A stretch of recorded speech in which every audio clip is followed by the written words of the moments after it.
Hey friends, hope you're all doing well. We're doing okay too, just really tired since we've been working non-stop. We wanted to answer a question many of you ask: how does our publishing process work? Most of our audiobooks are first posted on Patreon as paid content. They stay behind a paywall for a few months. After that, they become free to access on Patreon forever. Then, a few weeks later, we upload them to other platforms like YouTube, Facebook, and Twitter, X. Lately, our community hasn't been growing much, and we could really use your help. Please share our site in your Facebook groups, Discord servers, Reddit threads, Twitter, X, or with any friends who might be interested. Every little bit helps and we really appreciate it. Thanks a lot for being with us and supporting what we do. Thank you for your help. I'm really sorry for all the trouble I caused. Looking up at the boy who had helped her without a single sign of impatience, Ariri sincerely expressed her gratitude. It's nothing. After all, you did crash into me. Now, could you pass me my bag? Shaking his head as if to say it was no big deal, Kyajuk pointed at the bag filled with light novels and manga. Oh, right. Realizing belatedly, Ariri grabbed the bag next to her. Just as she was about to hand it over, she recalled what she'd seen inside earlier. Wait. Do you like Love Metronome too? Hesitating, she held onto the bag instead of passing it over. Now that she was temporarily unable to walk, she felt uneasy about being alone in this place. Instinctively, she wanted the nameless boy to stay a little longer. Oh, right, she still didn't know his name. I'm Sawamura Spencer Ariri. What's your name? Normally, she wouldn't want anyone to know she visited a place like Akihabara. But this was just a stranger with no ties to her real life, someone who had helped her without complaint. It should be fine, right? She convinced herself that this wasn't just an excuse to befriend someone who shared her interests. Nice to meet you. I'm Hojo Kyajuk. Is she a foreigner? Seeing her golden hair, Kyajuk had initially assumed it was dyed, but now it seemed real. After introducing himself, Kyajuk noticed Ariri seemed familiar with Love Metronome. Given that she was hanging around Akihabara, she might actually be knowledgeable about this stuff. So, he decided to ask her opinion. That book? I haven't read it yet. Is it any good? Crossing his legs, he took Love Metronome out of the bag and casually tore off the plastic wrap. Well, I think it's pretty well written. Ariri sounded uncertain. In reality, she had come to Akihabara specifically to buy this book today. Yesterday, her childhood friend, Taki Tomoya, had gone on a frenzy recommending it on all of his social media accounts. Even though they had cut ties long ago, she still kept an eye on him. So, the moment she saw his recommendation, she rushed over to buy a copy. The reason she had been running? She'd heard the book was about to go out of print. Damn you, Tomoya. If not for your recommendation, I wouldn't have come here today. If I hadn't been in such a hurry to buy this book, I wouldn't have crashed into this guy. Recalling the series of unfortunate events leading up to this moment, especially the awkward contact with the boy beside her, Ariri gritted her teeth in frustration. But then again, if not for Tomoya, she wouldn't have met Hojo Kyajuk today. The way he acted, it didn't seem like he minded at all. Maybe we could be friends? Typically, when otaku recommends something, they make sure they've at least read or watched it themselves. But given her childhood friend's enthusiasm, Ariri was willing to trust his judgment. I see. Then I guess I made the right purchase. Flipping through the pages, Kyajuk replied nonchalantly. By the way, you don't really seem like an otaku. What brings you to Akihabara to buy light novels and manga? Ariri asked cautiously. Kyaju's appearance screamed Normia's stark contrast to the typical Akihabara crowd. I'm planning to write a light novel or draw a manga, so I came here to do some research. Despite never having read a single light novel in his life, Kyajuk boldly declared his intentions. After all, the girl in front of him seemed well versed in this world. Maybe he could get some useful advice. Huh? An otaku paradise, overflowing with people who spend recklessly? Is he just here to cash in on the trend? Hearing Kyaju's words, Ariri nearly burst into laughter. Was he yet another person who thought ACG, anime, comics, and games, was an easy field to break into? But remembering how he had just helped her, she held back her urge to mock him. Light novels and manga aren't as simple as you think. If you really want to get into this field, I'd recommend starting with Jin Works. This was genuine advice. Even she, someone with an exceptional talent for drawing, had started cautiously in the Jin scene. Jumping straight into commercial work was unthinkable. I get that. I just want to give it a try. Kyajuk was well aware of what Jin meant in Japan, but he couldn't exactly say, I have a head full of market-tested hit ideas waiting to be copied. Many talented Jin writers and artists had great writing skills, art, and creativity, yet their works never gained mainstream popularity. They only found success within niche circles. But Kyajuk had an advantage. They might be scattered fragments, but his mind held concepts that had already been proven successful. Things like the world building of Sword Art Online or the character design of One Punch Man. Any of these ideas, if given to a skilled Jin creator, could potentially turn into a hit. Yes, after much deliberation, Kyajuk decided he would create One Punch Man. He had not only watched the anime but also read the manga. If the original version drawn by one with that level of art could become popular, why couldn't he? Of course, what Kyajuk didn't realize was that the One Punch Man manga he read was the earliest version, drawn by one himself. He had no idea that the commercially published version was redrawn by a professional artist. Superheroes, huh? Not a bad idea. It's a timeless theme. So, what's your plan? Have you thought about the title, the world, or the protagonist's abilities? Ariri tilted her head, her white, slender neck exposed as she looked up at Kyajuk. She wasn't sure if it was okay to pry into someone else's ideas like this, but seeing Kyajuk so confident yet completely ignoring her advice, she was a little annoyed. She could already imagine him diving headfirst into an abyss of failure. Just like she had earlier. Wait. No. I didn't crash into anything. Hojo Kyajuk caught me. That would actually be great. I was hoping to get some feedback. Kyajuk had been wondering how to steer the conversation in this direction, but now Ariri was asking on her own. Perfect? For the manga, I'm thinking of drawing a superhero story. A superhero story? Kyajuk pondered. Yeah. That's what One Punch Man was, right? Yes. After thorough consideration, he had settled on One Punch Man. He'd seen the anime and read the manga. If one's rough sketches could become a hit, there was no reason he couldn't pull it off too. Of course, he had no idea just how much work actually went into it. Chapter 89. The soulful artist. Though Ariri still had her doubts about Hojo Kyajuk, his serious attitude made her reconsider. She began assessing his idea from a creator's perspective, considering its feasibility. The manga's name will be One Punch Man. In this world, there are two main groups, monsters and heroes. Monsters constantly appear on Earth, causing chaos, while heroes are individuals with superpowers who fight against them. Kyajuk paused and glanced at Ariri. That's a pretty standard setup. So your protagonist is called One Punch Man? Ariri, still holding the ice pack against her ankle with her left hand, pulled out her phone with her right and started taking notes. Combined with her black-rimmed glasses, she looked like a true professional. Yeah. The protagonist was originally just an ordinary guy.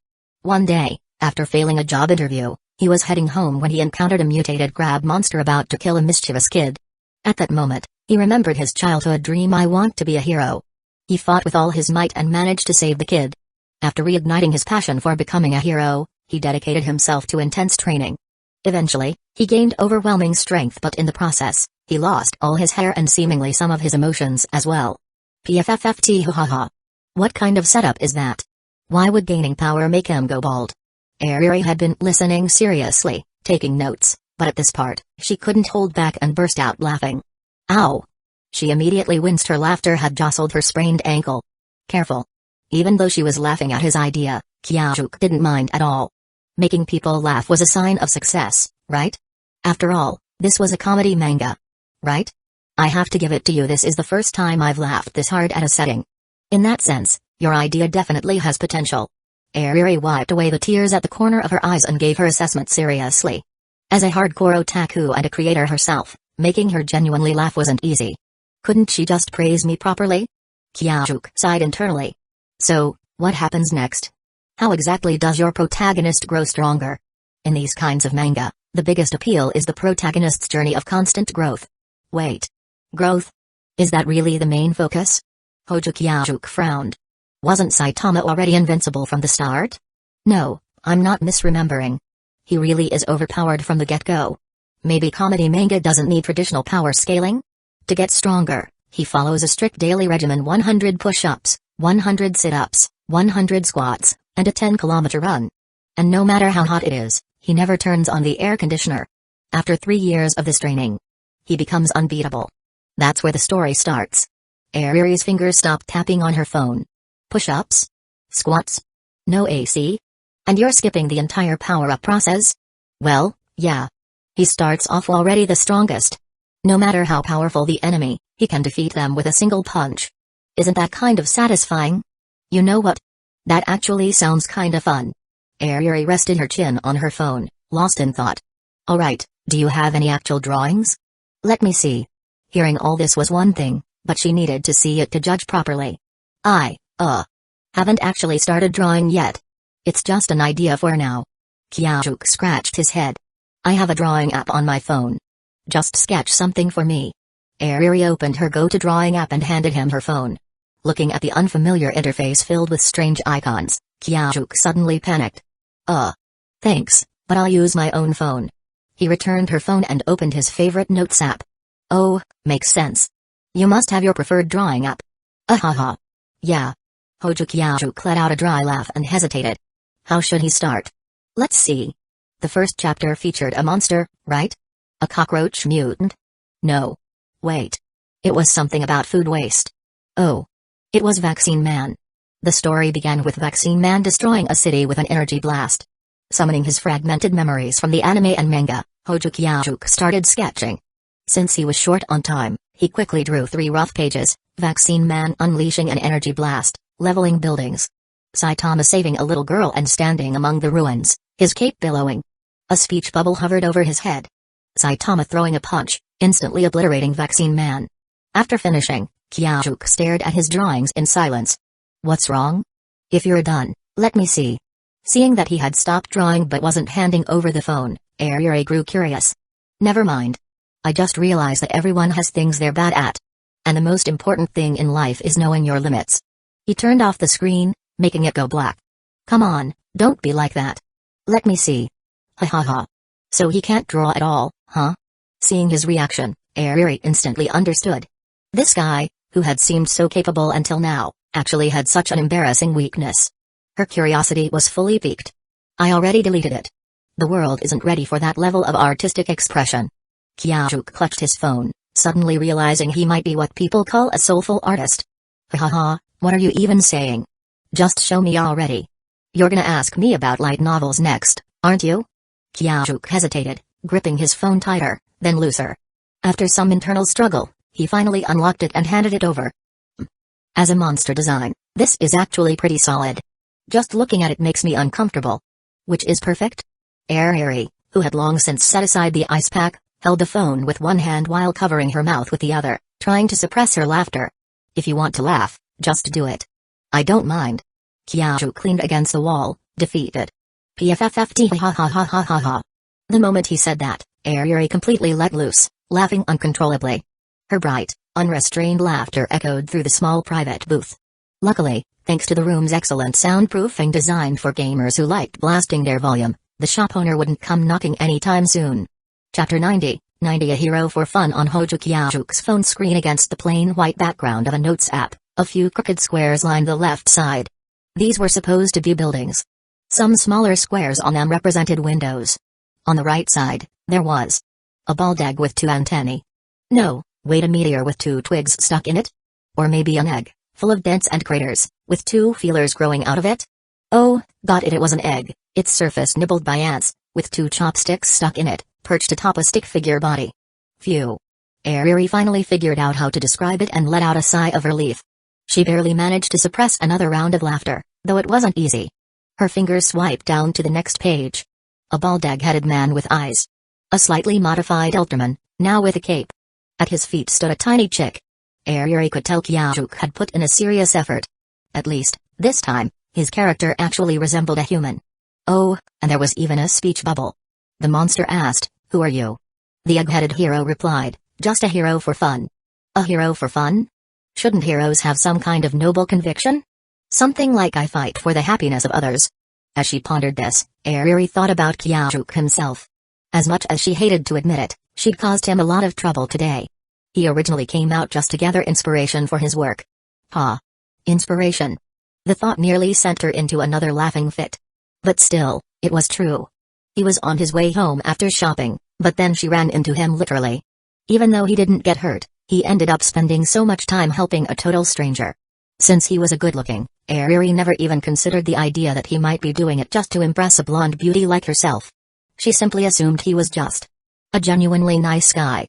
And now, reading this line, "just a hero for fun," she felt like she understood. It wasn't some cliché kind-hearted fool trope. Kyajuk wasn't the type to go out of his way to look for people in need.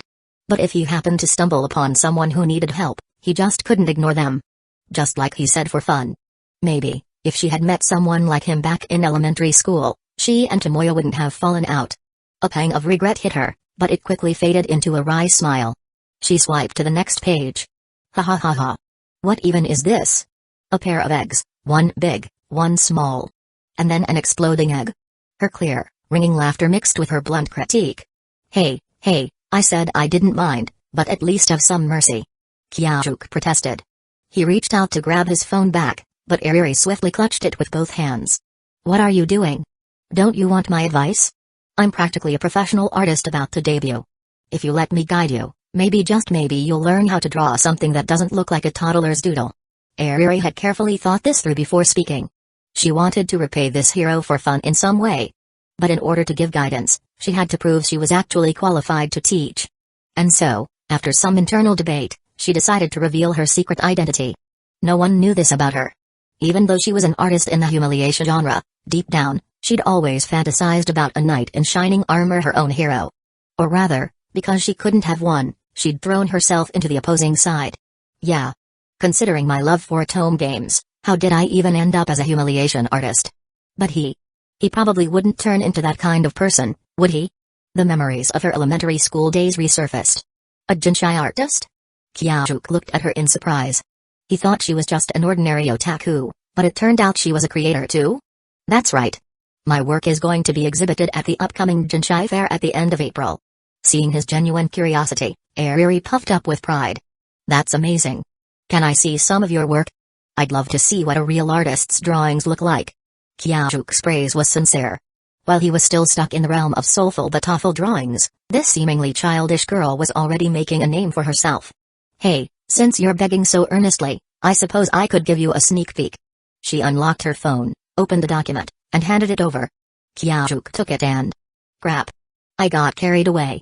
Just moments ago, Ariri had been waiting eagerly for Kyajuk to praise her work.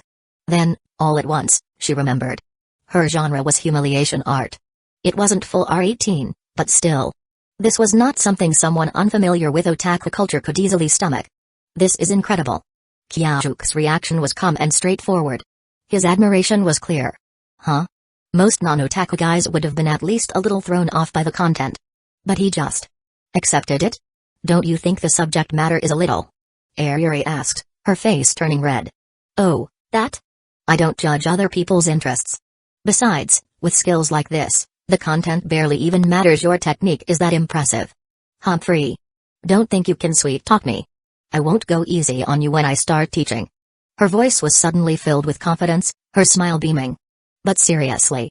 Kyajuk said, raising an eyebrow, for someone your age, are you sure this is okay? Although the art she showed him wasn't explicit, it was still very suggestive. Even with his limited knowledge of otaku culture, Kyajuk was pretty sure this wasn't something a young girl should be selling so openly. Well, technically, there aren't rules against drawing it. Just against selling it. The sales part is handled by someone else. After some hesitation, Ariri decided not to mention that her parents were the ones managing her sales. The fact that her entire diplomat family was deep in otaku culture was way too much to reveal right now. I see. In the end, no matter how bizarre something was, Kyajuk could always justify it with a simple phrase, this is Japan. The real shocker wasn't what she was drawing. It was how good she was at it. She's supposed to be a background character? You sure about that? Kyajuk thought to himself as he continued flipping through her work. Still, there was no denying it. This girl's interests were something else. And judging by the way her face was turning an even deeper shade of red. She knew it too. Chapter 91, 91 A devoted purist. I don't actually like that stuff. And what were you rambling about just now? I absolutely don't have those kinds of interests. None at all. It's just. Anyway, my favorite games are all about pure love. That's right, I'm a staunch purist. The only reason I draw those kinds of things is because that's what otakus want.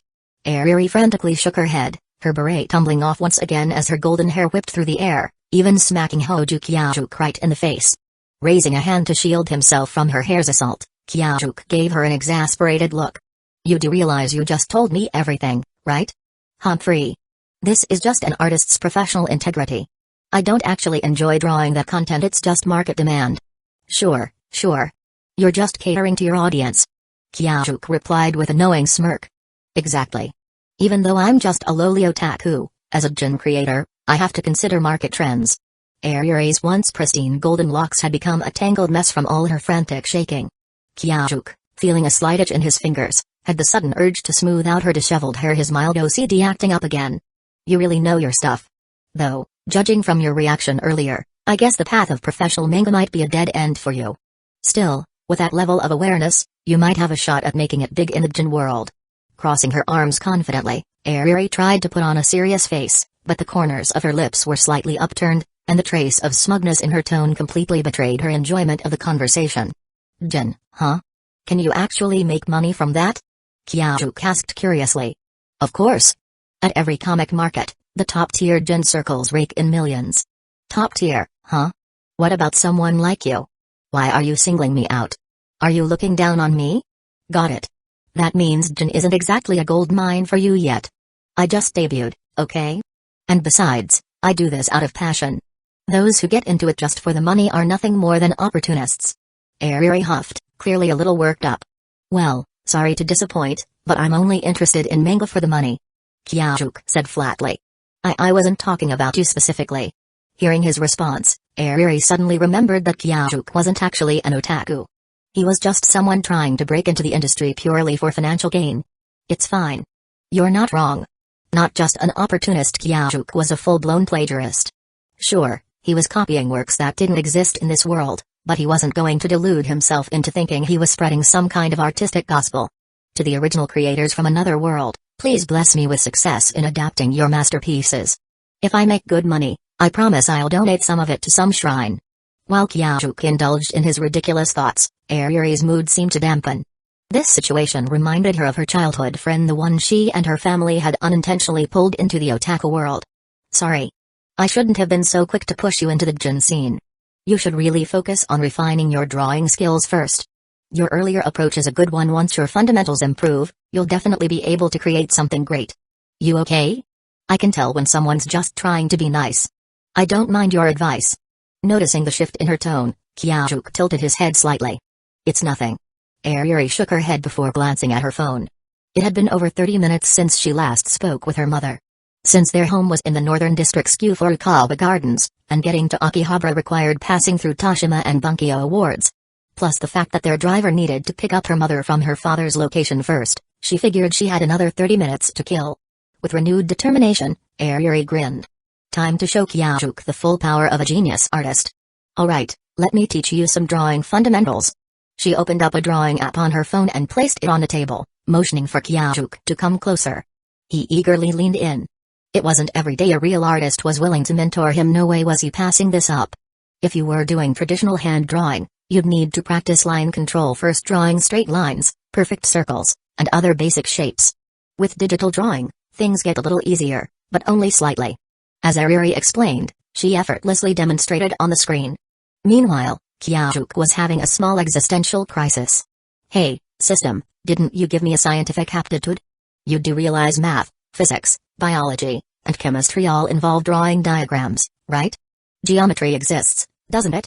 Then why the hell do my drawings look so awful? I remember my math teachers back in my past life sketching flawless circles like it was nothing. Why can't I do that? Silence. Hey. Say something. Don't play dead. Ding. A faint sound echoed in his mind, so soft he almost thought he imagined it. But other than that, nothing else. Are you even listening? Ayuri's lively explanation came to a halt as she realized Kyajuk was staring at her hand instead of the screen. Geez, I know my hands are pretty, but at least pay attention. Oh. Yeah, I'm listening. Kyajuk quickly snapped out of it. Then show me draw a circle. Ayuri slid her phone over to him. Damn it, system, does this skill even work? If not, I'm about to embarrass myself again. Having completely tuned out Ayuri's instructions, Kyajuk felt a bit panicked. Slowly, he reached out and placed a finger on the screen, hoping for some divine intervention. A different sensation coursed through his fingertips. I can draw a perfect circle. With newfound confidence, Kyajuk swiftly sketched a circle without hesitation. Ayuri's blue eyes widened in shock. Without using the app's shape tools, he had just free-handed a perfect circle. Just to confirm, she quickly used the app's built-in circle tool and overlapped it with his drawing. They were an exact match pixel for pixel. How? How did you do that? Ariri demanded, turning to him in disbelief. Kyajuk chuckled, grabbed her phone, and casually drew another flawless circle. Unbelievable. You need to apologize to every struggling art student in the world. Haha, sorry. Let me try redrawing my earlier sketches. Still grinning, Kyajuk picked up his own phone, eager to put his newfound talent to the test. Chapter 92. The Ariri was down, though it still had an egg-shaped head. This time it was a beautiful egg. The moment he began drawing, Hojo Kyajuk already knew how to make this egg-shaped head three-dimensional. The final drawing of the vaccine person might resemble a basic character model from an animation engine, but at least now it looked like it had some personality. The light emanating from the energy ball, the fiery trail it left behind, now Kyajuk could even depict the layers of energy dispersion. The collapsed buildings in the distance were another matter. Even though the buildings all looked the same, the way they fell and the direction of the debris perfectly matched the principles of mechanics and reality. You could almost visualize the explosion just by looking at the scene. Before Kyajuk could continue drawing, Ariri snatched the phone from his hands. What is this? After the initial shock, her bright blue eyes were lost in a daze. Since childhood, Ariri had been praised for her rare artistic talent. She debuted as a gen artist when she was in her second year of middle school. Ariri thought she was impressive, but now, seeing this, she realized there was someone even more extraordinary. She wanted to ask Kyajuk how old he was, but then thought better of it. Age wasn't the key issue here, the incredible rate of progress was. She had witnessed firsthand how, just a short while ago, Kyajuk was drawing manga that looked like scribbles a child would make. But now, in just a few minutes, he had produced something that even she found impressive. Though it still had some rough edges, the buildings and characters had little detail, and they looked like 3D models. Ariri was certain that, with a little study, Kyajuk could match her level in no time. And Ariri was convinced of something else too. The abstract art Kyajuk had just created wasn't a fluke. He had unlocked his artistic skill in that very instant, just like a character in a game acquiring a new ability. And it was a high-level skill at that. Destruction. Ariri opened her phone and called her mother, eager to go home. Hello, Mom, where are you? I'll just take a taxi home myself. Don't worry, I'll be fine. See you. Kyajuk stared at Ariri, dumbfounded, as he watched her pout slightly and reveal a tiny sharp fang. Why had she been talking normally one moment, and then suddenly wanted to go home? The driver at home had an accident.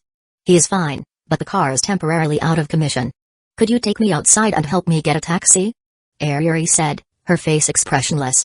She was clearly feeling her confidence take a hit. What's wrong with you?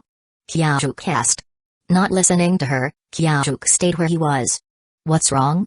Do you even realize how ridiculous what you just did was? Ariri's voice was slightly raised in excitement. The drawing I did is clearly way worse than yours.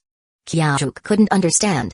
His own drawing, though better than before, was still awful, right? It was just a tiny detail. With a little bit of work, it could be exactly like mine. Ariri responded with an intensity that was hard to miss. No way. Kyajuk grabbed his phone and looked at the vaccine person he had drawn. It was certainly better than the original, but compared to the animated version, this was unrecognizable. He vaguely remembered that the animated version had blue skin, with veins bulging out. He had even tried to draw those, but found it impossible. Those details required artistic training. His drawing was still lacking a lot. No way?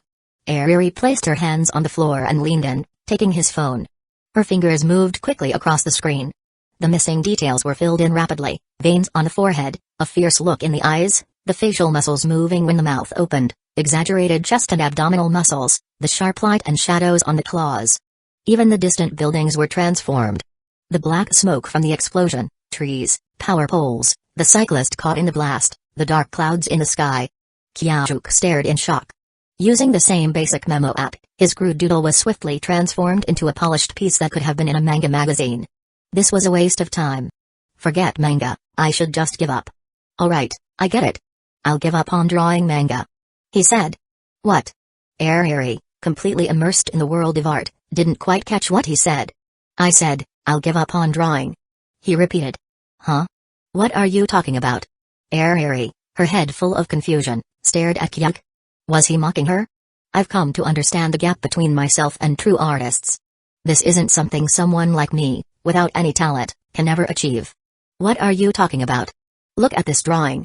If you can keep up this rate of progress, with a bit of systematic learning, you could debut as a professional artist. And you already have such great writing, you could create a manga by yourself. You wouldn't even need to go through the Jin route like I did. Your drawing talent is completely superior to mine. Though she hated to admit it, Airi said this with excitement. Huh? Now it was Kyajuke's turn to be confused. He knew his own limits just like with singing, his talent in drawing was practically non-existent. In fact, calling it non-existent might be too generous. What Airi said might apply to normal people, but he had reached his own limit. Even if he studied further, even if his knowledge of science and art deepened, he would never reach the level of a professional artist. You must have misunderstood. I don't have any drawing talent like you think. That drawing I did was the best I could do. And it wasn't really drawing, it was more like sketching. I used geometry and biology to create something like a human anatomy chart. It's related to manga, but not quite in the way you're thinking. Geometry? Human anatomy chart? Hearing this, Airi grabbed her phone and pulled up the original photo of Kyajuke's raw sketch, the one before she edited it. This. She hadn't thought of it this way before, but now that she looked, Airi immediately realized that Kyajuke's monster looked just like the diagrams in science textbooks, or the basic anatomy sketches she had learned from. And the buildings, those were just slightly more complex rectangular prisms, not much different from the simple perspective drawings she had done when she first learned about it. Can someone really do something like this? Using math and biology knowledge to draw? Airi, who had always been average in her grades, found it hard to believe. Even the top students at her school couldn't do something like this. Chapter 93, 93 The alien with a computer for a brain. You're messing with me, right? There's no way a human could do something like this. Are you an alien or something? One with a supercomputer for a brain. Airi felt as if her entire worldview was being rewritten. Her small head was struggling to process the shock. Girl, you were so close. Not an alien, but a transmigrator.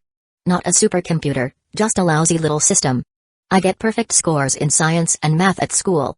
Hojo Kyajuke said calmly, glancing at the blonde-haired girl clutching her head in frustration. Perfect scores? In science? Then that means you must be terrible at everything else, right? Airi grabbed Kyajuke's arm as if it were the last pillar holding up her crumbling worldview. No, my other grades aren't perfect, but I'm still in the top 10 of my year. Thanks, but you don't need to walk me out. I'll crawl to the roadside and get a taxi myself. Let's never meet again. Retracting her hands, Airi pulled her beret down over her head, not even bothering to hide her blonde hair anymore. Ha ha ha. Kyajuke couldn't help but laugh. For a moment, he thought she was genuinely angry. But now he understood this was just her way of being cute. It wasn't real anger. You're still laughing? Are you seriously finding it funny that the daughter of a British diplomat is bad at English? Airi was fuming. Even when her grades weren't great, she could always rely on her artistic talent and good looks to maintain her pride. But now, facing Kyajuke, who was just as good-looking, could draw with insane precision, and had ridiculously high grades, she felt like her pride had been shattered into a million pieces. Falling silent, Airi stared intently at Kyajuke's face, the face that would soon become the main character in her next gen. Stare. What? Kyajuke tilted his head. I had no idea about your family or your English skills until you just mentioned them. Why would I make fun of you for that? Her blue eyes were beautiful, but why were her cheeks puffed out like that? And was she grinding her teeth? Come here. Try drawing this the way I tell you. Airi pulled out her phone and quickly sketched a humanoid figure, one that looked about as bad as the whiteboard stick figure Kyajuke had drawn earlier. Oh. Kyajuke obediently moved closer. A free art lesson. He might as well see if he could learn a thing or two. The mouth should curve a little more. Idiot, not that round. Not everyone looks like you, some kind of robotic alien. Even if they're a weirdo, their features shouldn't be that symmetrical. Hearing that, Kyajuke snapped out of his careful approach and let loose his natural drawing skills. Huh? What the hell are you doing? No one's mouth looks like instant noodles. Are you trying to mess with me? Where did that shy, polite girl I just met go? Bring her back. I demand a personality reset. What are you hesitating for? When you draw, you need to put the lines down confidently. Any hesitation will make the strokes weak and lifeless. As they spent more time together, the awkwardness between them faded. With Kyajuke constantly challenging her pride, Airi's true nature was starting to show. Make him smirk. Not some dumb grin. And why are the eyes so round? After a barrage of idiot, idiot, idiot. The short lesson finally ended. Sweat beaded on her forehead, but Airi was grinning with satisfaction. It was confirmed. Hojo Kyajuke wasn't some prodigy at drawing. He really was just doing something completely new. Ha ha ha. Just as I thought. No one can surpass my artistic talent. You might be an idiot, but with my teaching, I'll turn you into a proper artist. Looking at the messy sketch on Kyajuke's phone, Ariri's confidence soared. Sure, you're smart. Sure, you're good-looking. But I, Sawamura Spencer Ariri, have something you don't. At least in the realm of art. Well then, thank you, Ariri-sensei. Unlike Ariri, who was beaming with pride, Kyajuke felt like he had just barely survived the ordeal. Every time he picked up the stylus, she called him an idiot. Sure, her guidance was spot on, but still. That being said, hearing a cute voice call him an idiot over and over again was kinda nice. TL note. I wonder what it would sound like if Hueco called me an idiot. You, what's with that creepy face? Gross. Snapped back to reality by her disgusted tone, Kyajuke cleared his thoughts. Let's exchange contact info. Even if we can't meet up in person, I can still tutor you online. Before Kyajuke could respond, Ariri snatched his phone, opened line, and added herself. Alright, let's go. Walk me to the roadside so I can get a taxi. This girl. So this is what she's really like when she gets comfortable with someone? The difference between before and after was huge. She had gone from a polite, well-mannered girl to someone who didn't even bother saying please anymore. No need for a taxi. I'll take you home. What, do you even have a driver's license? Ariri asked, surprised. No, I'm still in middle school. I came on a motorbike. You're in middle school? So am I. What grade? Her tone suddenly perked up. First year. You? Pa. I'm a second year. That means you have to call me senpai. Ariri grinned smugly. Yes, Ariri-senpai. No, wait, calling me sensei sounds even better. Hurry up. If we leave now, you'll make it home just in time for another ice pack. Kyajuke didn't argue. Instead, he gathered up the scattered manga magazines and light novels, then picked up the half-melted ice pack and wet towel, intending to toss them in the trash. Wait, don't throw that towel away. Ariri quickly grabbed it, stuffed it into a plastic bag, and shoved it into the pocket of her overalls. Right. You'll need it for another ice pack session when you get home. Without giving it much thought, Kyajuke crouched down in front of her, waiting. This was the second time today, but for Ariri, this was the first time she had ever let a man other than her father carry her. Blushing slightly, she slowly climbed onto his back, using his shoulders for support.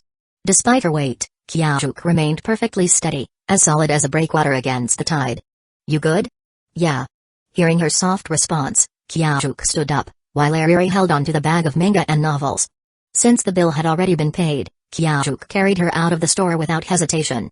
Chapter 94, A ride without a single stir in the heart. It was already 3 in the afternoon, and the sun had begun to tilt slightly westward, allowing more sunlight to pour onto the street. Since the arcade was on the edge of the shopping street, Kyajuke quickly found his motorcycle. Wow, it's a triumph. I didn't expect you to have such good taste. Ariri commented, impressed. What? Your motorcycle, though I can't recognize the exact model, there's no doubt it's a triumph. Even though she wasn't interested in motorcycles, a lot of girls were fascinated by the British upper class. So they often asked her about it. Ariri, unsure how to explain that, despite being half Japanese and half English, she could barely speak English, had studied the topic through her father and the internet. Triumph, the largest motorcycle company in Britain and a brand loved by Hollywood stars, was certainly within her research scope. Hollywood now that was a place neon stars could only dream of entering. Oh, you mean this one? It was a gift, and its name is Rocket 33. Instead of having Ariri get off first, Kyajuke just hopped onto the bike with her still on his back. Though convenient, their positions were rather awkward. With him sitting, Ariri's legs ended up wrapped around his waist. Noticing this, Ariri quickly dropped her legs down, flustered. Where to? Kyajuke asked, handing her a helmet. Old Koganai Park. She replied. Kyajuke hesitated for a moment, surprised. He turned his head to look at her, now wearing a helmet far too large for her. Wait, for real? Is this a diplomat's residence? Or is her family really some sort of British aristocracy? Is it the same one, the old Koganai Park that the country wants to turn into a tourist spot? Ugh. Stop talking. How could anyone want to turn someone's home into a tourist attraction? Are those bureaucrats out of their minds? Ariri exploded in irritation. Got it. Hold on tight, I'm going now. Kyajuke said, his voice a little more serious. A muffled reply came from under the helmet, and Ariri's slender hands gripped his waist firmly, holding on tight. Her hands were so tiny compared to the muscles in his waist, she couldn't help but admire them. If he weren't on a bike, she'd want him as a model for her figure drawing class. In contrast, Kyajuke's mind was completely clear. This was, probably, the first time he had ridden without any distractions while carrying someone. Why? Well. TL note, lol www, the brisk wind on their ride whisked away the midday sun's oppressive heat, and with the street scenes blurring past, Ariri felt a strange sense of detachment. This was her first time riding a motorcycle, and her first time being so close to a man other than her father. Wasn't it just like a night riding with a princess through the wild fields? Lost in thought, she found herself reminiscing. Since it wasn't rush hour, Kyajuke quickly arrived in front of the gorgeous mansion. "It's beautiful," he commented, eyes catching the sight of a typical British garden from above. Following Ariri's instructions, he rode up to the entrance. The gates were already open, probably because of the prior message she had sent. "Your place is so big, don't you have any help?" he asked casually as they rode through the Japanese-style garden. "Pa father hates that aristocratic style, so we only hire staff when absolutely necessary." Well, considering she was the one making jinshai, her British diplomat father probably wasn't all that typical. At the parking area, a very graceful woman was already waiting. Mom. Ariri waved one hand, and her mother quickly approached. Kyajuke stopped the bike, dismounted, and then naturally helped Ariri down, cradling her gently. Ariri, who couldn't get off alone because of her injured leg, was carried like a doll, her small figure in his arms looking delicate. "Idiot. What do you think you're doing?" Ariri blushed deeply as she pulled off her helmet. Her cute little fangs were showing, and she seemed like she wanted to bite Kyajuke out of embarrassment. When it was just the two of them, it wasn't such a big deal, but now her mother was right there. If her mom saw them like this, she'd never hear the end of it. "No big deal, you're not that heavy." "Wait, what do you mean no big deal?" "Hojo, you rude idiot." "Oh my." Sawamura Sayuri, who had been standing by to help her daughter, chuckled softly as she pulled her hand back. Upon hearing her mother's teasing voice, Ariri flushed even redder, casting a sidelong glare at her, only to quickly be disarmed by the amused look in Sayuri's eyes. "And this is?" After teasing her daughter, Sawamura Sayuri turned to look at the boy Ariri had brought home for the second time. "Hello, I'm Hojo Kyajuke. Sorry for the trouble." He bowed slightly, one hand still resting on Ariri's shoulder. "Hello, Hojo-san, I'm Lily's mother, Sawamura Sayuri. Could I trouble you to carry Lily inside?" Sayuri requested with a polite smile. Lily? Ah, that was the nickname for Ariri used within the family. Since the large garden also meant a long distance from the garage to the main house, it made sense. Entering the large, brown-themed Western-style house with white windows, Kyajuke placed Ariri gently on the sofa. As Sayuri went to prepare an ice pack, Kyajuke glanced around the interior. Everything was solid wood, with a high-ceilinged, winding staircase and intricately carved pillars. 2 words, rich. "Well, now that you're home, I guess I should take my leave." After finishing the tea Sayuri had poured him, Kyajuke stood up. "Are you leaving already, Hojo-san? It's almost dinner time. Please stay for a meal," Sayuri said, catching him just as he was about to go.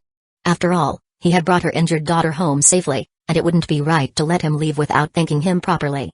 Besides, Ariri and Kyajuke seemed to get along surprisingly well.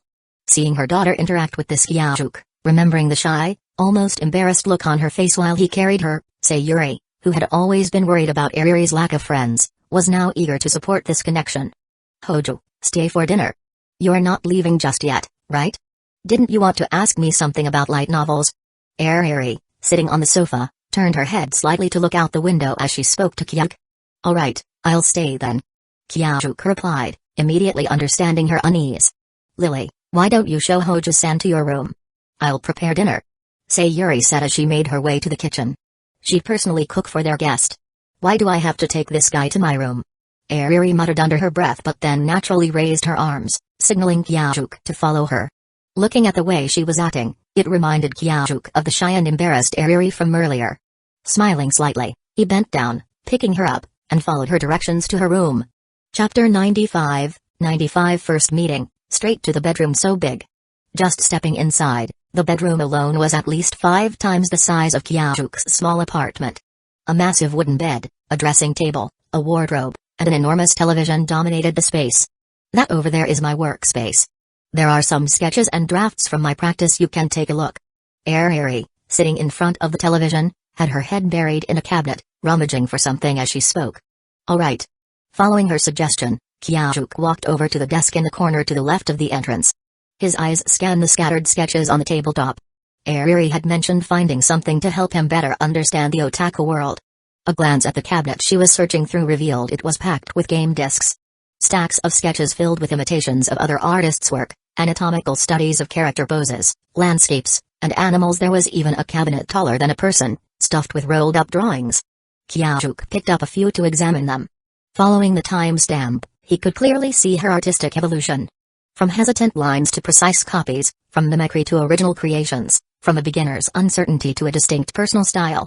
The sheer weight of these sketches piled in kilograms spoke volumes about her dedication. Her skill wasn't just the result of talent, it was forged through relentless effort. Kyajuk understood this well.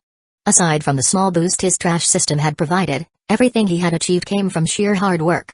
He tried copying one of Ariri's earlier works, but after a few moments, he set the pencil down. The most important thing in life was happiness. There was no need to torture himself. Meanwhile, Ariri held 2 game cases in her hands, caught in deep contemplation. Little Love Rhapsody and Galaxy Railway Night. The former's case was worn and cracked in several places. It was a game with special significance to her, the first one she had ever recommended to her former childhood friend, Taki Tomoya, before they had fallen out. It was the beginning of their story. Since their falling out, she hadn't touched it even once. But for some reason, today, she felt a strong urge to recommend it to Kyajuk. Why? She had recalled the game's story countless times, felt the urge to play it again and again, but she had always resisted. She had wanted to save it, to wait until she had proven herself, until she had reconciled with Tomoya, so they could play it together again. Ariri firmly believed that one day, they would make up. Clinging to that belief, she maintained her princess facade in public, pouring all her emotions into her artwork at home.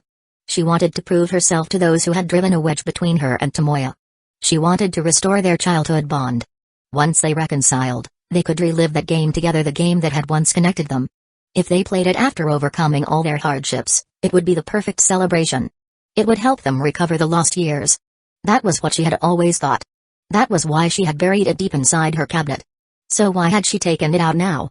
Memories of the day flashed through her mind, Kyajuk's firm arms catching her when she tripped, his warmth as he led her away from prying eyes, his steady back when he carried her, the thrilling ride on his rocket 33 inches through the city. And then, those words, a hero for fun. An alternate? A hero? A steadfast warrior? Who would this princess prefer this time? Her hesitation vanished. Without a second thought, Ariri tossed the critically acclaimed Galaxy Railway Night back into the cabinet and inserted Little Love Rhapsody into the console. Hojo, come over here. Kyajuk put down the sketches and walked over to sit on the couch in front of the television. On the screen, the game's title screen had already loaded, a blue-clad protagonist wearing white gloves, clearly the male lead. A blonde girl in a princess dress, the heroine. I thought we were going to talk about light novels. Why are we playing a game? You idiot. Games and light novels go hand in hand. Great games get adapted into light novels, and great light novels get adapted into games. If you want to understand light novels, especially romance ones like Love Metronome, which you chose, playing games is the best way. Ariri's confident tone completely masked the fact that she was just making excuses to get him to play the game. I see. Since he had time to kill anyway, Kyajuk reached out for a controller. What are you doing? Ariri snatched the controller before he could grab it. Didn't you want me to experience it? Kyajuk was confused. Well, it's your first time playing, right? You need to learn first. Games aren't that simple. There was no way she could resist playing the game herself after all these years. Alright then. Kyajuk leaned back into the couch, watching as Ariri skillfully entered a character name, Iri. Huh? A girl's name? Kyajuk frowned. As the game started, the protagonist was revealed to be female. Iri, correct me if I'm wrong, but aren't otaku games usually about a male lead pursuing a female love interest? Where did you get that ridiculous bias from? There are at-home games too, you know. If anything, at-home games are even better at emotional storytelling. Accusing him of bias while pushing her own preferences, it was classic Ariri. Fine. And so, following Ariri's lead, Kyajuk entered the world of at-home games alongside the princess named Iri. The dreams of a young girl, her struggles, her joys, her sorrows, her dilemmas, her regrets. Kyajuk, adopting an analytical mindset, studied the narrative, how it crafted its emotional weight, how it was able to make a second-year middle school girl burst into tears within just 10 minutes. Ugh. Why aren't you crying? Between her sniffles, Ariri pounded her small fists against the emotionless Kyajuk. Sorry for not crying. Actually, I have a rare condition. I was born unable to shed tears. Ariri froze, turning to look at him, her delicate face streaked with tears, her big, watery eyes filled with sympathy. Ugh. Why, you poor thing. Apostrophe dot ha ha ha ha. Was she seriously buying that? Kyajuk had just pulled a random line from his memories, something Sakura had once said as a joke. He hadn't expected it to make Ariri even sadder. Was she crying out of pure momentum now? What Kyajuk didn't realize was that he had guessed correctly. The defining trait of these games was immersion. Through careful storytelling, they pulled players completely into the emotions of their characters. Even if they weren't initially sad, they would end up feeling that way. Atome Games took this even further, as their primary audience was women. Once drawn into the game's atmosphere, even a mediocre plot could feel overwhelmingly emotional. Right now, Ariri was entirely in that state of mind. Chapter 96, 96 The Proud Dread. I was just joking. Suddenly, Ariri's mind cleared, and her tears stopped as if a switch had been flipped. Her delicate, slender eyebrows furrowed, and her little tiger teeth peeked out as she shot a fierce, yet cute, glare at Hojukyuk. You're joking at such a touching moment in the game? Ariri pointed at the screen where the male protagonist, standing on a tree, reached out his arm to the female protagonist who was trapped on a castle balcony. The knight, having transcended his role, was confessing to the princess, who he was meant to protect. This was Ariri's favorite route and her most cherished ending in the game. But Hojo, this fool. How could he joke during such an emotional moment? It was unforgivable. Ha ha ha, sorry. Don't be so mad. After all, it's a game seen from a female perspective, so I can't really relate to it. Kyajuk said, acknowledging that the game was well made, with each scenario perfectly designed to tug at the hearts of women. But he was a guy. Even as an emotional coach, he didn't have that kind of empathy. But, little love rhapsody. This game is so well done. Ariri said, unwilling to admit defeat. I'm not saying it's not good. The encounter between the knight and the princess at the start, their playful moments outside the castle, it perfectly creates that sense of a surprising encounter that transcends social status. It satisfies both the thrill of breaking taboos and the fantasies of young girls. Then there's the princess, feeling frustrated when she sees the knight surrounded by other girls, but unable to act due to her position. The princess trapped in the castle, watching the nobleman below, hiding in her lonely little world on the balcony, missing her knight, drowning in sadness. And in the end, when the knight appears, they both break through the barriers of their roles, and the lovers are united. The lovers are united, Kyajuk said this in English, before explaining it in Japanese. You idiot. Ariri's mouth dropped open as she stared at Kyajuk with wide, blue eyes in disbelief. What is wrong with this guy? She thought he wasn't even paying attention to the game, but here he was, analyzing the plot in detail. What? Did I say something wrong? Hearing the familiar idiot. Kyajuk thought Ariri had found some flaw in his analysis. No, you're not even playing the game properly. Slightly discouraged, Ariri placed the controller down on the table. She wasn't happy. She had wanted to share her favorite game with this interested fool. But this was the result. How about I try playing myself? It's a female perspective, and watching you play doesn't get me into it, so I really can't feel the emotions.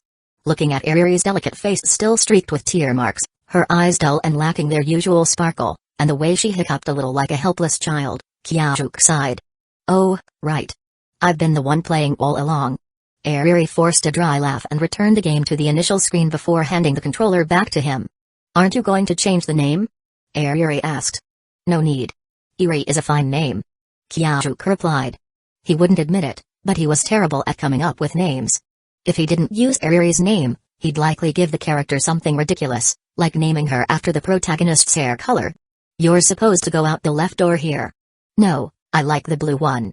Hey, that old man's story is key to the plot. Why aren't you listening? It's such a good time, why waste it on stuff like that? Let's go explore somewhere else. Pick the first one. Ariri, watching the character with her name dash off down the unknown path, grew frantic and grabbed Kyajuk's arm, shaking it desperately. Why don't you play? Sighing, Kyajuk let his arm fall. Alright. How could Ariri refuse? She hadn't played this game in years, and she could easily lose herself for an entire day and night. But as her hand reached out, she suddenly realized she was the one recommending the game to him. Hee hee. She chuckled awkwardly, retracting her hand. Raising his arm, Kyajuk quickly picked the most absurd option. Hey, you can't pick that one.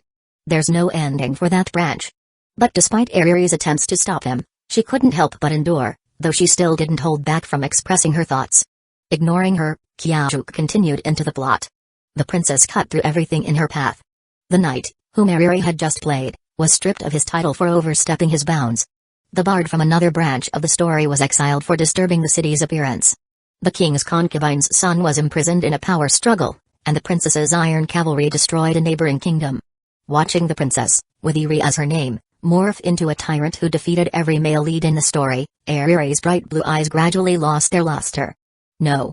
This shouldn't be happening. What is going on? What happened to this world? The plot reached its climax, and the princess had conquered all surrounding nations. Now wearing a bright red gown and a golden crown, the queen stood alone on a little hill that she used to gaze upon from her balcony before becoming queen. Below her, a seemingly endless army and subjects knelt in worship. Eri had never played this far before. As soon as she saw the male leads exit the scene one by one, she quickly returned to the starting point and declared that this was a dead end. This was not the ending an at-home game should have, it shouldn't even be called an ending. This ending isn't that bad, though. Kyajuk said, finishing the game, excited. Eri really was a proper otaku teacher. Even though it was his first time playing, he felt the thrill. It was a good game. It's horrible. The princess ends up all alone in the end. No knight, no sworn brother, no prince. It's the most twisted ending possible. But it was fun. Without companionship, she'll be lonely. Eri retorted. And what about you? When you're drawing alone, do you feel lonely? Kyajuk turned his head and pointed at the cabinet next to Eri's desk where she stored her art drafts. There were so many pieces of her work, it was clear she spent all her free time making them. That's different. How is it different? The princess is alone, but she created a great empire. Everyone kneels before her, and there are no rules to bind her anymore. If she wants, she could capture those knights, bards, and brothers and lock them in her harem. You, too, endure loneliness, but you've gained unparalleled drawing skills. You're about to debut as a writer. My manga protagonist, Saitama, may be invincible and lonely, but he no longer has any worries. No, it's not like that. Looking at the queen in her red gown, Eri's mind wandered. She saw herself in green sportswear, drawing late into the night, fueled by that same belief. Her vision grew worse, but she kept drawing, one piece after another, and became the true princess not by family or appearance, but through her own hard-earned skill. When others spoke of her, they first mentioned her unparalleled drawing talent, and only after that did they talk about anything else. Chapter 97, 97 What do you even call that? If she could go back to 4th grade, she would definitely draw hideous caricatures of those annoying boys next to their crude doodles on the blackboard. Or better yet, she'd make them the protagonists of a humiliating jinchai and scatter copies all over the school at night. She might have lost her way, but she had grown stronger. TCH, what kind of nonsense was Hero for fun anyway? And speaking of which, that Hojo. Sure, his art was downright sadistic, but damn, his creativity was off the charts. Snapping out of her thoughts, Eri turned to look at Kyuk. So, this was what he called a passion project.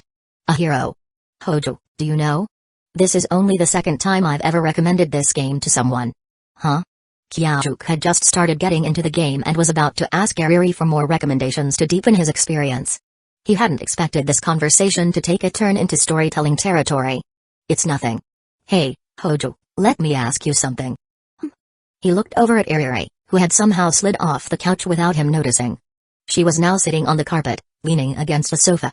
Her face, partially hidden by her golden locks, was turned toward the window. Though her voice had been choked with sobs moments ago, it had now returned to its usual crisp and haughty tone. As she watched the white clouds drift across the clear blue sky, Eri took a deep breath, ready to speak. Well? I'm still waiting.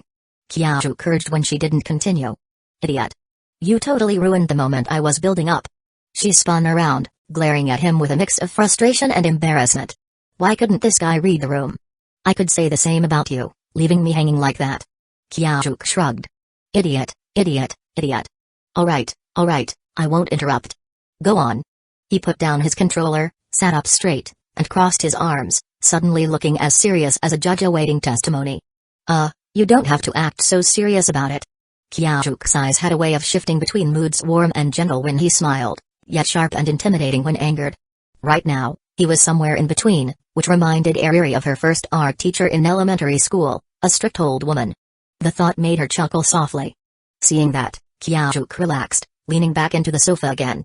Hojo, if you were a knight, and the princess you cherished was scolded by ministers, shunned by her siblings, and slandered by the people just for associating with you, if she was trapped in the palace, silently enduring all that malice, forced to distance herself from you to escape it all, what would you do?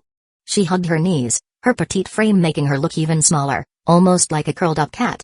She didn't look at him as she spoke, and her tone was unusually quiet. "So, what would you do?" she repeated. "Hero for fun. Obviously, I'd take down all those bastards and snatch the princess away." Kyajuk answered without a second thought.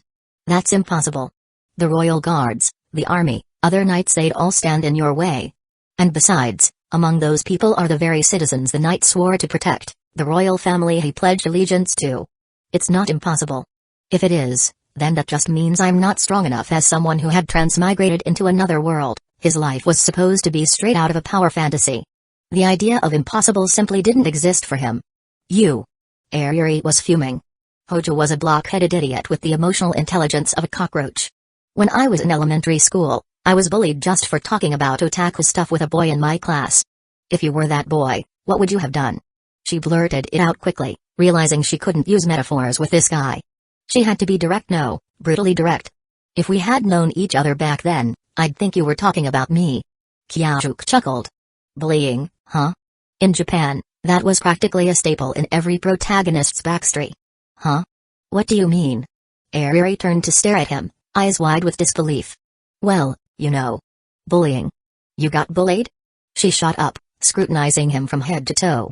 Recalling his solid muscles and the reassuring strength she'd felt when he held her, she found it hard to believe.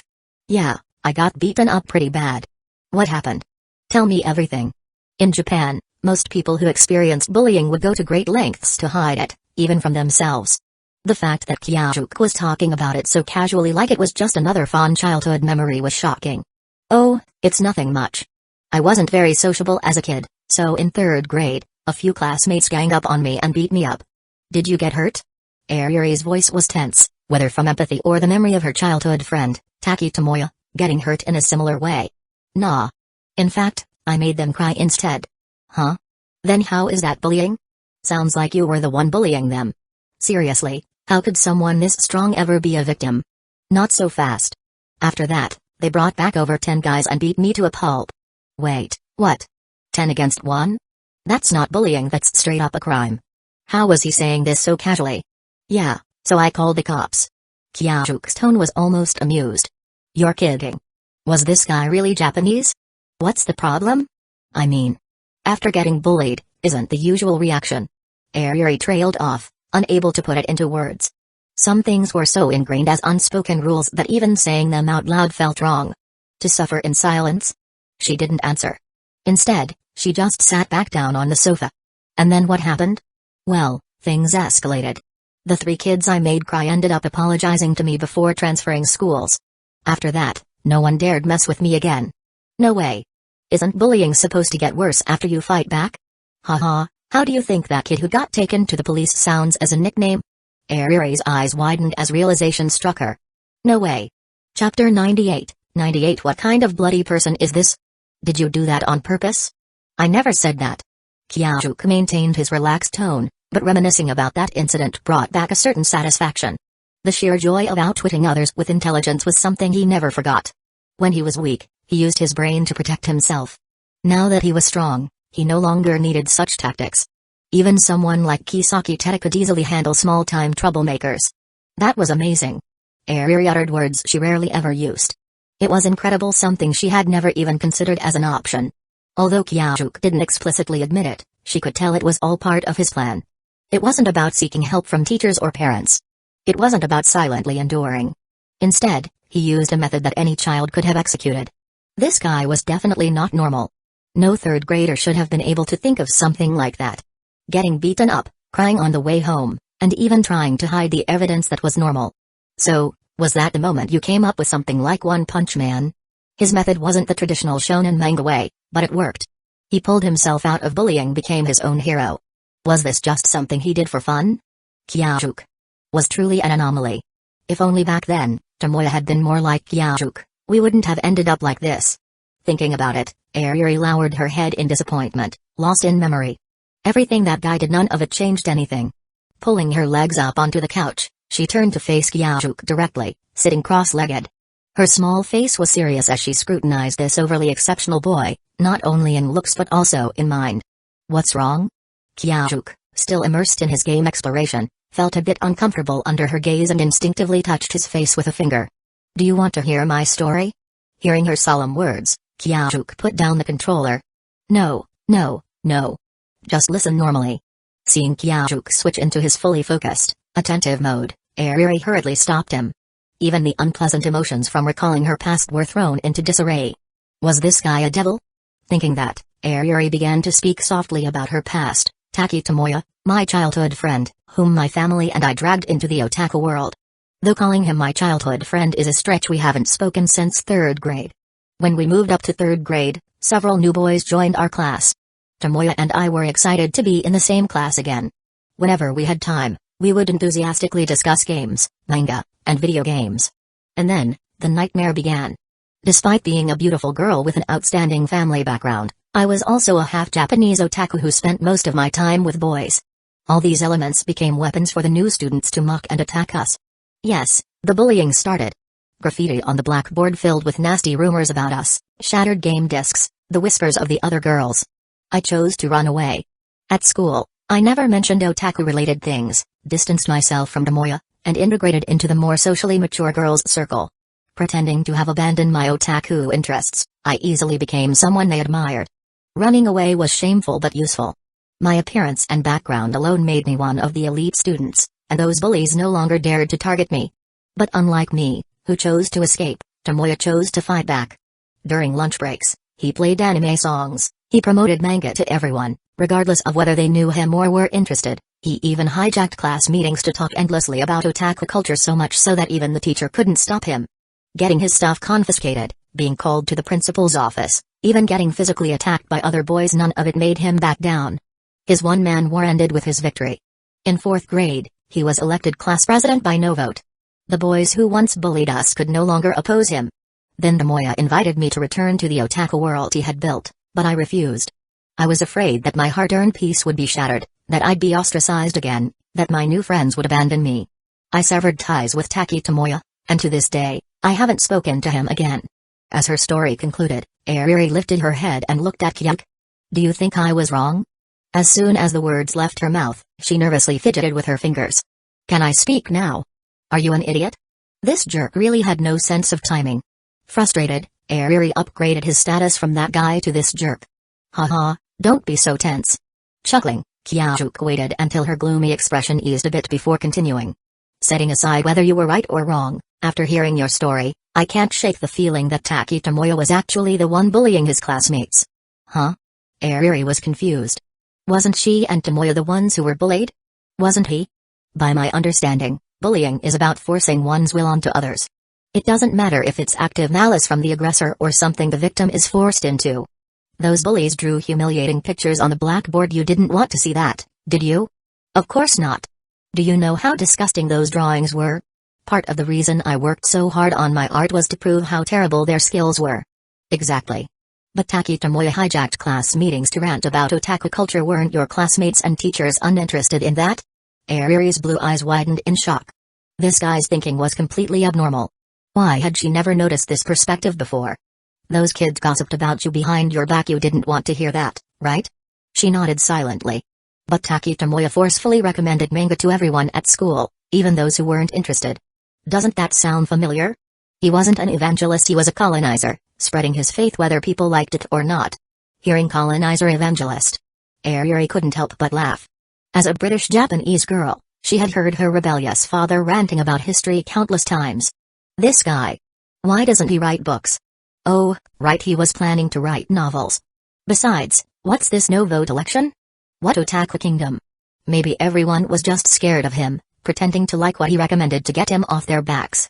If they truly respected him, why wouldn't they vote? As she recalled scenes from her past, Ariri started to see things differently.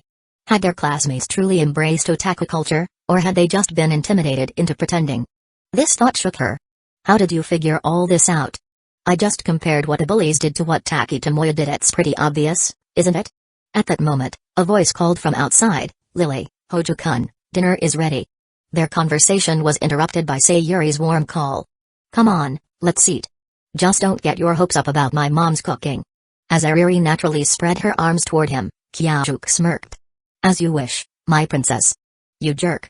Chapter 99, 99 long-live leggings. Despite her words, Ariri obediently climbed onto Hojo's back, just like the princess riding behind the knight on the screen of the game they were playing. A bright smile reappeared on her face. He might be a terrible artist, an eccentric chatterbox, and an overall idiot, but as a steed, he was surprisingly reliable. That thought lingered in her mind, and her smile stayed with her until Hojo finally left her house. Standing by the large floor-to-ceiling window, she watched the taillights of his motorcycle Rocket 33 fade into the distance until they disappeared completely. Only then did Ariri shift away, using the nearby table and chairs for support, and slowly made her way to the sofa. It was just a sprained ankle, not like she was completely incapable of moving. Her mother, who had already cleared the dishes, was sitting on the sofa, sipping a steaming cup of tea while watching anime. "Mom, can you get me some cola and chips?"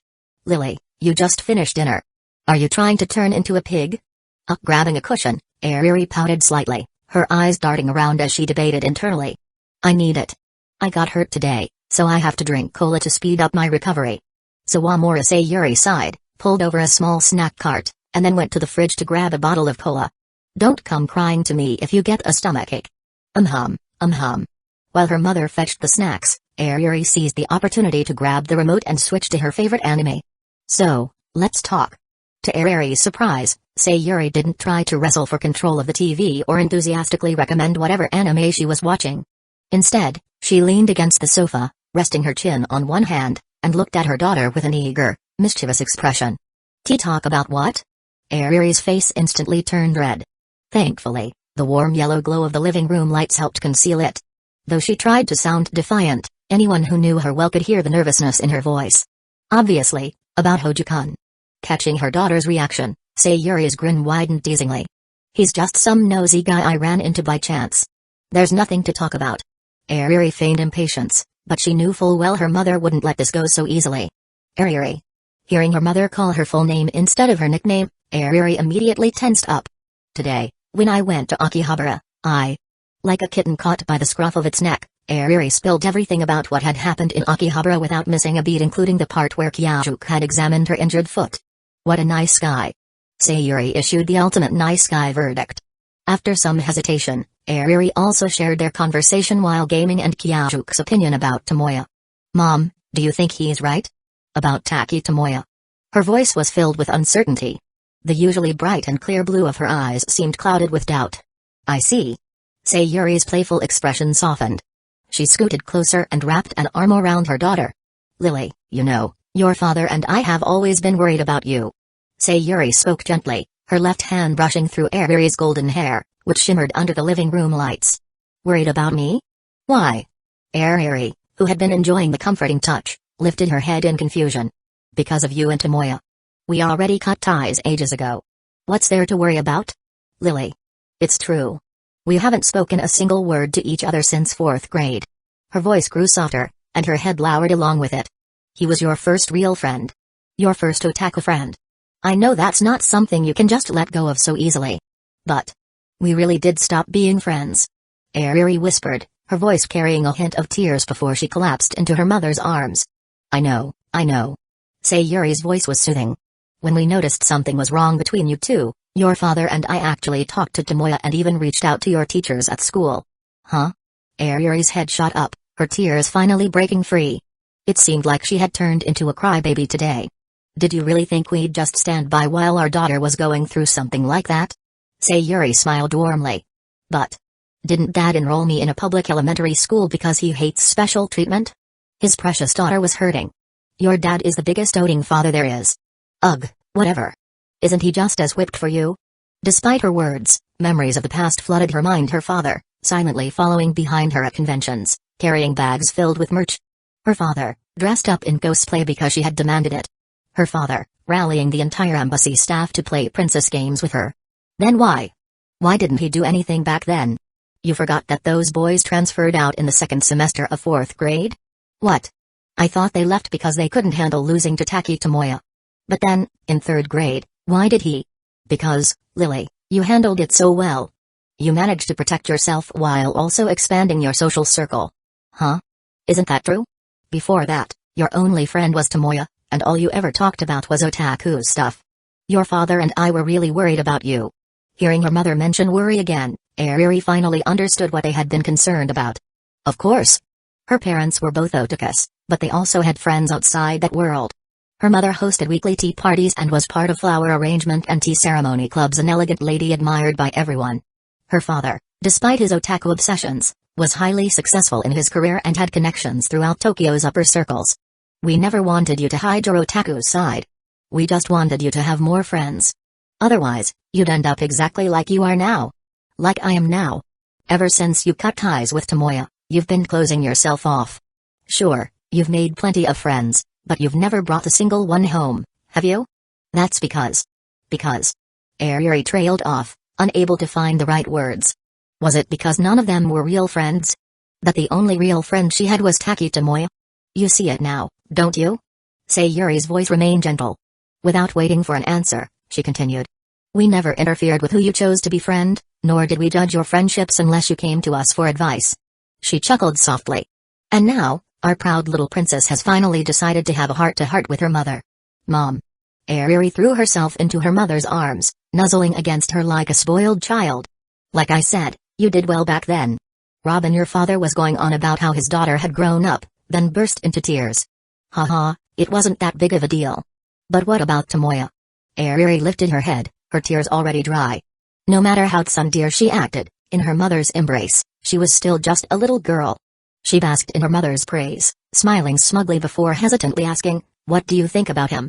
Sawamura Sayuri paused, hesitant to judge others so easily, but since it concerned her daughter, she made an exception. That Hojo boy was right. What Tomoya did was a form of bullying, no question about it. Dragging you, someone who had already moved on, back into that situation was selfish, plain and simple. But we were friends. Ayuri said softly, even though she had rejected him at the time. That's exactly why he should have thought about your feelings more. And besides, you were just a third-grade girl back then. He might not have been afraid of being bullied, but how could he expect you to handle it? How could he do that to you? For the first time, anger crept into Sayuri's usually gentle voice. But you and Dad wanted us to make up, didn't you? Because we knew that unless you resolved things with Tomoya, you'd never truly move on. Fortunately, you met Hojo, and the things he said really hit home. I see. The confusion clouding Ayuri's mind began to clear. She finally knew what she needed to do. Without hesitation, she sat up, ripped open a bag of chips, took a big gulp of cola, and declared excitedly, so what about Hojo? That guy is seriously amazing. Haha, yes, I must say, he's quite impressive. When your father was his age, all he did after getting into a fight was run home crying for his mother to take revenge for him. Right? And his drawings, Mom, you have to see them. You'll understand why I called him an alien. Ayuri quickly pulled out her phone and showed her mother the 2 versions of Kyajuke's drawings. Incredible. Sayuri covered her mouth in shock. And that's not all. He plays games in the most ridiculous way. Ayuri rambled on excitedly. Watching her daughter's enthusiasm, Sayuri couldn't help but smile warmly. By the time Kyajuke left Ayuri's house, it was already 6 p.m. Though he had already eaten, he rode toward the Garden of Words cafe as planned. He had promised his cousin, Magi Toyoko, that they would discuss sauce recipes that evening. The meeting went smoothly except for one surprise. The scrawny, petite cousin he remembered had turned into a massive woman. Girls really do change a lot as they grow up, huh? On his way back to Bunkyo, Kyajuke absent-mindedly reflected on it while enduring the sound waves of Akudra Miki's relentless chatter. Later that night, he visited Akudra Senpai's place. To celebrate the successful sale of the sauce recipe, she suggested cooking dinner and having a drink together. Of course, she had beer while he stuck to cola. What could be better for celebrating than cola?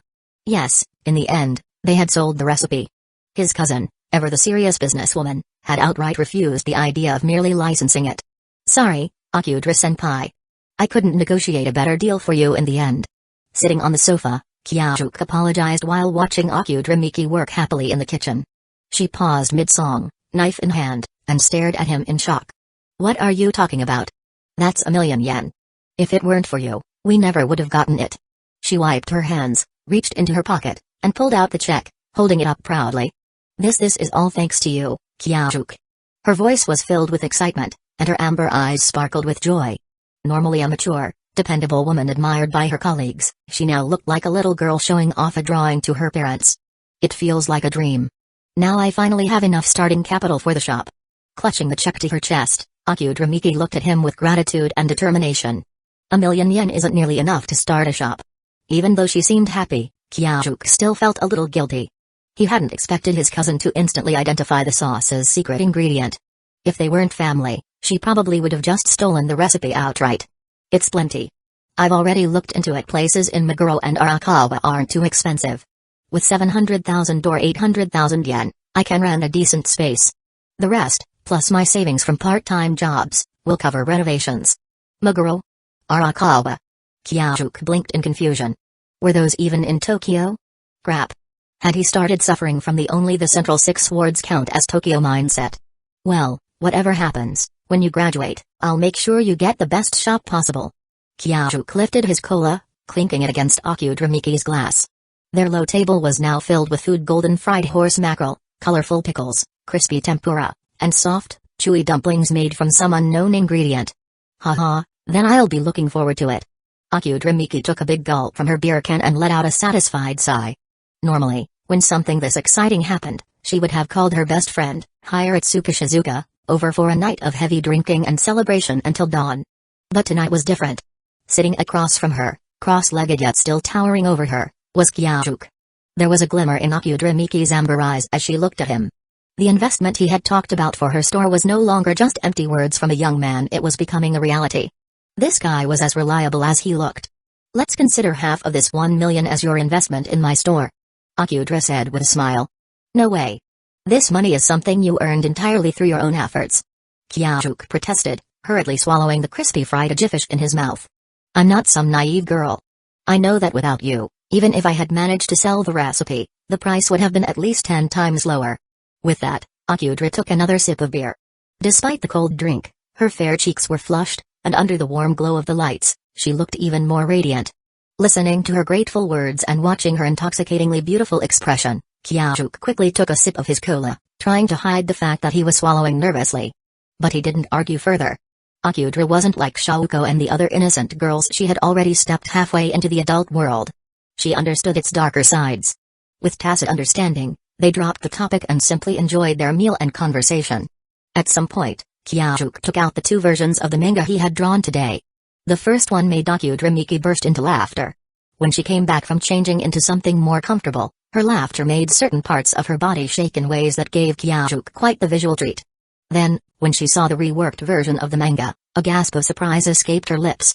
Good times never last long. Standing by the window, Akudra silently watched Kyajuk's figure fade into the distance as he rode away on his motorcycle. A bright smile lingered on her face as she hummed a tune and began tidying up. In another place, another time, Hida City, Itamori Town, Mimizu Shrine. Night had deepened, and most of the town's lights had already gone out. Mimizu Mitsuha sat at her desk, working through her homework. Nearby, her younger sister Yotsuba and their grandmother were watching television.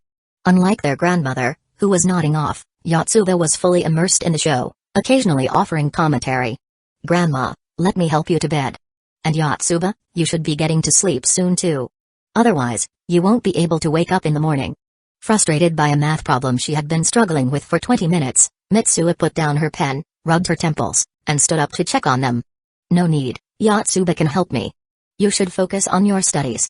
Their grandmother said with a gentle smile, shaking off her drowsiness. But the show's almost over. Yotsuba pouted, even as she obediently helped their grandmother up. I'll record it for you so you can watch it tomorrow. Now, off to bed. Mitsuha's tone was firm. Fine. But, sis, you've been acting really weird today. You used to hate studying, and now you've been at it all day. Quiet. Studying is a good thing. Their grandmother said, lightly tapping Yotsuba on the head. Ow. But isn't Mitsuha supposed to inherit the shrine anyway? Yotsuba rubbed her head, pretending to be hurt out of habit. Hee, well, there's always you, Yotsuba. How about you inherit the shrine instead? Really? Then can I? As Yotsuba's excited voice faded into the distance, Mitsuha shook her head, laughing to herself. That little troublemaker, was she still thinking about selling Kuchikami's online? After packing away her textbooks and setting the TV to record, Mitsuha returned to her room and sat at her desk. Studying at the low table had left her sore all over, but she had stayed there just to keep her grandmother company.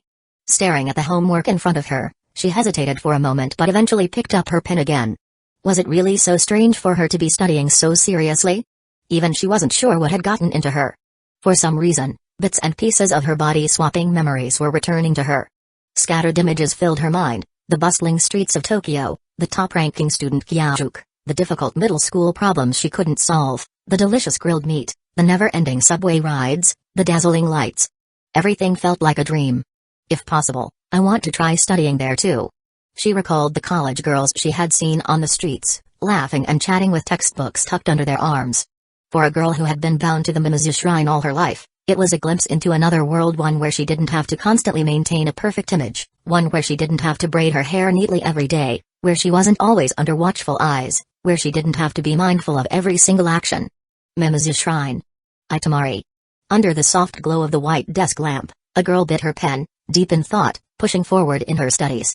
As she leaned in, her hand accidentally knocked against a lamp switch. Monday. Ida City, Itamori Town, Mimizu Shrine. Even without the morning sun against his eyelids, Kyajuk knew he had turned into a girl again. Lifting his head with great effort, his stiff neck and sore body protested against the movement.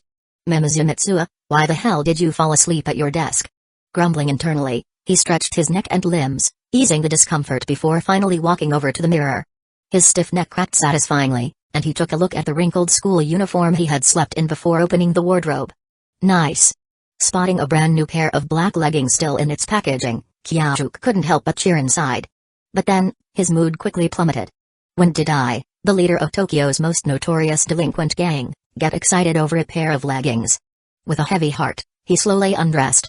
He hesitated for a moment but ultimately spared the pink underwear. Bound by his own strong sense of morality, his mild OCD prevented him from feeling comfortable skipping a shower, yet he forced himself to endure it.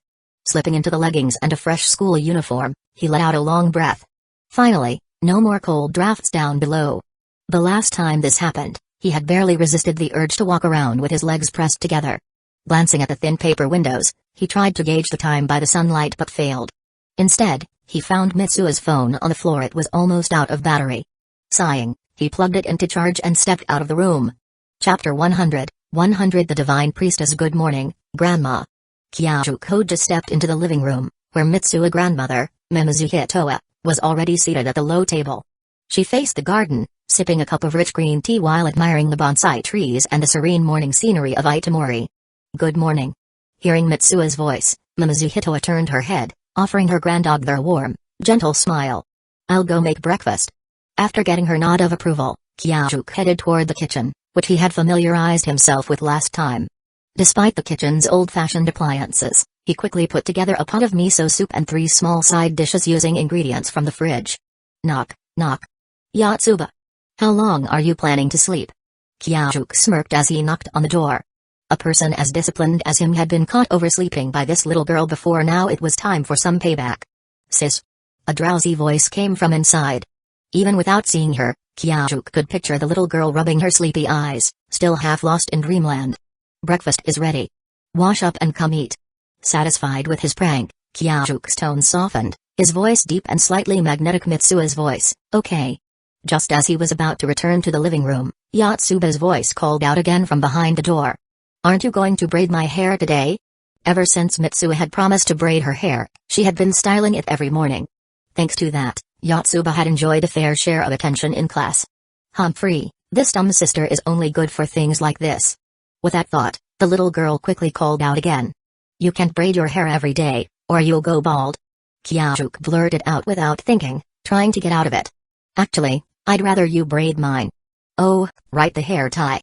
Kyajuk turned and stepped into Mitsuha's room, rummaging through her drawers. Got it. Opening a drawer, he found the hair tie Yatsuba had given him before along with another braided cord. Wait. This is called a kumihimo, right? Kyajuk picked up the red and blue woven cord, examining it closely. A strange, hazy feeling washed over him, like he had seen this before, but couldn't quite remember where. Must be that damn system messing with me again.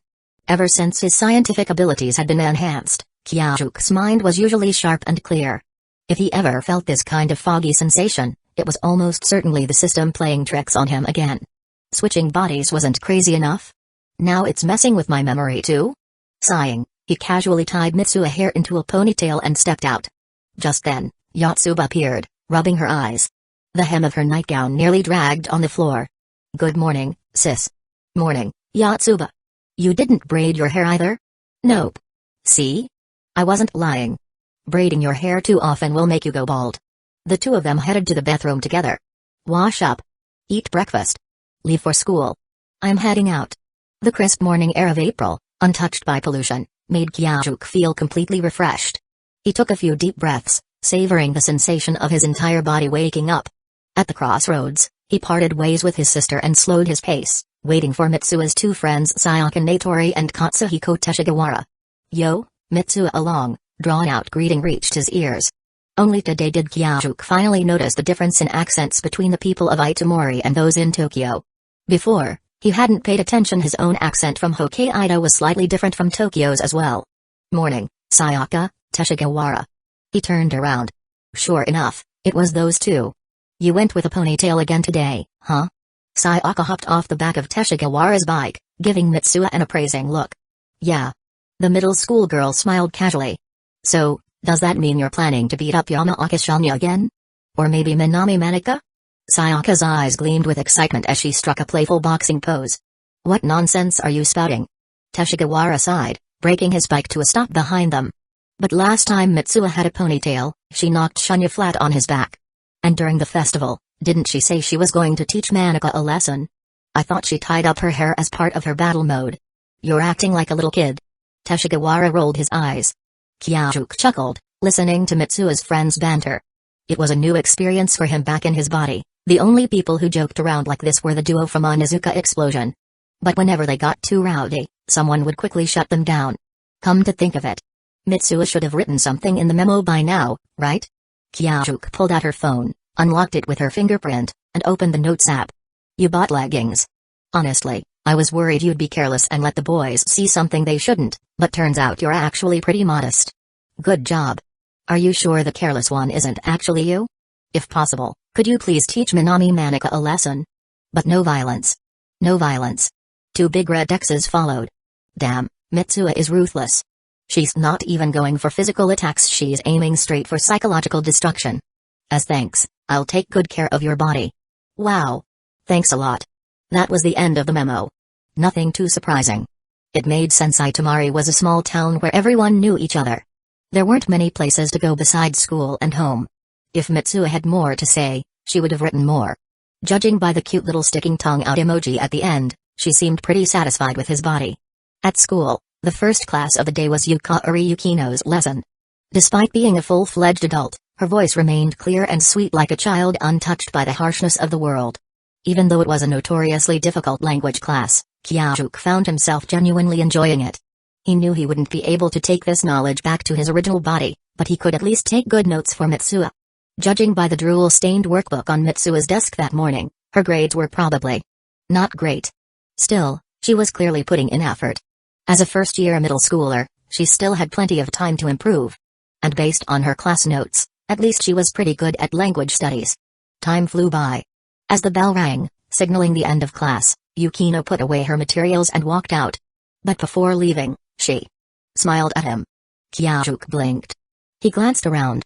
The students sitting in front of him had bolted out the door the moment the bell rang. So, she was definitely smiling at him. Before he could think too much about it, Sayaka and Teshigawara came over, striking up a conversation. Kyajuk decided to keep his responses minimal, less talking, fewer mistakes.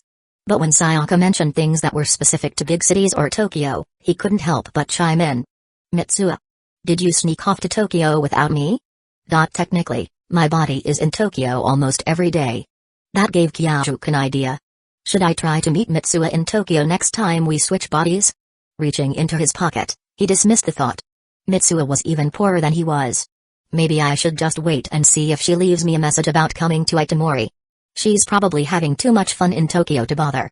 Chapter 101, 101 The meaning of a ponytail. At noon, Kyajuk had lunch with Mitsuya's two friends beneath a giant tree in the corner of the playground. Enjoying the cool breeze under its wide shade, he couldn't help but lament how small the girl's appetite was. Beyond the playground, a steep cliff overlooked a winding mountain road.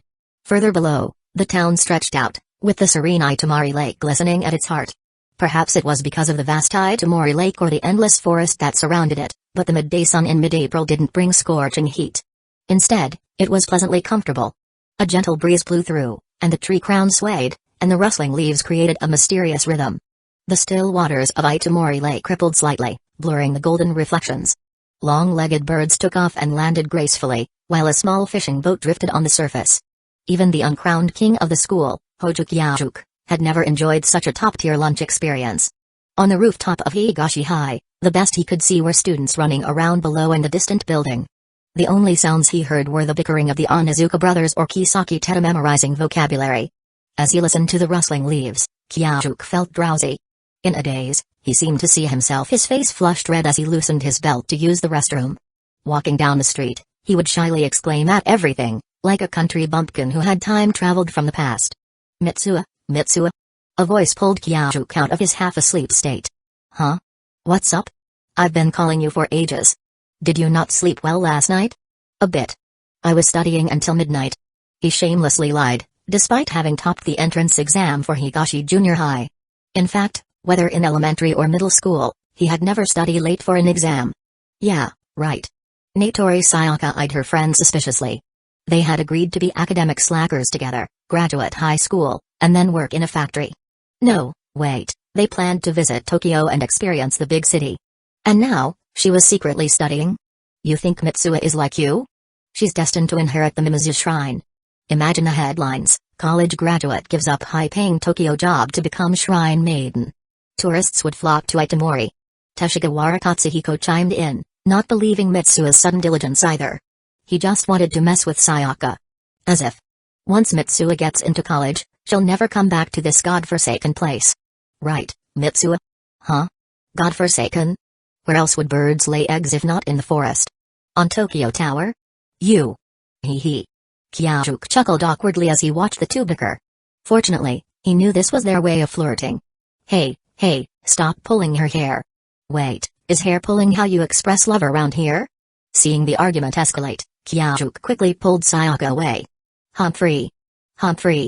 Okay, it really was their strange custom. Their bond seemed stronger now. Watching the two cross their arms and snort in sync, Kyajuk couldn't help but smile wryly. After some playful banter, afternoon classes began. Art classroom facing the perfectly angled canvas and holding a well-balanced pencil, Kyajuk's artistic soul burned with passion.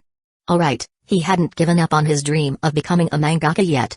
After reflecting last night, he realized he didn't need to worry about expressions. After all, Saitama from One Punch Man had a blank face. He could just ask Hariri to design a few expressions and reuse them. As for the supporting characters, deal with that later. Or have Hariri handle that too. Come to think of it, don't Japanese mangaka have assistants? Maybe he could recruit Hariri as his assistant? Wait, no. There's no way he could afford her. Living in a mansion that could be a tourist attraction, with a diplomat father, and on the verge of becoming a famous gin artist, she was out of his league. How big of a face would he need to ask her directly? It's not like he had the face fruit power. Or, split the profits 50 out of 50? Count it as her technical investment? With that thought, Kyajuk began sketching. This time, he drew a massive humanoid creature. It wasn't human because of the terrifying, ear-to-ear grin that split its face. The giant clutched a tiny human in its hand. Mitsuha, what are you drawing? The teacher told us to draw a vase.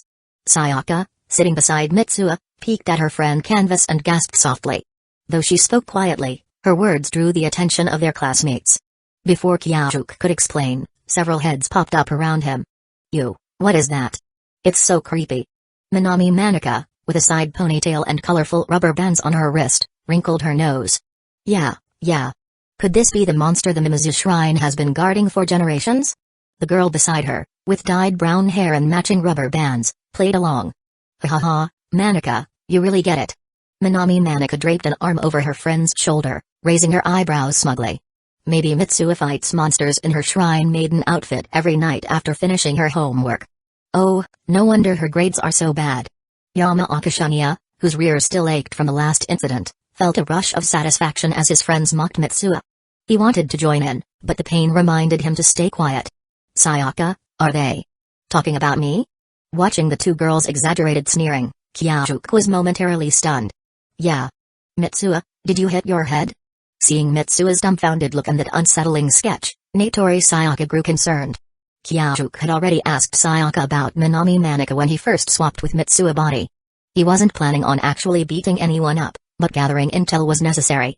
Now, seeing Minami Manika's thick mascara and disturbingly colored lipstick, he was reminded of an old saying, spare the rod and spoil the child. How should he deal with them? Slap them each in the face. Too violent. Drag them by the hair around the classroom? What's wrong with me? All these terrible ideas. Is Mitsua's influence rubbing off on me? Kyajuk put down his pencil and stood up. Minami Manika, still babbling in her thick accent, immediately shut up and took a step back. Normally, they wouldn't fear Mitsua, but after what happened to Yamaoka Shanya, the Mitsua standing before them felt dangerous. Oh right, she had her hair tied in a high ponytail that day too. Chapter 102, 102 How to Handle Bullying. Noticing the situation, Mitsua approached them, and the expressions on Manika and Kusaka's faces turned to sheer terror. However, Hojo Kyajuk simply extended his hand and pushed them aside, grabbing the drawing boards of the two girls and Yamaoka Shanya from nearby. Without hesitation, he tossed them onto the ground and stacked them up. Wait, what are you doing? Manika and the others shouted in alarm. With a sly grin, Hojo Kyajuk leapt into the air and stomped heavily on the stack of boards. With just one jump, the thin wooden boards were punctured with two large holes. The same fate befell the three drawings. I spent an hour on that. Yamaoka Shanya wailed in despair. He genuinely loved art and dreamed of becoming a painter, often sketching even during idle moments in class. Kneeling on the ground, he desperately tried to salvage his masterpiece. But Kyajuk showed no mercy. He stomped again and again until the board's frames snapped and the drawings turned to shreds. The entire class, who had already been watching due to Manika's earlier comments, stood in stunned silence. Even Natori Sayaka and Teshigawara Patsuhiko were left speechless as they watched the usually gentle Mitsua turn into a demon, mercilessly crushing Shunya's work. Only after the boards were completely destroyed did Kyajuk stop, wiping sweat from his brow. Mitsua's body was indeed weak, even such simple movements left Kyajuk feeling a bit fatigued. What's wrong? He asked casually after catching his breath. He adjusted Mitsua's skirt, thankful that he wore leggings underneath. Otherwise, those acrobatic moves would have been quite embarrassing. Mitsua, you. Katsuhiko stammered in disbelief. That was amazing. Sayaka interrupted, rushing forward to grab Kyajuk's hand with sparkling eyes. Wha? Minami Manika couldn't handle the overwhelming pressure and bolted out of the classroom, with her friend quickly following behind. Yamaoka Shanya, on the other hand, was still on the ground, hopelessly trying to piece his broken art together. Why bother worrying about trash like that? Kyajuk remarked, ignoring the stares from Mitsua classmates as he returned to his seat to continue drawing. He found the intense expressions from Attack on Titan quite fitting for his current mood. What did you just say? Shanya shot up from the ground, momentarily overcoming his fear. Come here and watch closely. Kyajuk said, remembering Mitsua's request to mentally crush her enemies. Whether Shanya was on the list or not didn't matter. Collateral damage was part of the game. Using a blank sheet of paper, Kyajuk picked up a pencil and began sketching. Shanya reluctantly stood beside him, telling himself he was only watching to find a way to defeat Kyajuk with his own art. However, as Kyajuk's pencil glided across the page, perfectly replicating the subject with stunning accuracy, Shanya's jaw dropped. Even without shading, the sketch was already indistinguishable from reality. Got it now? Kyajuk asked. Shanya numbly nodded. Then cry already. Kyajuk's sharp words struck like a dagger, and Shanya actually whimpered and burst into tears. His pride as an artist was utterly shattered.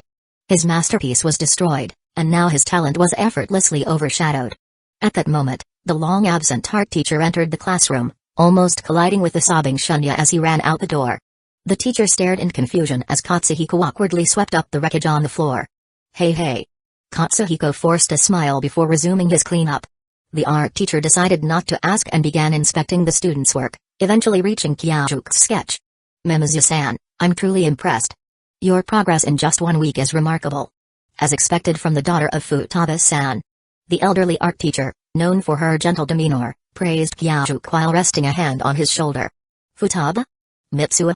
Yotsuba? Wait. Wasn't Mitsua's grandmother named Hitoa? Then Futaba must be her mother. Thank you, but I still have a long way to go compared to my mother. Kyajuk replied humbly. Mitsua's naturally low voice, when spoken softly, carried a magnetic charm that made people's hearts flutter. You've done wonderfully, dear. Your mother was. The teacher sighed before patting Kyajuk's shoulder and moving on. Phew. Sayaka exhaled in relief. I thought we were going to get scolded. Haha, it's just a little problem. Kyajuk chuckled. True. Plus, Manika and her crew wouldn't dare tell the teachers or their parents about this. Sayaka said with a grin. As expected, the fashion trio returned to class before the next lesson, pretending as if nothing had happened. When the final bell rang, most students hurried home to help with family chores, as was common in this rural town. Kyajuk left the classroom, chatting with his friends. Mitsuo. Hearing the now familiar name, Kyajuk turned to see Yukino Yukari, the beautiful and gentle teacher, standing by the door. "Can I speak with you for a moment?" she asked with a warm smile. Sayaka and Katsuhiko exchanged worried glances. "You guys go ahead. We'll grab coffee tomorrow night." Kyajuk reassured them. "Don't worry, I'm not here to scold her," Yukari-sensei added with a chuckle. With that, Sayaka and Katsuhiko relaxed and left the room. Chapter 103, 103 The number 1 rank is mine. Hojo Kyajuk stepped forward and walked alongside Yukino Yukari. Though he was currently inhabiting the body of Mimizu Mitsuo, as first-year middle school girl, he was noticeably shorter than the mature woman beside him. The two entered the office and took their seats. "Want some?" Yukino Yukari pulled out a pile of chocolates from her drawer and offered them to Kyajuk. "Sure." Realizing that Yukino was trying to ease the awkward atmosphere, Kyajuk didn't refuse. He wasn't feeling uncomfortable, but he wouldn't pass up the chance to get closer. "It was a disaster, wasn't it?" Yukino spoke, her voice as clear as the air of Itamori, but with a touch of unexpected charm. Kyajuk tilted his head in confusion. "The ritual," Yukino said with a soft look in her dark eyes. "Huh?" Kyajuk was even more puzzled. "Wait. Mitsuo, you didn't find it embarrassing?" Yukino's disbelief grew as she looked at Kyajuk's blank expression. "Sorry, sensei. I'm not feeling well today, so my memory is a bit fuzzy." "I see. Should I take you to the town's clinic?" "No, it's nothing that serious. I just have some memory gaps." "But more importantly, what was that ritual you mentioned?" Kyajuk quickly brushed off her concern. After all, this was a supernatural situation, and there was no way anyone could detect the body swap. Memory issues aren't serious.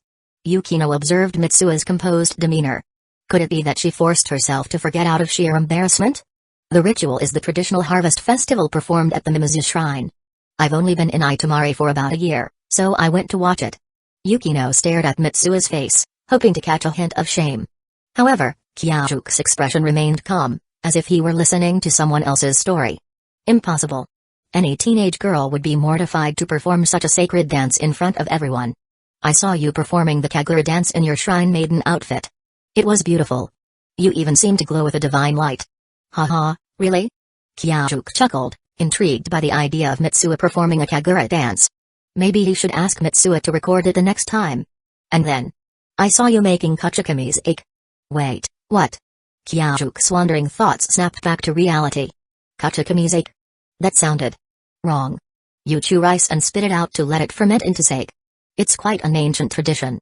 Yukino explained. Yukino's tone was full of sympathy, imagining how embarrassing it must have been for Mitsuo. The incident in art class earlier must have been related to this. What kind of bizarre Shinto practice is this? Did God even like that kind of thing? Kyajuk internally cringed but couldn't help but wonder. What would that sake taste like? Before Kyajuk could dwell further, Yukino spoke again. It must have been tough, huh? Yeah. Even though it wasn't his experience, Kyajuk couldn't help but feel sorry for Mitsuo. "Mitsuo, you've really been through a lot." Kyajuk finally understood why Mitsuo had written in her notes to get back at Minami Manika. He could imagine the humiliation of performing on stage while her classmates mocked her from below. Good thing they didn't swap bodies that day. If Kyajuk had to endure that, he might have wanted to erase everyone's memory just to survive. "You've really had it rough." Kyajuk looked at Mitsuo's body with genuine empathy. Yukino was slightly confused by the odd phrasing but brushed it off, assuming Mitsuo was just trying to suppress the embarrassing memory. "Mitsuo, if you ever need someone to talk to, you can come to me." Yukino leaned forward and gently held Mitsuo's hands resting on her lap. Kyajuk froze. He'd never experienced someone else holding his hands like this. It had always been him holding others' hands. He stiffened for a moment before forcing a grateful smile. "Thank you, sensei. You're really kind." As they left the school, the unfamiliar sights of the small town caught their attention. At a crossroads, they parted ways. Meanwhile, in another part of Japan, Tokyo, in a small apartment, Mimizu Mitsuo was rudely awakened by the vibration of a phone. She reached out blindly but froze, remembering the pain from falling off the bed last time. Opening her eyes, the dimly lit room tempted her to go back to sleep. His grades are good anyway. Skipping morning classes won't hurt, right? Just as Mitsuo was about to drift back to sleep, buzz. Ugh. Fine, I'm up. Annoyed, she grabbed the phone and silenced the alarm. But the moment the screen turned dark, She was startled by the reflection of Kyajuke's fierce, murderous eyes. What the heck? Though the reflection quickly disappeared, Mitsuo couldn't shake the eerie feeling. She turned on the front camera and stared at the unfamiliar yet handsome face staring back at her. So cool. She couldn't help but smile, and the reflection's eyes softened with warmth. No. Now's not the time to admire his face. Mitsuo forced herself to make an angry expression. Whoa. Scary. Watching Kyajuke's face instantly turn menacing, Mitsuo finally understood why he was the leader of delinquents. If Yotsuba saw this, she'd definitely cry on the spot. After playing around with various expressions, Mitsuo finally got dressed. Of course, before that, she thoroughly admired Kyajuke's perfectly sculpted muscles. Absolutely nothing inappropriate happened.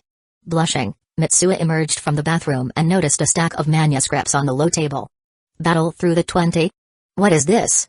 Mitsuo grabbed some bread and milk from the cabinet, as Kyajuke had instructed in his notes, and began flipping through the papers. Why are these just outlines? Where's the rest of the story? The incomplete but fascinating storylines frustrated her.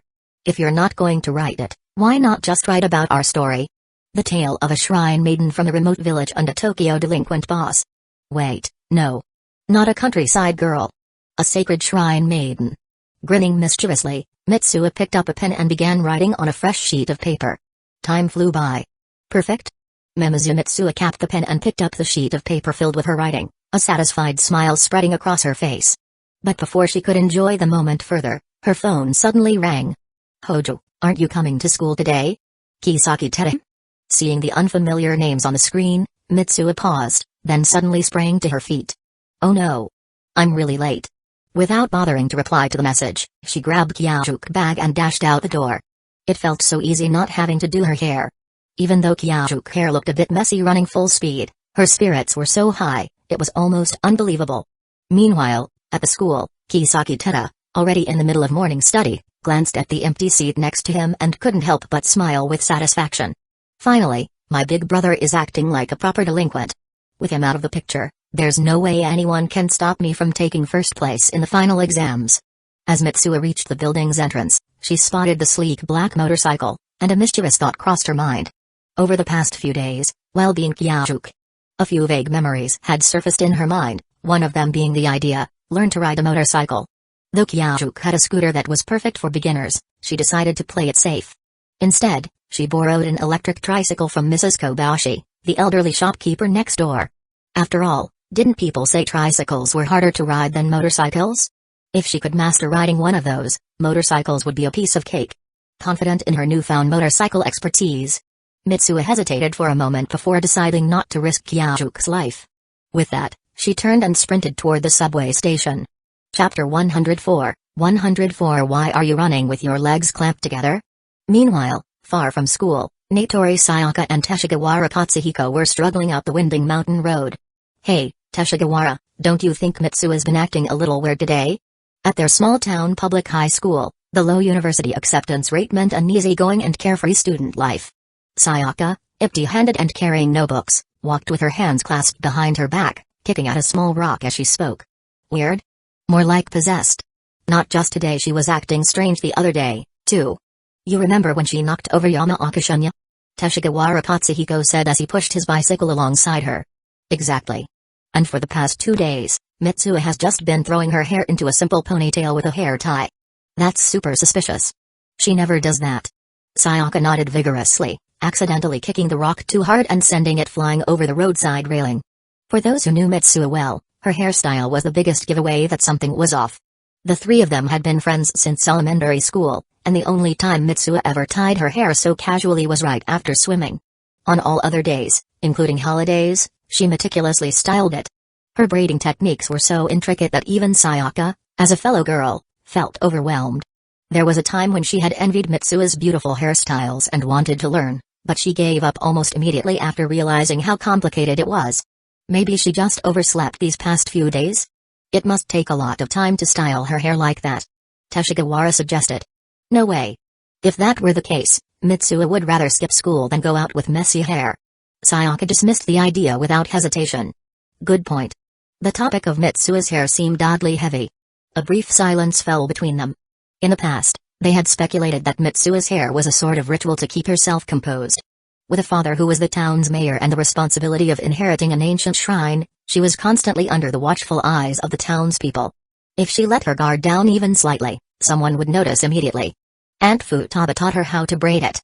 Sayaka said quietly. Yeah. Teshigawara lifted his gaze to the distant edge of Itamori. The forest had already sunk into darkness, and Mars shimmered in the mountain sky. Mitsuha. She probably doesn't want to disappoint her mother. Sayaka added quietly if her recent strange behavior was her way of coping with stress, they were fully on board with supporting her, no questions asked. If she wanted to pick a fight, they'd be right there with her. Yukino-sensei came from Tokyo. I hope she can help Mitsuha. Sayaka murmured. Yeah, I hope so too. That evening, the Yamaoka household Yamaoka Shunya knelt, sitting upright as he faced his father's interrogation. So, you didn't end up having a conflict with Miss Mitsuha, did you? His father asked. No, I didn't. I'm sorry, father. I've embarrassed you. Yamaoka Shunya pressed his forehead to the ground in apology. No, you did well. Yamaoka Ecchi said, reaching out to help his son up and patting him on the shoulder. Huh? Yamaoka Shunya was confused. That's the Mimizu family we're talking about. An old man sitting next to them said. It was Yamaoka Kinto, Ecchi's father. Right. She's the eldest daughter of the Mimizu family. Yamaoka Ecchi added, agreeing with his father. The eldest daughter? But isn't that just a nickname people use to mock her? Yamaoka Shunya asked, puzzled. Hey, you young people have no interest in the past. You've never met Futaba-san, have you? Otherwise, you will understand why the Mimizu family's daughter is always called Miss. Yamaoka Kento's eyes, clouded with age, appeared even more distant under the yellow light of the lamp. Futaba-san? You mean Mitsuha's mother? Yamaoka Shunya knew this much at least. Yeah. Yamaoka Ecchi agreed, looking wistfully at his father. Before Yamaoka Shunya could ask more questions, the old man began telling stories from the past. Our town, Itamari, has been filled with believers of the Mimizu Shrine for generations. Just like how your generation doesn't care for traditional religion anymore, we, too, were shaken by the influence of new culture. But when the Mimizu Shrine's priests changed, even the most skeptical became devout. Yamaoka Kento's voice was thick with nostalgia, but Yamaoka Shunya listened intently. Even his father, who knew these stories by heart, listened with rapt attention. I only saw Kotano-san, the former priestess, during festivals when I was a kid. But I was particularly close with Akika-san, after all, we were classmates. Back when the new culture started to challenge old traditions, it was Akika who became the priestess.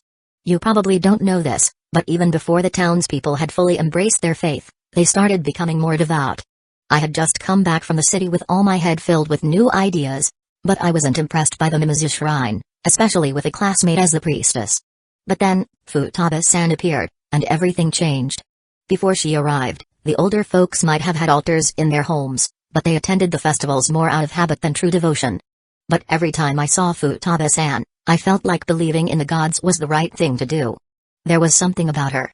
Like she was touched by a divine spirit. Yeah, I was also classmates with Futaba-san. There was this indescribable feeling about her, like she emitted a soft white glow.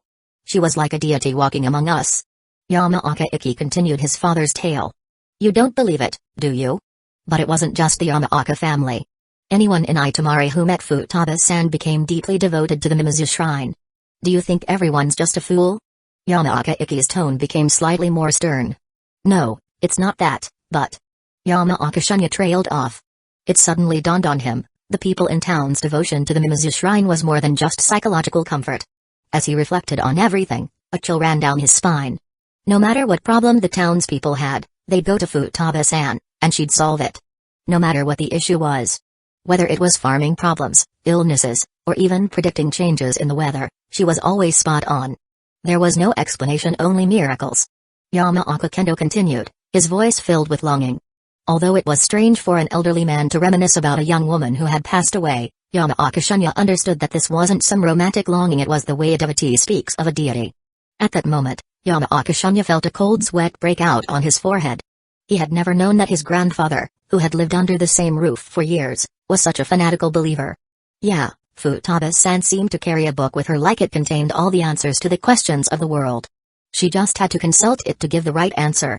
Yamaoka Ecchi added, picking up where his father left off.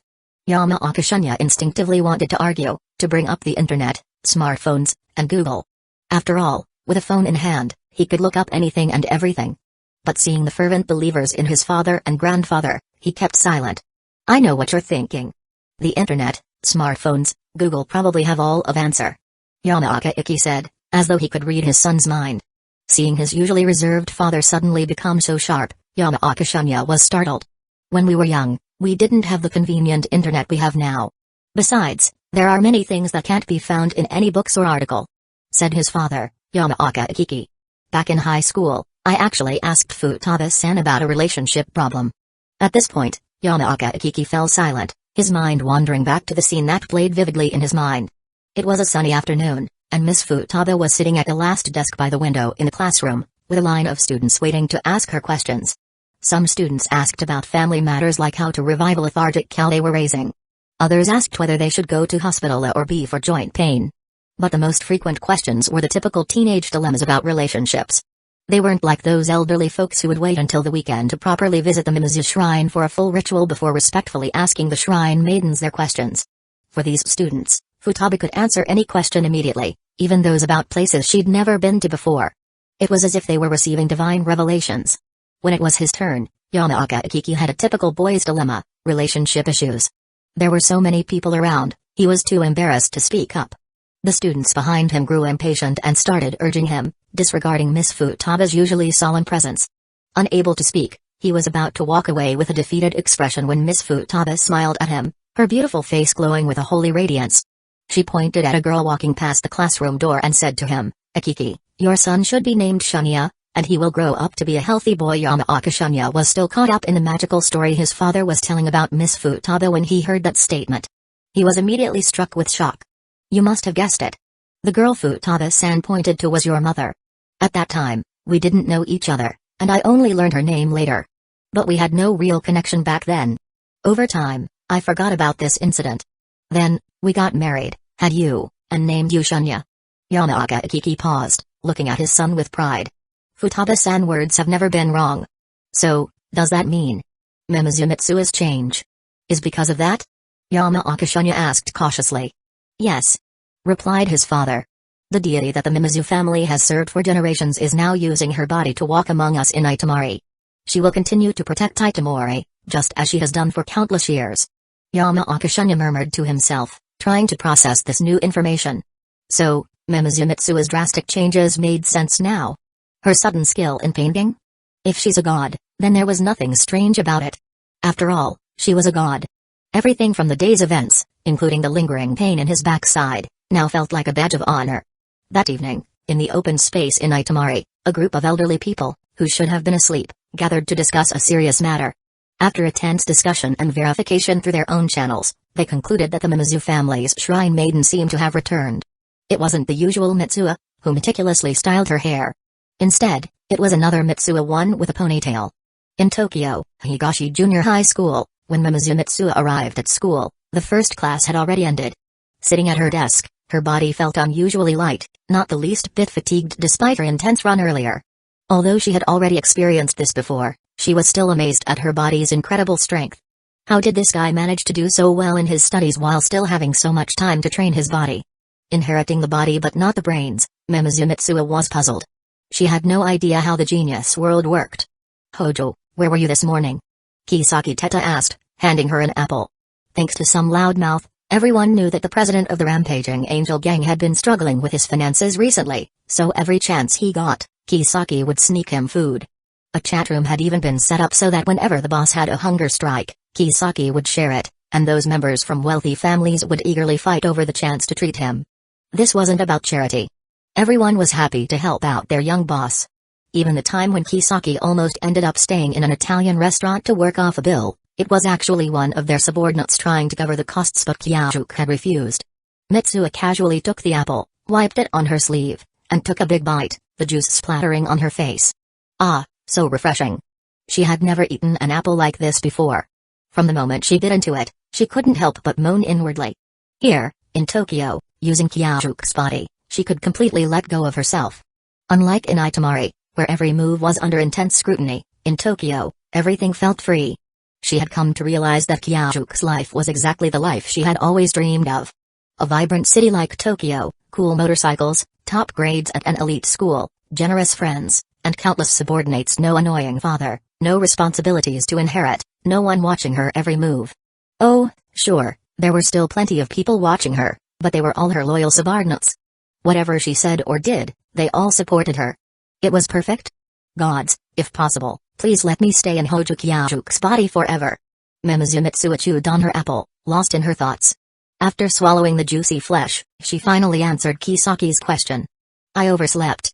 Eh? Kisaki stared at her in disbelief. His usually punctual boss had overslept. In the past, even when he was tired, Kyajuke would just come to class and sleep on the desk. What? Is it wrong to sleep in? Mitsuo replied with an exaggerated big boss face. Well, it's not that.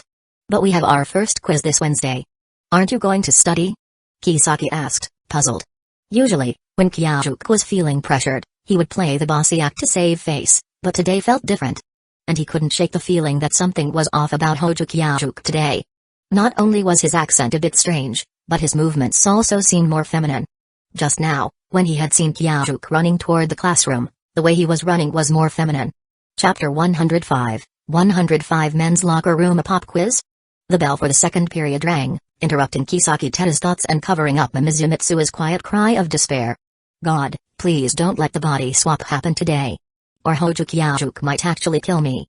Cursing her divine luck, Mitsuo buried her head in her textbook and began studying. The school day flew by quickly. Even though she knew she couldn't bring back memories from when she was in Kyajuke's body, Mitsuo, who had just resolved to study harder, kept pushing herself. Her painfully slow pace of solving problems made Kisaki Teda's liver ache. But, unsure if his boss was on to some new technique for studying. So, he kept his doubts to himself, suppressing them. Kisaki, where are we eating after school? As they walked toward the Kendo Club, Mitsuo excitedly asked.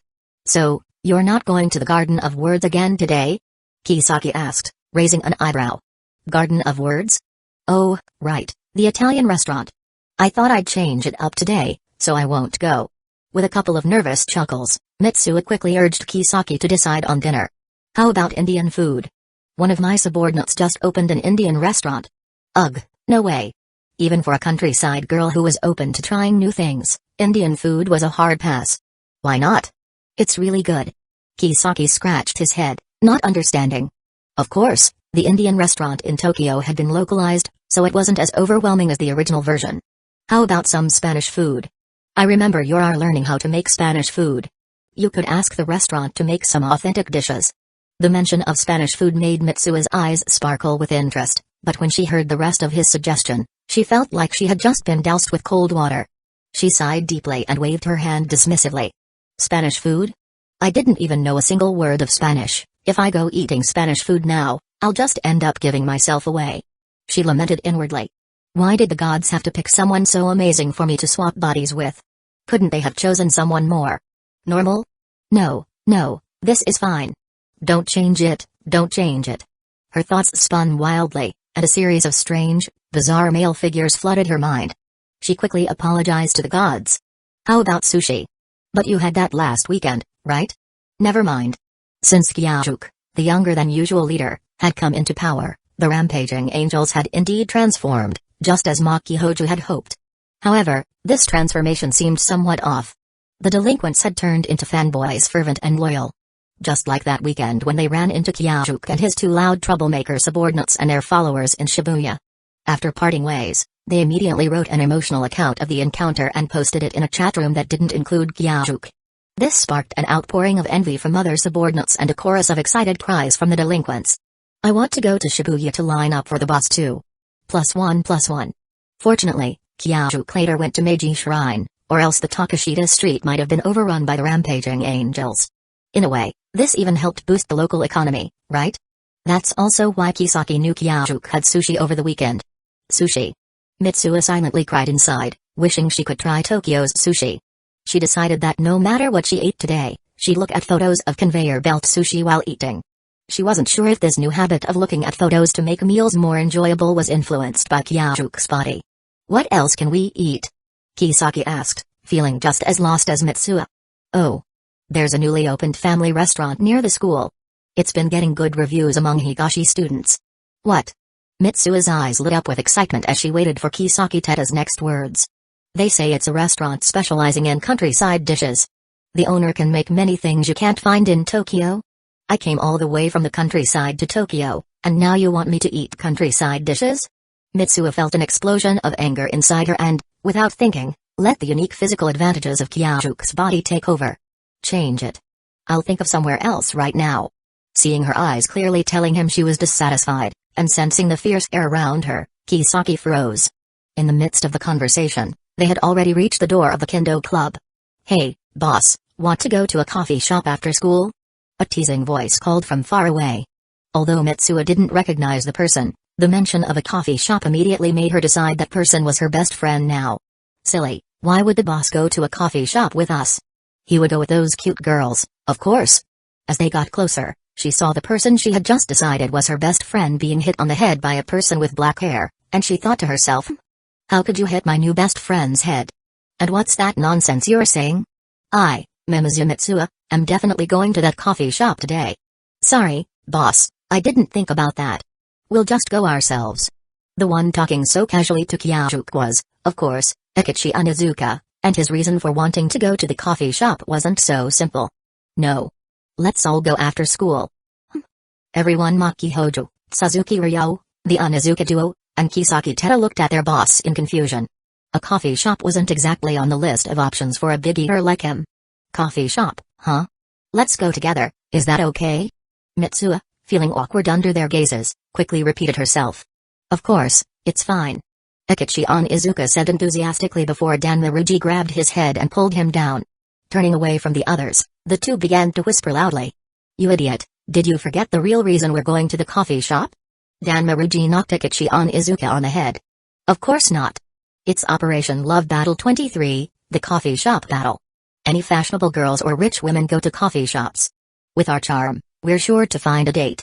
Yeah, but if we bring the boss along, do you think anyone will even look at us? Onizuka froze. He turned to look at Kyajuke, who wore a clueless expression. Ryuji did the same.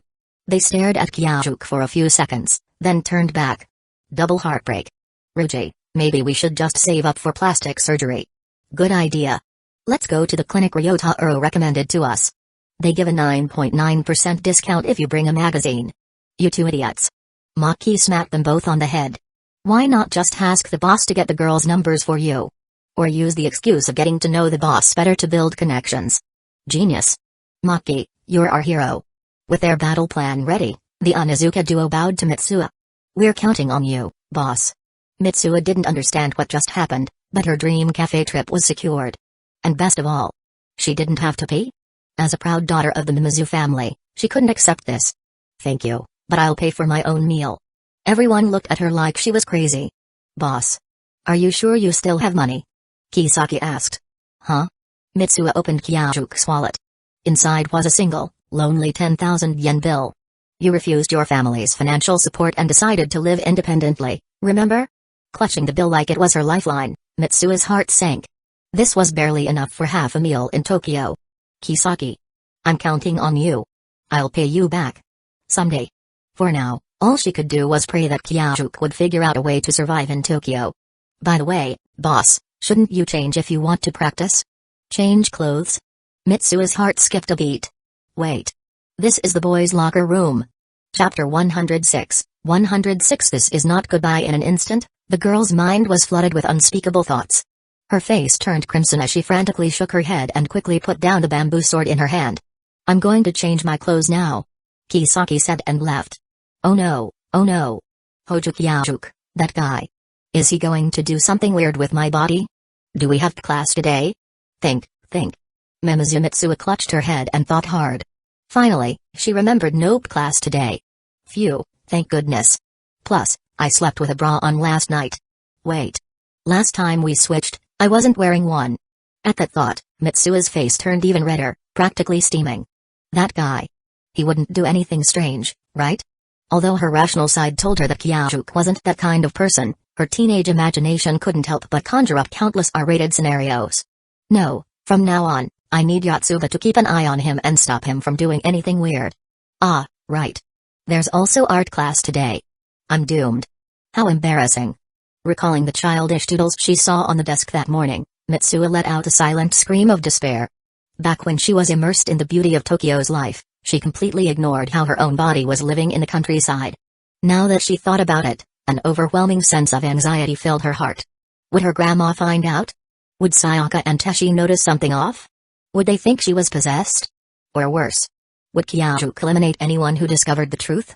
Imagining Kyajuk using her body to deliver a flying kick to Minami Manika, her skirt flipping up while all the boys watched in shock, Mitsuo felt like she was going insane. My carefully maintained image. It's all ruined.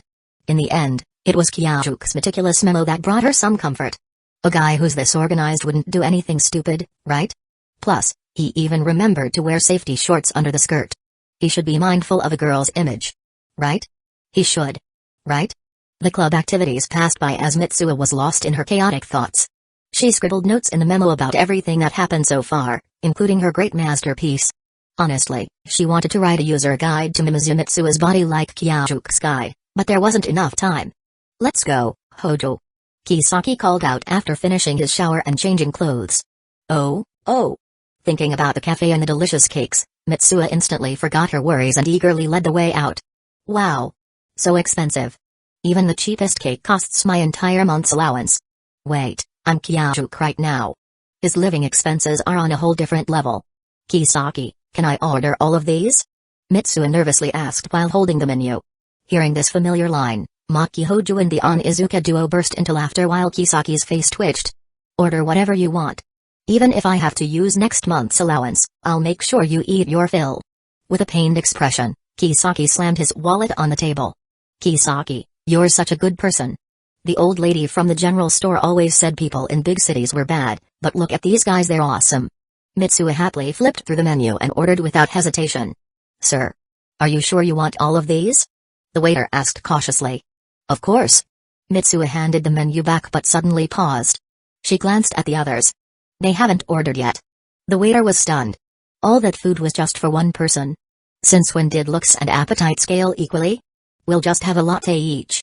Maki smiled. They weren't here for sweets. Hearing that, Mitsuo remembered the Onizuka duo's secret mission. She looked up and saw them scanning the restaurant for cute girls. Ah, now I get why these two, despite their good looks and tall stature, are perpetually single. While waiting for the food, Mitsuo decided to give Kyaju's subordinates some proper love advice. Ahem. Attention, everyone. The love guru is in session. Unbeknownst to Mitsuo, she and Kyajuk were now walking the same path of no return. Onizuka, Danma, you'll never get a girlfriend acting like that. Hearing their boss's words, Kisaki immediately sat up straight, ignoring his poor wallet. Onizuka Ecchi and Dan Maruji, who had been slouching like thugs, scratched their heads and quickly adjusted their posture. Ever since Kyaju's legendary ruthless demon title spread throughout the gang, there had also been an underground legend. He was an unstoppable chick magnet. After witnessing their boss dating that beautiful girl last weekend, the Onizuka duo had become full believers. So now, with hopeful, kindergarten-like anticipation, they waited for their master's teachings. You guys don't have to be that serious. No. What you're about to teach us is knowledge that surpasses even the great F-kun from the romance magazines. We must record this. With that, Onizuka pulled out his phone and hit the record button. Mitsuo, confident in her own knowledge, suddenly felt immense pressure. What the heck did Kyajuk do to make these guys like this? Whatever. No turning back now. Clearing her throat, Mitsuo began, do you think girls would like guys who stare at them with perverted eyes? Pervert? Us? Onizuka and Danma looked at each other, confused. Kisaki, did they look pervy to you just now? Kisaki hesitated for a moment but nodded firmly. Yeah, definitely pervert. I've told you guys this before, but you never believed me. That's right. Maki chuckled. I've been saying that for years. Onizuka and Danma hugged each other and cried. They had spent their youth believing in F-kun's eye contact seduction technique from the magazines. Now, their worldview was shattered. What should we do then? First, when you look at a girl, do it with appreciation and respect. Mitsuo spoke from a girl's perspective. Well, honestly, she was just making things up. But we were appreciating them. Onizuka protested. That's not appreciation. That's just being creepy. Kisaki and Maki burst into laughter. Then, how should we look at them? Onizuka, already thick-skinned from years of rejection, asked eagerly. Just look with your heart? Mitsuo suddenly felt her mom's wisdom flowing through her veins. The love guru's lecture was just beginning. How to look? Just look naturally. Having rarely left Itamori, Mitsuo knew that as long as it wasn't Minami Manika and her crew, Anyone who caught her gaze would respond with a friendly smile. Just follow my lead. Fortunately, she was currently inhabiting Kyajuke's body. With his handsome face and gentle eyes, Mitsuo was confident that no girl could resist.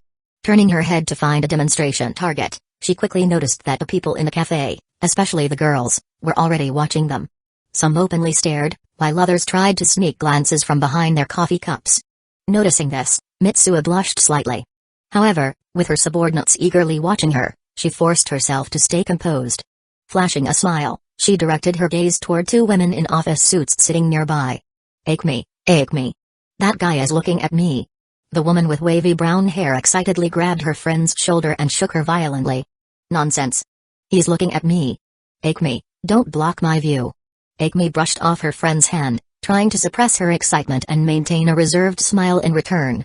Oh no, even though Mitsuo had anticipated this, seeing the terrifying power of Kyajuke's smile firsthand sent a chill down her spine. This was practically a biological weapon. Raising her coffee cup in a polite gesture to the two women, she quickly lowered her head. Too scary. Who knew women could be just as shameless as men when it came to good looks? Boss. Teach us this skill. To the Onizuka duo, Onizuka Ecchi and Danmariji, were in awe, immediately bowing in admiration. Meanwhile, Kisaki silently sipped his coffee, deciding he'd had enough of this nonsense. Today's lesson clearly had no substance, just their boss showing off his own hardware. Kisaki glanced at the Onizuka duo with pity. These two idiots still hadn't realized a fundamental difference between themselves and the boss. Unaware of their reputation as dimwits, Onizuka and Riji eagerly absorbed Mitsuo's lessons. Finally, when the first chocolate cake arrived, Mitsuo announced the lesson was over. She took a sip of her now lukewarm coffee to soothe her throat. Thank you, Hojo-sensei. The Onizuka duo respectfully raised their cups and downed their coffee in one go. No, thank you for bringing me to this cafe. Mitsuo replied with her mouth full of cake, chocolate sauce staining her lips. Hey, wasn't I the one who was paying for everything? Kisaki thought to himself. And you too, Kisaki. You're such a good guy. For some reason, the words good guy made Kisaki feel oddly uncomfortable. Was it because he'd been called that too many times today? No. It was because the last time he treated the boss to an Italian restaurant, he nearly got left behind to wash dishes to pay the bill. The way the boss said, Kisaki, you're such a good guy. Back then left a deep psychological scar. Only Kisaki, as the boss's top henchman, could detect the subtle difference in tone. Unaware of Kisaki's internal crisis, Mitsuo happily indulged in the endless stream of cakes. With every bite, her joy grew. Kyajuke's appetite is truly a blessing. With a blissful smile, Mitsuo accepted the slice of grape tiramisu that Onizuka had thoughtfully cut for her. Initially, Mitsuo enjoyed cutting the cake herself, watching the silver knife slice through the layers, and seeing the delicate cake tremble on her fork. But she soon realized she was too slow. The next dessert would arrive before she finished the last one. Onizuka, surprisingly observant, offered to help her cut the cakes. Not bad. My efforts to teach you guys how to flirt weren't wasted. Mitsuo thought smugly. As the evening sky darkened, Mitsuo reluctantly ended their cafe visit. Rejecting her subordinate's offer to give her a ride, she strolled leisurely along the sidewalk. Even with Hojo Kyajuke's robust body, eating that much cake was pushing it. Would he get a stomachache tomorrow? Should she buy some digestion medicine? Tonight, Mitsuo decided not to take the subway. The night view of Tokyo was like another world, and she wanted to enjoy it. Maybe it was the sugar rush from the cakes, but she confidently wandered without using navigation. In the fast-paced Tokyo streets, she somehow found the same tranquility she once felt in Itamari. Passing by office workers heading to bars and izakayas, Mitsuo glanced at them briefly and moved on. She wandered into stores filled with girls, ignoring their jealous glares as she browsed to her heart's content. She even bought bubble tea from a shop with English words she couldn't read. Staring at the English menu, she tried to understand it but got no feedback from Kyajuke's supposedly fluent brain. So stingy. Why not lend me your knowledge too? Pouting, she chewed the chewy pearls in her mouth. So good. If only Itamari had this. Before she knew it, Mitsuo had arrived at Kyajuke's apartment. As expected of the Mimizu Shrine Maiden's divine powers. Feeling proud, Mitsuo entered the apartment. She skipped the bath, did a quick wash, and changed into a loose t-shirt and shorts. There was no way she could handle seeing Kyajuke's muscles while sleeping. That would be impure. Lying on the bed, she began writing her new guidebook. Body swap rules, no bathing. No peeking at my body. And definitely no looking at other girls' bodies. Boys are off limits too. Don't do anything unladylike. Be mindful when wearing skirts. After some thought, Mitsuo crossed out the second rule. With Hojo Kyajuke's quick-wittedness from their second swap, he would surely know to wear safety shorts under the skirt. Don't make promises to Yotsuba. And keep her away from my snacks. Mitsuo thought about the new daily task that had been added to her routine, braiding her little sister Yotsuba's hair every morning. And then there was the ice cream that mysteriously vanished from the fridge after their last body swap. When she confronted Yotsuba, the little girl innocently claimed that Mitsuo herself had given her permission to eat it. Mitsuo was furious. That ice cream was meant to be her treat after a nice, relaxing bath while watching TV. Yotsuba had already finished her own share. Didn't that kid know that eating too many sweets would lead to cavities? Even now, just thinking about it made Mitsuo grit her teeth in frustration. Rule number 3. Although there were many things she initially wanted to warn Hojo Kyajuke about, once she started writing them down, Mitsuo found herself at a loss. With Kyajuke's level of self-discipline and perfection, the only real concern was 3. Don't be too perfect, or people will start noticing something's off. As she finished writing, an inexplicable wave of melancholy washed over her. Handsome looks, top-notch grades, incredible combat skills, and a wide circle of friends. Why was she connected to someone like that? Why did fate choose to make them swap bodies? Her left hand unconsciously fiddled with the braided cord tied around her right wrist as her thoughts drifted. If only I were more like Mom. She mused.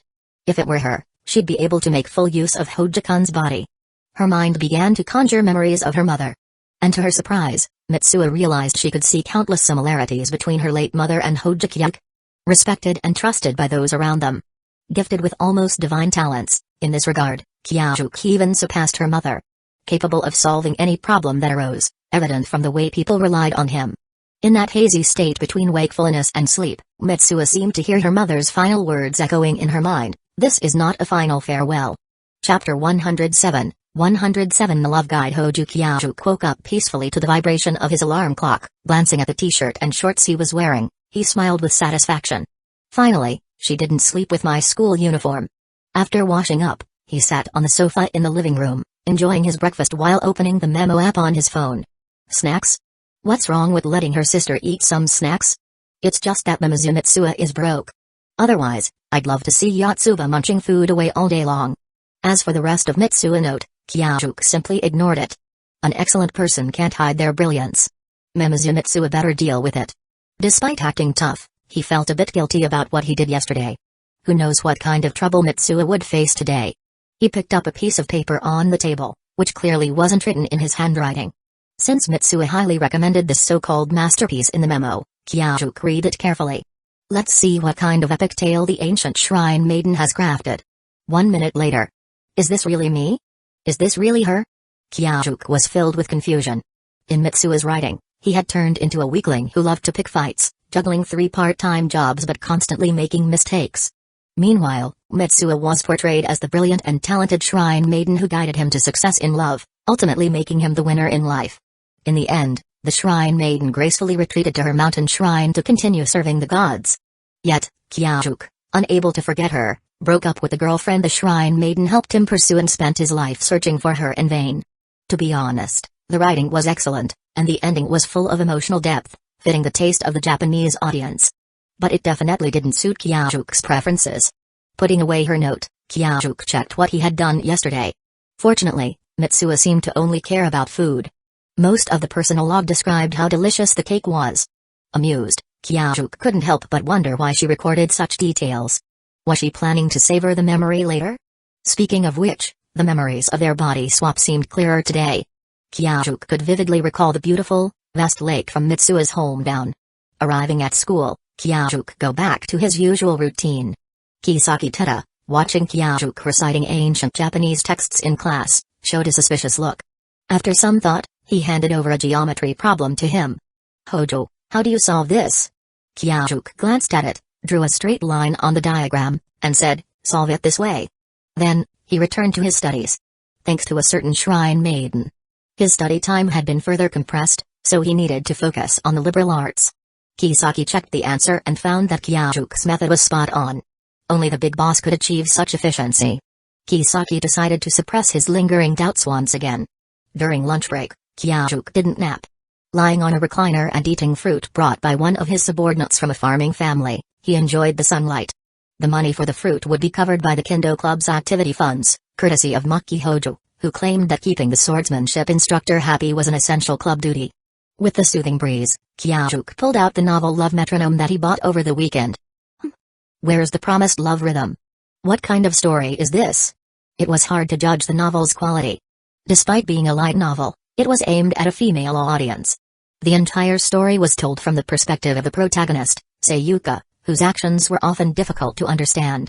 If not for Kyajuk's intention to expand his otaku knowledge, he wouldn't have been able to grasp the heroine's tragic past hidden in the details. In summary, Sayuka, burdened by her dark past, fell into an impossible love story with a male lead. Ugh! Are modern otakus really into such gloomy novels? Can they even understand this? Kyajuk doubted it. However, since the novel was on the staff recommendation shelf and Eriri also praised it, the sales must be good. Already feeling drowsy from skipping his nap, the novel only made his head spin. Massaging his temples to stay awake, he started reading it a second time. Yo, boss. What are you reading? It was Akichi Onizuka, who had seen in the group chat that the boss skipped his nap and rushed over with Danma Riji. Good afternoon, boss.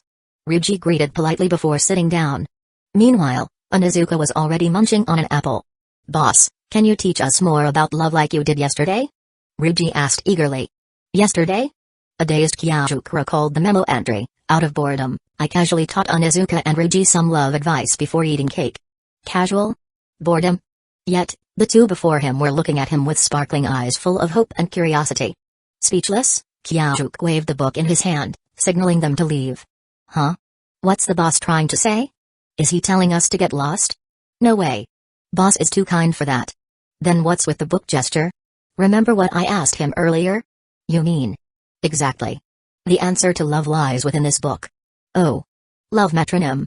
As expected of the boss, always striving to improve himself. I'm buying 2 copies right away. Let's go. Boss, we'll take our leave. May you be victorious in battle. The 2 idiots bowed deeply and dashed off, tumbling down the stairs in their excitement. A moment later, hearing the roar of a motorcycle engine, Kyajuk walked to the rooftop edge and saw the duo speeding off. I need to ban them from causing noise pollution in the city.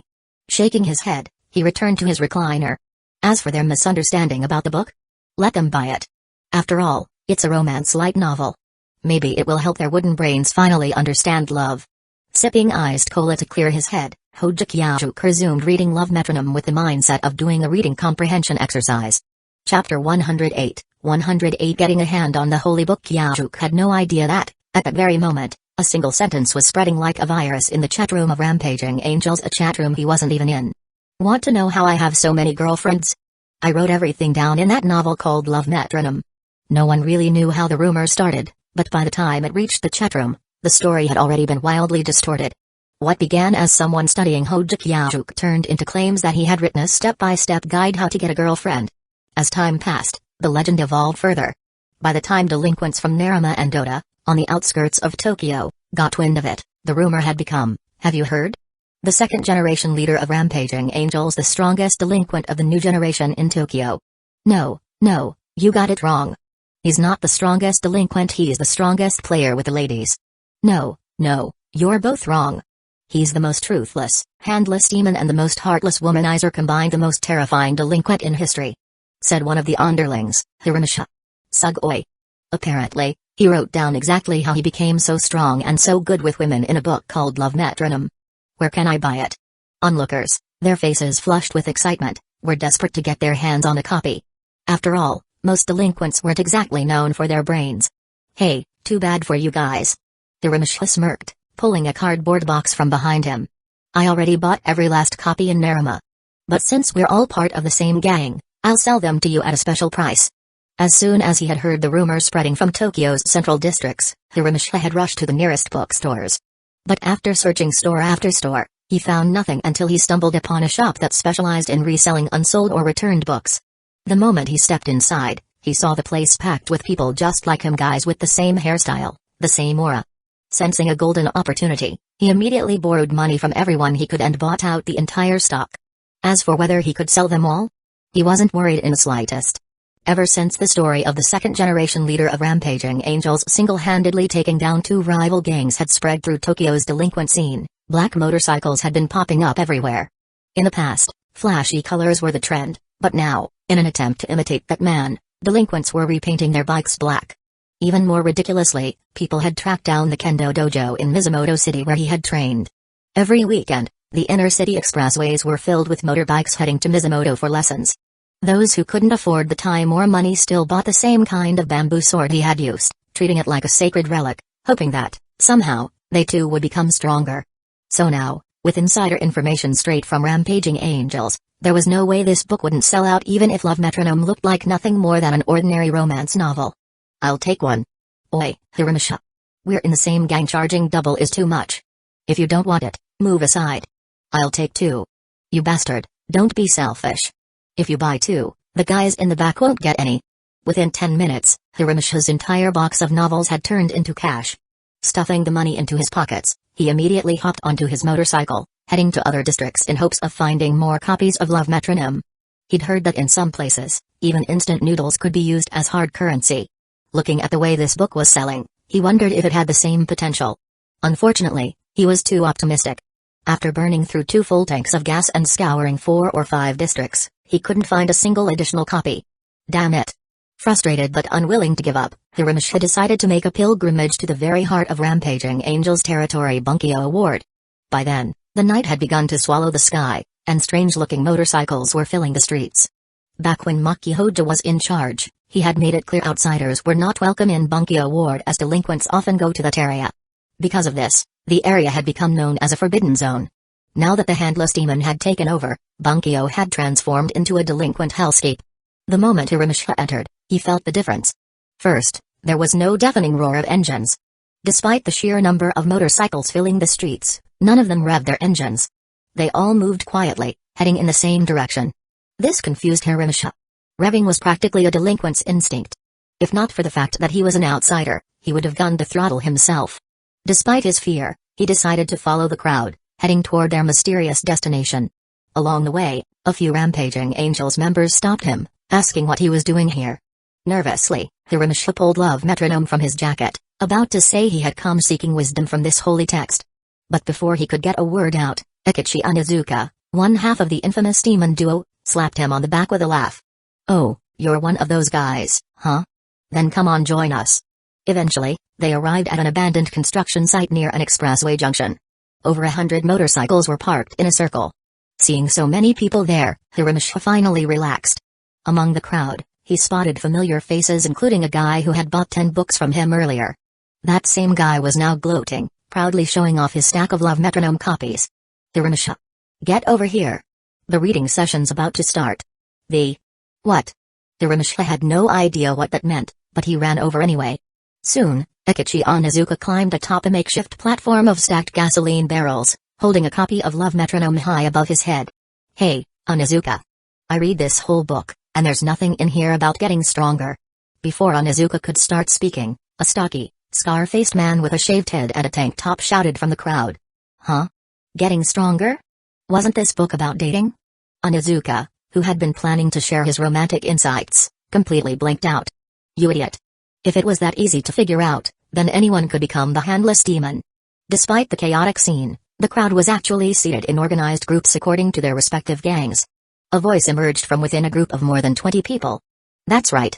Besides, I don't care about getting stronger, I just want to know how to use this book to get a girlfriend. Yeah. Pachin's brain is too dumb to understand this book anyway. Everyone shut up and let Onizuka spill the secrets. The ones speaking were none other than the captains of Tamon's 3rd Division, who had previously been beaten senseless by Hojo Kyug. Exactly. No matter how strong you get, you can't be stronger than the Handless Devil. We might as well focus on learning how to pick up girls. Yeah. The crowd erupted in agreement. Under the overwhelming pressure, the bald-headed delinquent who wanted to train in combat could only sit back down, reluctantly pulling out a notebook to take notes. Phew. Ecchi Onizuka and Dan Maruji sighed in relief as the situation stabilized once more. Just moments earlier, their subordinates had briefed them on the wildly distorted rumors circulating. Both of them immediately realized the gravity of the situation, not because they feared retaliation from the misled delinquents, but because they dreaded the extra training their leader would surely bestow upon them as a reward. This is all your fault, you idiot. Our leader shared the study material with us out of goodwill. We could have just read it in secret. But no, you had to go bragging about it. Dan Maruji smacked Onizuka on the back of the head. Riji, be fair. Weren't you the first one to brag in the chat room? The two stared at each other in silence. "So what do we do now?" Onizuka finally asked. "Didn't you say you wanted to hold a reading session? Just guide them through the book." "But do you have a better idea? How about we call in Kisaki Teta? That guy's smart." "Good idea. He's our strategist anyway. This kind of thing is totally his job." And so, they sent an urgent message, tricking Kisaki Teta into coming. By the time he arrived, the scene was surreal amid the deafening roar of motorcycle engines. Waves of voices echoed in unison, reading aloud. Somehow, the infamous Onizuka and Riji had actually managed to get the delinquents to read the novel. Of course, these weren't just any delinquents, they were a special breed, guys too dense to get a girlfriend but desperate enough to try anything. As Kisaki Teta approached, Danma Riji, who had been waiting at the edge of the gathering, nearly jumped in joy. Without a word, he dragged Kisaki into the center, explaining everything along the way. Kisaki barely had time to process what was happening before he found himself shoved onto the makeshift stage, a stack of old gasoline barrels replacing the already sweat-drenched Onizuka. "Hey, why are they revving their engines while reading?" Kisaki whispered to Onizuka, grabbing him before he could slip away. "I told them the sound of the engines helps them absorb the book's wisdom." "And the real reason?" "Delinquents get fired up when they hear engine noise. Their brains will shut down completely." "Fair enough. Even if that wasn't the case, the sheer noise could probably knock them into a daze." Kisaki let go of Onizuka, adjusted his white tactical coat labeled strategist, and stepped onto the platform. As he stood under the expectant gazes of the crowd, he forced a confident smile. While Onizuka and Riji saw this as a hassle, Kisaki saw it as an opportunity to expand their leader's influence. With his sharp intellect and smooth persuasion skills, he began weaving an intricate web of nonsense. If anyone pointed out a flaw in his logic or questioned the credibility of Love Metronome, he would immediately invoke the ultimate proof, his invincible leader, Hojo-kyaku. Half an hour later, the spectacle came to an end. The delinquents, now dazed and overwhelmed, slowly dispersed. Did they learn anything? No. Was Love Metronome useless? Absolutely not. Then why didn't they learn anything? Because they were too dumb. Did they gain anything at all? Yes, confirmation that the handless devil was, in fact, the most ruthless, emotionless womanizer in history. Would they continue reading Love Metronome? Of course. If they read it enough times, they were bound to pick up something useful. Conclusion? Buy it. Everyone, go buy Love Metronome. Earlier that day, at Higashi High School, Kyajuk, completely unaware of the chaos his subordinates were stirring up, diligently resumed his studies after lunch. After school, he headed to the kendo club, where he received the best news of the day. Somehow, Maki Hojo had managed to pull some strings and obtained an official teaching certification with Kyajuk's name on it, allowing him to serve as an instructor for the kendo club. Which meant he was getting paid now. And the salary wasn't bad either. The good news didn't stop there. Just as practice began, a knock sounded at the door. Moments later, a group of students clad in silver uniforms flooded in. It was the kendo club from Keiju's branch school.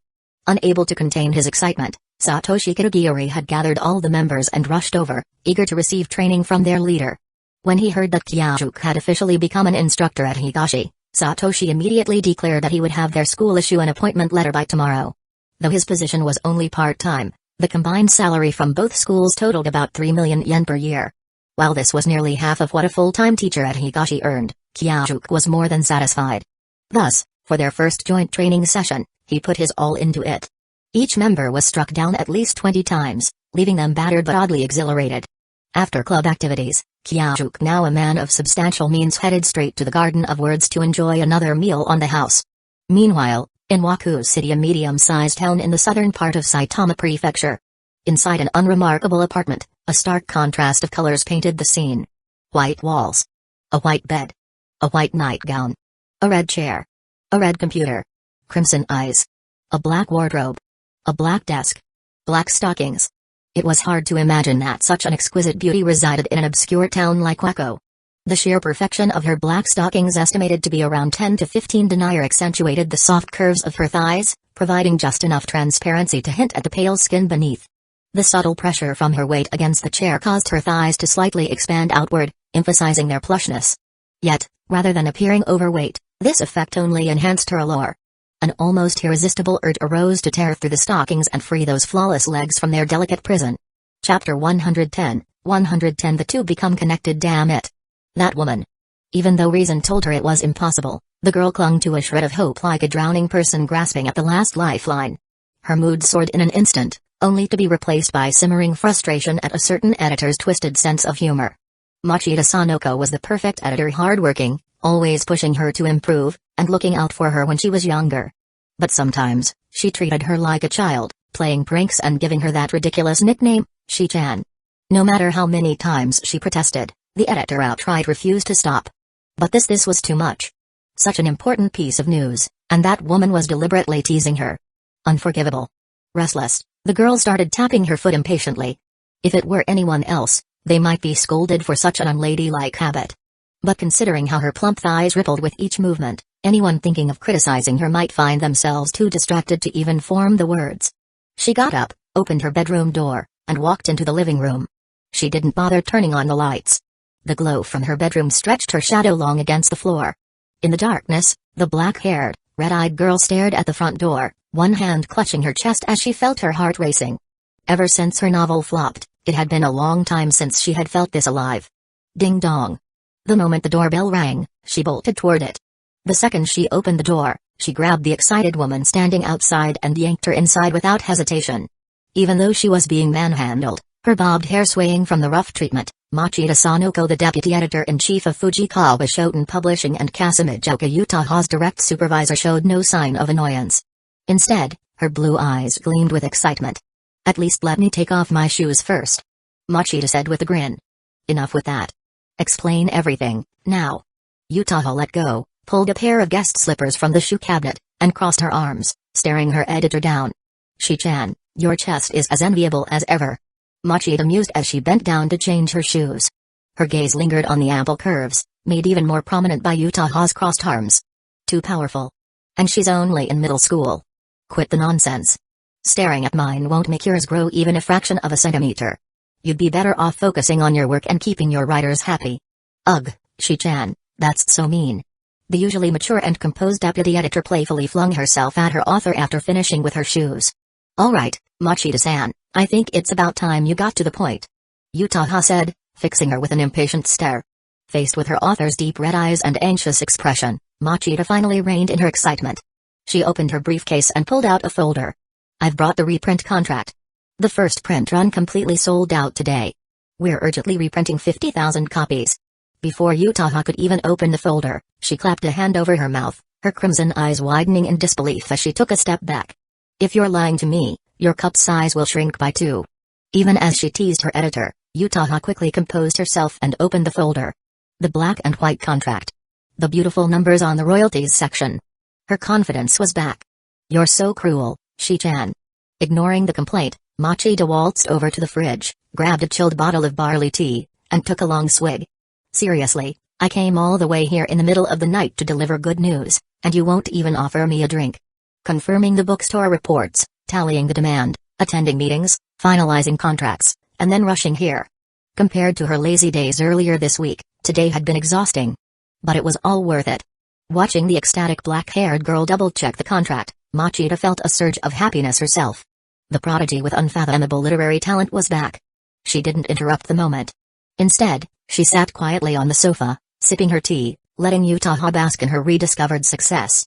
This apartment, an unused property owned by Utaha's family, was her personal writing retreat, free from any disturbances as they celebrated this unexpected victory. But why? This morning, it was real. As long as she signed, she received 2.5 million yen in royalties within a week. Even after taxes, it was a hefty sum.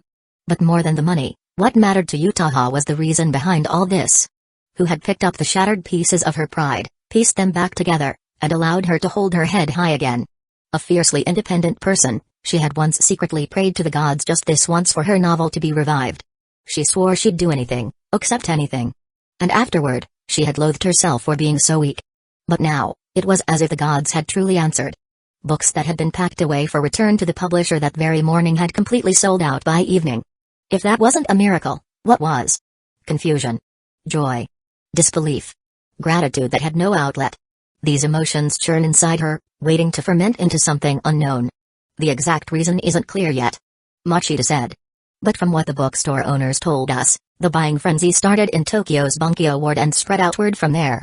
The first bookstore to call us for restocks was Higashi Books near Higashi High School. The company suspects something happened there. Higashi. Utaha repeated the name as she signed the contract. Shi-chan, let's celebrate properly. You've been holding back for too long, haven't you? With business done, Machida excitedly lifted the plastic bag she had brought. All this fuss over a simple reprint? Utaha's words were sharp as ever, but she accepted the bag with a small smile and headed to the kitchen to plate the food. Cheers.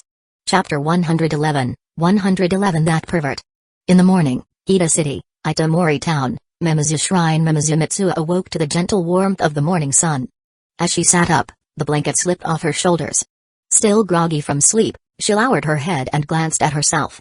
She was wearing pajamas. Good. At least she hadn't slept naked. She wasn't wearing a bra. Even better. That made for a more comfortable sleep. Checking her phone, she saw that it was still early enough time to make breakfast. As she gradually shook off the morning haze, Mitsuo was about to get up and change clothes when suddenly, she froze.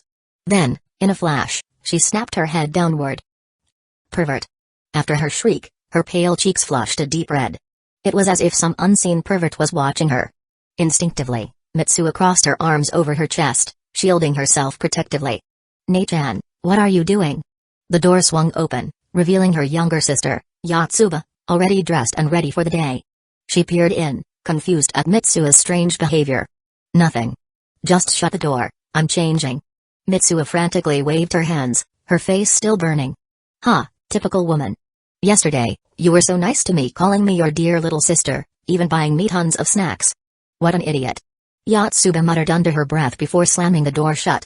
At breakfast, Mitsuo couldn't shake the feeling that her grandmother was looking at her strangely. "What is it, Grandma?" She put down her chopsticks and ran her hands over her head. Her hair was neatly braided, as always. Her uniform was perfectly pressed, and her skirt was folded just right. "You're becoming more and more like Futaba," her grandmother said, her eyes crinkling with a warm smile as she sipped her miso soup as if it were a rare delicacy. "More like Mom?" Mitsuo echoed, puzzled. When she pressed for more details, her grandmother simply continued smiling without answering. "Like Mom?" Yotsuba tilted her head, scrutinizing her sister. Their mother had passed away when Yotsuba was very young, leaving her memories of her faint and blurry. "No way. If you were really like Mom, you'd buy me way more ice cream." Yotsuba pouted, remembering how her sister had fought her over a single ice cream the other day. "Excuse me? You already ate yours. That one was mine." Mitsuo shot back, instantly flaring up. She was willing to give her little sister many things, but post-bath ice cream was absolutely non-negotiable. "See? You're acting weird today, Nei-chan. Yesterday, you even promised to make me a special ice cream." "Right, Grandma?" Still cradling her bowl of miso soup, their grandmother simply smiled, observing the sisters' conversation without interference. "I'm heading out now." With that cheerful farewell, the sisters set off for the day. However, as soon as Mitsuo stepped outside, she felt something was off. Their neighbor, Uncle Morishita, who often gifted them fresh vegetables, suddenly addressed her differently. Instead of his usual friendly Mitsuo, he now called her Mitsuo-san. That was strange.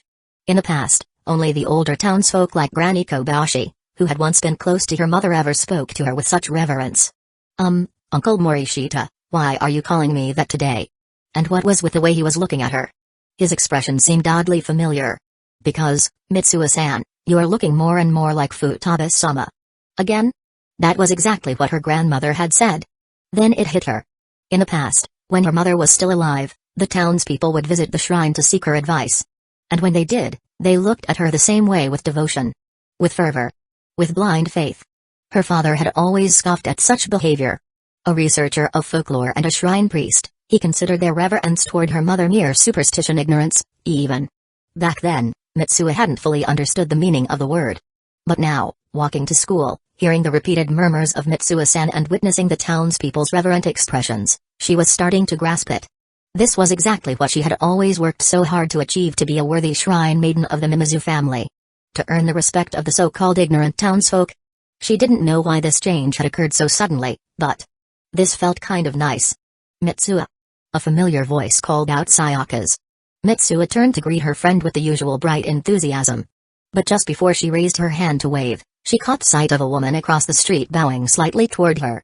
Her hand faltered. Instead, she composed herself, turned slowly, and attempted to smile with the gentle, elegant grace she remembered from her mother. "Good morning, Sayaka." "Good morning, Teshigawara." Eek. Sayaka, who had just hopped off her bike, recoiled in exaggerated horror, hugging her arms as if to ward off a chill. "What are you doing, Mitsuo?" Completely blindsided by her friend's reaction, Mitsuo felt a vein throb on her forehead. "Don't you think I resemble my mother?" she asked, struggling to maintain her composed smile. Teshigawara, she's asking you." Sayaka nudged her other friend, blatantly avoiding the question herself. "Like Futaba-sama?" Teshigawara Katsuhiko frowned in thought. "Not really." Futaba-sama's smile was warm and comforting. "Yours looks kinda like it was painted on a clay statue." "Creepy." Mitsuo's expression instantly crumbled. Without another word, she spun on her heel and stormed ahead in silence. Sayaka and Teshigawara exchanged glances before quickly hurrying after her, watching her with curiosity. "Hey, don't you think Mitsuo is acting kinda weird today?" Sayaka whispered. "Yeah, and her hair's neatly braided today too." Teshigawara's attention had been fixated on Mitsuo's braid as if that were the most important part of her existence. To be fair, it was an impressive braid. Maybe she got possessed by a spirit yesterday? Idiot. If anything, she's possessed today. Not yesterday. But she's a shrine maiden. Can shrine maidens even get possessed? Must be a foreign ghost. Teshigawara concluded, as the self-proclaimed expert on all things supernatural. Listening to her friend's increasing nonsense, Mitsuo's expression darkened. "I'm the one acting weird? Shouldn't the weird one be Hojukiyajuk? I swear, you two need to stop already." She turned around and hissed at them in exasperation. Seeing her genuinely flustered, Sayaka and Teshigawara burst into laughter. Sayaka quickly grabbed Mitsuo's arm, smiling playfully. All right, don't be mad. Your braid looks as beautiful as ever today." "Of course it does. I spent ages on it." With just that, Mitsuo's mood flipped instantly. There was no way she could stay mad at childhood friends for more than 3 seconds. "Hey, Sayaka, did I really teach Minami a lesson yesterday?" she asked, suddenly eager. "Of course. Yesterday." Sayaka paused mid-sentence, frowning at Mitsuo suspiciously. "Wait, why are you asking? Don't you remember?" "Haha, of course I remember, I just want to hear what you think." After saying that, she quickly took out her mobile phone, avoided Natori Sayaka's sight, and opened a memo to read it. Chapter 112, My Reputation. "I've already taught those 3 from the fashion squad a lesson, just as you asked. They shouldn't dare to bother you again, but if something like this happens again, just take note of it and wait for me to help you get revenge when I arrive. That being said, from my perspective, your sense of fashion is 100 times better than theirs." What the heck are you smiling about? This is bad. He didn't use violence, yet he managed to deliver a thorough lesson. But now, how do my classmates see me? Wait. Fashion? Mitsuo looked down at her school uniform. Ah. She suddenly caught a glimpse of her pink underwear through the collar. Her face turned crimson in an instant. That guy. Trailing behind with a girl's bicycle, Katsuhiko watched Mitsuo's ever-changing expressions as she stared at her phone, lost in thought. His conversation with Sayaka earlier. She thought he was joking, but he was dead serious. Something was off with Mitsuo today. Even more so yesterday. If one of them had been possessed, it had to be yesterday's Mitsuo. Sayaka, however, brushed aside her doubts upon hearing Mitsuo speak and eagerly recounted yesterday's legendary moment. She was particularly excited about how the so-called fashion squad had been utterly humiliated. She laughed happily, making it clear she had long been fed up with those 3. Hey. Do you think I was a bit too crazy yesterday? Mitsuo asked cautiously. She had always been careful to maintain a proper image, so seeing what Kyajuk had done using her body nearly made her faint. Years of carefully built reputation ruined. Crazy? That was so cool. Sayaka stopped, cleared her throat, and then mimicked Kyajuk's voice from yesterday. Did you see that clearly? Well, what are you waiting for? Cry already. That was beyond cool, Mitsuo.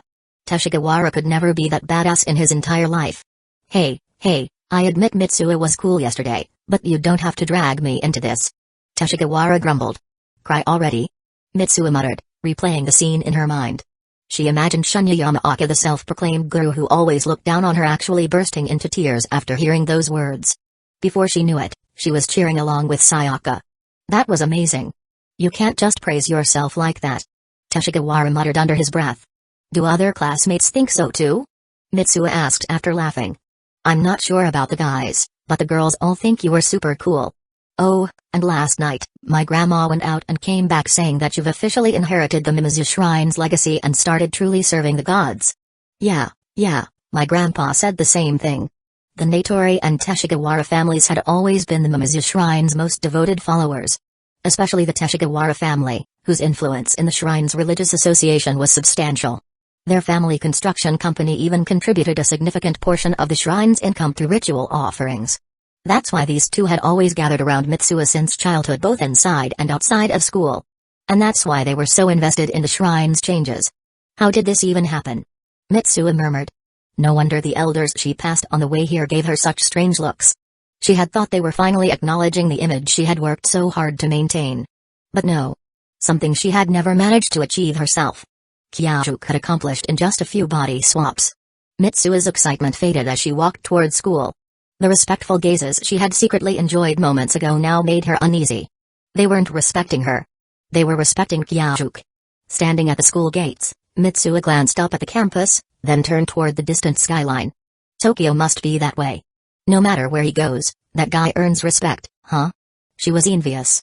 She had struggled just to uphold her role as a shrine maiden, constantly walking on eggshells. But that guy. He had only used her body a handful of times and had already transformed Itamari. After a brief moment of hesitation, Mitsuo chuckled to herself. Whatever. I am Mimizu Mitsuo. Maybe the ability to swap bodies was a gift from the god I serve. With that thought, she happily headed to class. Just as they reached the classroom door, a loud argument erupted from inside. That girl is definitely possessed by a demon. Mitsuo recognized that sharp voice instantly. It belonged to the same girl who had sneered at her while she was making Tachikami's ache. Sayaka and Teshigawara bristled at the comment. As friends, they could joke about demonic possession, but Minami Manika was clearly being malicious. They were about to storm in and shut her up when that's nonsense. Mitsuo-sama is a shrine maiden. The gods are using her to protect Itamari. Huh? Shania, did you hit your head? Since when do you defend Mitsuo? I was ignorant before. Now, I only wish to be a devout believer. Huh? Outside the classroom, Mitsuo and her friends exchanged bewildered glances. Teshigawara, being the tallest, peeked through the small window. His expression grew heavy as he turned to the others. It's definitely Shunya Yamaoka speaking. Which means he's the one who's possessed by a demon. Looks like it's time for you to step in, Mitsuo-sama, the shrine maiden who has protected Itamari for 1,000 years. PFFT. Teshigawara, you're too good at this. Sayaka laughed heartily. Hey. Mitsuo forced a chuckle, then pushed open the classroom door. The moment she entered, the noisy classroom fell silent. Without sparing a glance at the fashion trio, who were now bickering among themselves, she walked straight to her seat, her face blank. The heavy tension lingered in the air all through morning reading period. The students, ever attuned to social cues, barely dared to breathe. After the first period, Shunya suddenly shook off his two fashion buddies who were still bad-mouthing Mitsuo and marched toward her desk. Mitsuo-sama, I sincerely apologize for my past behavior. He bowed at a full 90-degree angle. Ignoring the stunned stares of their classmates, he turned on his heel and returned to his seat. Sayaka, who had been holding it in for an entire period, finally exploded. Mitsuo, what kind of demon do you think possessed Yamaoka? Maybe aliens abducted the real him, and this is just an imposter. Teshigawara said mysteriously. Seriously? Sayaka's face paled in horror. She wasn't afraid of demons after all. Mitsuo was a shrine maiden, but aliens were another story.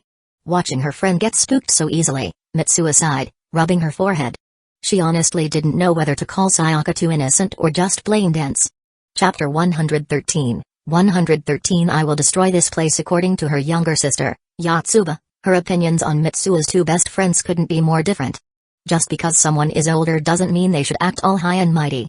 Sayaka is a kind-hearted, adorable girl. But every time Yotsuba heard Teshigawara's name, she would make a face of disapproval, as if she couldn't understand why a good girl like Sayaka would associate with someone like him. Where does a grade schooler even get such a strong worldview? Maybe it's that same innocence that allowed Sayaka and Yotsuba to become friends. After all, Yotsuba barely respects her own sister. Idiot older sister. Yotsuba never said it out loud, but Mitsuo knew exactly what kind of image she had in her sister's mind. Wait, didn't Yotsuba say something this morning? Something about Kyajuk? Did that raise her status in her sister's eyes? Though. That might have already gone back down. Honestly, Kyajuk would probably make a better shrine maiden and a better older sibling than her. Shaking off the thought, Mitsuo turned her attention back to Sayaka, whose face was growing paler by the second as Teshigawara continued to tease her. Alright, Teshi, stop scaring her. What? So it's not true? Sayaka grabbed Mitsuo's arm, looking genuinely worried. Of course not. He's just messing with you. Mitsuo sighed. Sometimes, having an overly naive friend was a blessing and a curse. Now back to her senses, Natori Sayaka turned and launched a flurry of playful punches at Teshigawara, who only grinned mischievously. But still, do you think Shunya really got that scared of you, Mitsuo? Teshigawara asked while dodging Sayaka's weak attacks. Scared of me? Mitsuo muttered, pulling out her notebook and flipping through it again.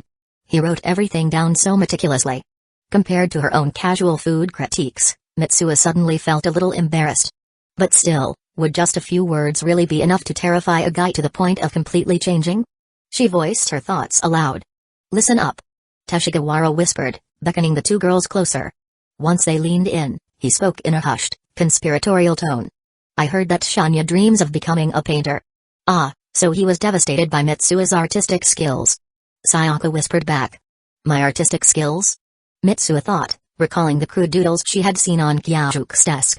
Could something like that really crush Shunya's confidence? Just how bad is his drawing? And he wants to be a painter? Still, if Sayaka thinks there's something odd about this, there must be more to it. Determined, Mitsuo reached into her desk. According to Kyajuke's notes, he had stored his artwork from art class in the desk drawer. Mitsuo, why are you taking that out? Just checking something. Could it be that those doodles weren't Kyajuke's? But as soon as Mitsuo laid eyes on the actual artwork, she froze. The sketch was stunning, something she could never hope to replicate. Still, even if that's the case, would it really cause such a drastic change? Did you guys notice? He's not even wearing his rubber bracelet anymore.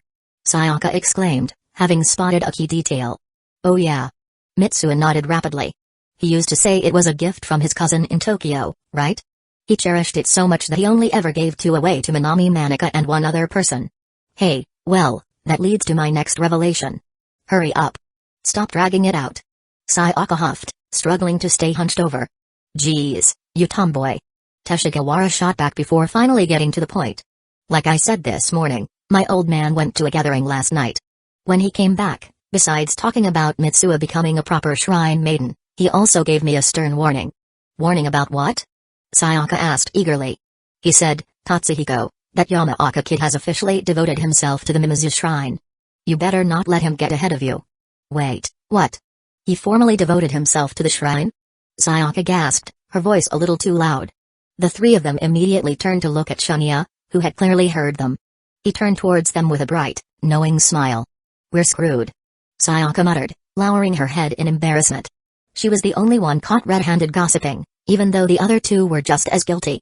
The thing is, when Teshigawara said devotion, he didn't mean just placing a shrine ornament at home and forgetting about it. That kind of shallow belief was common in their town. No, for his father to mention it specifically, Yamaoka Shunya must have become a genuine, devout believer. Do people our age even take religion that seriously anymore? Sayaka mumbled hesitantly, sneaking a glance at Mitsuo. Besides the older generations, I doubt it. I've never seen young people coming to pray. Mitsuo wasn't particularly surprised. Shrines, even the grand ones, were losing their influence. Ironically, in this small rural town, their Mimizu shrine probably commanded more respect than some major shrines. Both girls turned to Teshigawara, waiting for more details. That's it. He said with a shrug, rubbing his shaved head sheepishly. With the secret talk over, the three of them straightened up. Teshigawara and Sayaka resumed their usual banter, while Mitsuo reflected on the bizarre events of the morning. Her grandmother acting strange, neighbors suddenly showing respect, Yamaoka Shunya's complete transformation. There was only one possible cause. Kyajuke. Just what have you done to my life? Being respected sure felt nice. Fulfilling her dream of becoming a proper shrine maiden was satisfying. But Mitsuo knew full well she hadn't achieved this herself. Someone else had. Could she really live up to everyone's expectations? Like it or not, it was Kyajuke, not her, who had made all this happen. Maybe, to the people around her, the always serious, perfectly groomed girl she worked so hard to be was nothing more than a fake shrine maiden. Mitsuo laid out Kyajuke's drawings on her desk, running her fingers lightly over them. They were incredible. She flipped to the next page. What the hell is this? It was a rough sketch of Attack on Titan, far too ahead of its time. The sheer artistry stunned her. So in the end, he's still the same guy who sucks at writing and drawing, huh? Well, next time we switch bodies, I'll lend him a hand. And maybe I'll teach his underlings a thing or two. That's right, I'm not completely useless either. Mitsuo smiled to herself, but as she thought about it more, her mood gradually sank. That night, at the Teshigawara family estate. To celebrate the success of the election campaign speech, Mimizu Toshiki and his close supporter, Teshigawara Katsuhiko's father, Teshigawara Ichiro, were holding a banquet. "Come on, President, have another drink." Mimizu Toshiki, his jet black hair slicked back neatly, raised his glass with a broad smile. His face was already flushed red from drinking. "We've secured the votes in the Kukuniu district. If we win the Sakami ward, your re-election is as good as guaranteed." Teshigawara Ichiro, equally red-faced, clinked his glass with Toshiki's. His victory meant a steady stream of business for Ichiro's company. "It's all thanks to you, President. Come on, let's drink more." Mimizu Toshiki downed his drink in one swift motion, not letting it linger in his mouth for even a second. Alcohol. It really tasted awful. His thin cheeks twitched slightly, whether from the burn of the liquor or something else, he wasn't sure. "Haha. We'll keep pushing forward with the campaign and take the remaining districts in one go." Thinking about the financial prospects ahead, Teshigawara Ichiro beamed with excitement, downing his own drink just as quickly. Unlike Mimizu Toshiki, however, he savored the taste, rolling the liquor around on his tongue. "So, how's it going with that girl?" The young man from Teshigawara Construction chattered enthusiastically beside them. Election speeches weren't something one or two people could handle alone. The more people involved, the stronger the impression of power. That was why Teshigawara Construction always sent a large number of workers to support Mimizu Toshiki's campaign, making him appear more formidable. "Oh, right, Mitsuo, that girl. No, I suppose now we should call her Mitsuo-san. My old man told me last night that she has officially inherited the shrine and become a priestess, just like Lady Futaba." The words of his drunken business partner faded into a blur. The moment he heard Mitsuo-san and become a priestess like Futaba-sama, it was as if his consciousness had been swallowed into a black void. His hands and feet went cold. His grip loosened, and his cup slipped onto the table with a dull thud. The voices around him grew distant, muffled, as if he were submerged underwater. "This is not a final farewell." That was what Futaba had said in her last moments, a message passed on to him through the nurse. Now, in the darkness of his mind, he saw a single cord twisting, intertwining, knotting together yet never breaking. It only looped endlessly, repeating over and over. Like an inescapable fate. Mitsuo. Would she end up like Futaba? A wave of suffocating dread crashed over him. His chest tightened, his breath became shallow. The overwhelming terror jolted Mimizu Toshiki back to reality. His vision refocused, and he saw Kawahara Ichiro waving a hand in front of his face. "Haha, looks like I've had too much to drink. I can't compete with your tolerance, President." He forced out, though the fear still clawed at his insides. But no, he couldn't let himself waver. He had already decided. He would challenge the gods, destroy this ignorant place. Fate? Gods? Mimizu Toshiki would destroy them all. The foolish beliefs, the foolish town, the Mimizu shrine that had created all this tragedy. It had taken Futaba's life. And now, it wanted Mitsuo and Yotsuba too. None of it deserved to exist. His alcohol-clouded mind snapped into clarity under the sheer force of his conviction. After leaving the gathering, Toshiki didn't return to his rented apartment. Instead, he headed straight to the town hall and called for his secretary. Ironically, his secretary was one of the higher-ranked members of the Mimizu Shrine's congregation. It was almost laughable he, who wished to destroy everything connected to the shrine, constantly relied on his name, Mimizu, to exert influence in Itamari. His biggest supporters were the shrine's donors. His most well-informed aide was a devoted follower. Even his voters, how many of them had cast their ballots for him simply because of his surname? And yet, the more he exploited this name, the more his rage burned inside him. Because of their blind faith, Futaba had died. Because of their blind faith, Mitsuo and Yotsuba were trapped. While waiting for his secretary, Toshiki leaned back in his chair, closing his eyes. His mind was overflowing with questions. Why did Teshigawara Ichiro's father say Mitsuo had truly inherited the shrine? Mitsuo had never shown any extraordinary talent like Futaba. She had always been ordinary. Why was she suddenly being praised so highly? Why? One question after another pounded against his already alcohol-weary mind. Click. The office door opened. "Mayor, why are you sitting in the dark?" The secretary flipped the light switch, instantly flooding the room with brightness. The artificial glow momentarily pushed back the darkness within Toshiki's heart. He didn't open his eyes right away, letting himself adjust to the light before sitting up straight and fixing his sharp gaze on his secretary. "Report everything you've learned." His voice was calm and commanding, betraying no sign of the chaos within. "Yes, sir. My father attended the gathering last night, and at the meeting." As the secretary spoke, Toshiki finally grasped the situation. Absurd. A girl throwing a small tantrum, so what? If anything, he was relieved. Mitsuo had always been so obedient it was almost unnatural. Seeing her express frustration was a good thing. Suddenly becoming talented at painting, so what? She was Futaba's daughter, of course, she'd have some artistic gift. Well, maybe not too much talent. She didn't need to be extraordinary. She just needed to be safe. I understand the situation now. Sorry for calling you in so late, Toshiki said, rising from his chair with a polite smile. Not at all, sir. Serving you is my duty. And besides, hearing that Mitsuo-san is following in Futaba-sama footsteps makes me truly happy. My father wouldn't stop talking about it last night. He was still hungover this afternoon. Ha ha ha. The secretary's face was filled with genuine joy. There wasn't a trace of resentment about being called in late at night. He truly believed the arrival of a new priestess for the Mimizu shrine was a blessing. Haha, make sure your father takes care of his health. Mimizu Toshiki replied, smiling as well. But his eyes were cold. Following in Futaba's footsteps. Did they mean for Mitsuo to become the vessel of their so-called god? To suffer, to die on a hospital bed just like Futaba? After dismissing his secretary, Toshiki left the town hall on his bicycle.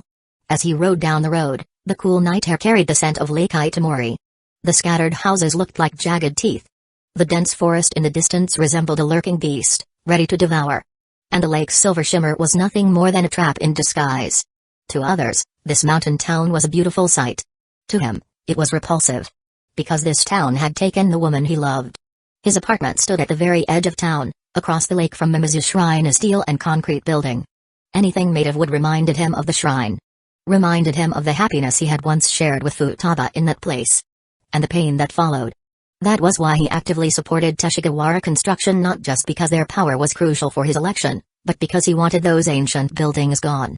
The moment he got home, he barely had time to take off his shoes before a wave of nausea hit him. He rushed to the bathroom. Turning on the faucet, he washed his hands, rinsed his mouth, and stared at his reflection in the mirror. A wary, tormented man looked back at him. Toshiki told himself he would not let Mitsuo suffer the same fate. The next morning. Wednesday. Ida City, Itamori Town, Mimizu Shrine. Although the body belonged to Mimizu Mitsuo, the one in control was Hojo Kyuga. Well, since it's mine to use right now, you can't complain about what I do with it. With that, Kyajuk pressed down forcefully. Unknown raspberries were crushed into pulp under the rolling pin. Kyajuk then added another fruit, one whose name he couldn't recall, to the mortar and continued grinding it into a thick paste. That was one of the perks of living in a mountain town, except for winter. There was an endless supply of fresh fruit all year round. He didn't even need to go foraging himself. Villagers who ventured into the forest for various reasons would regularly bring generous offerings of wild fruit to the Mimizu shrine.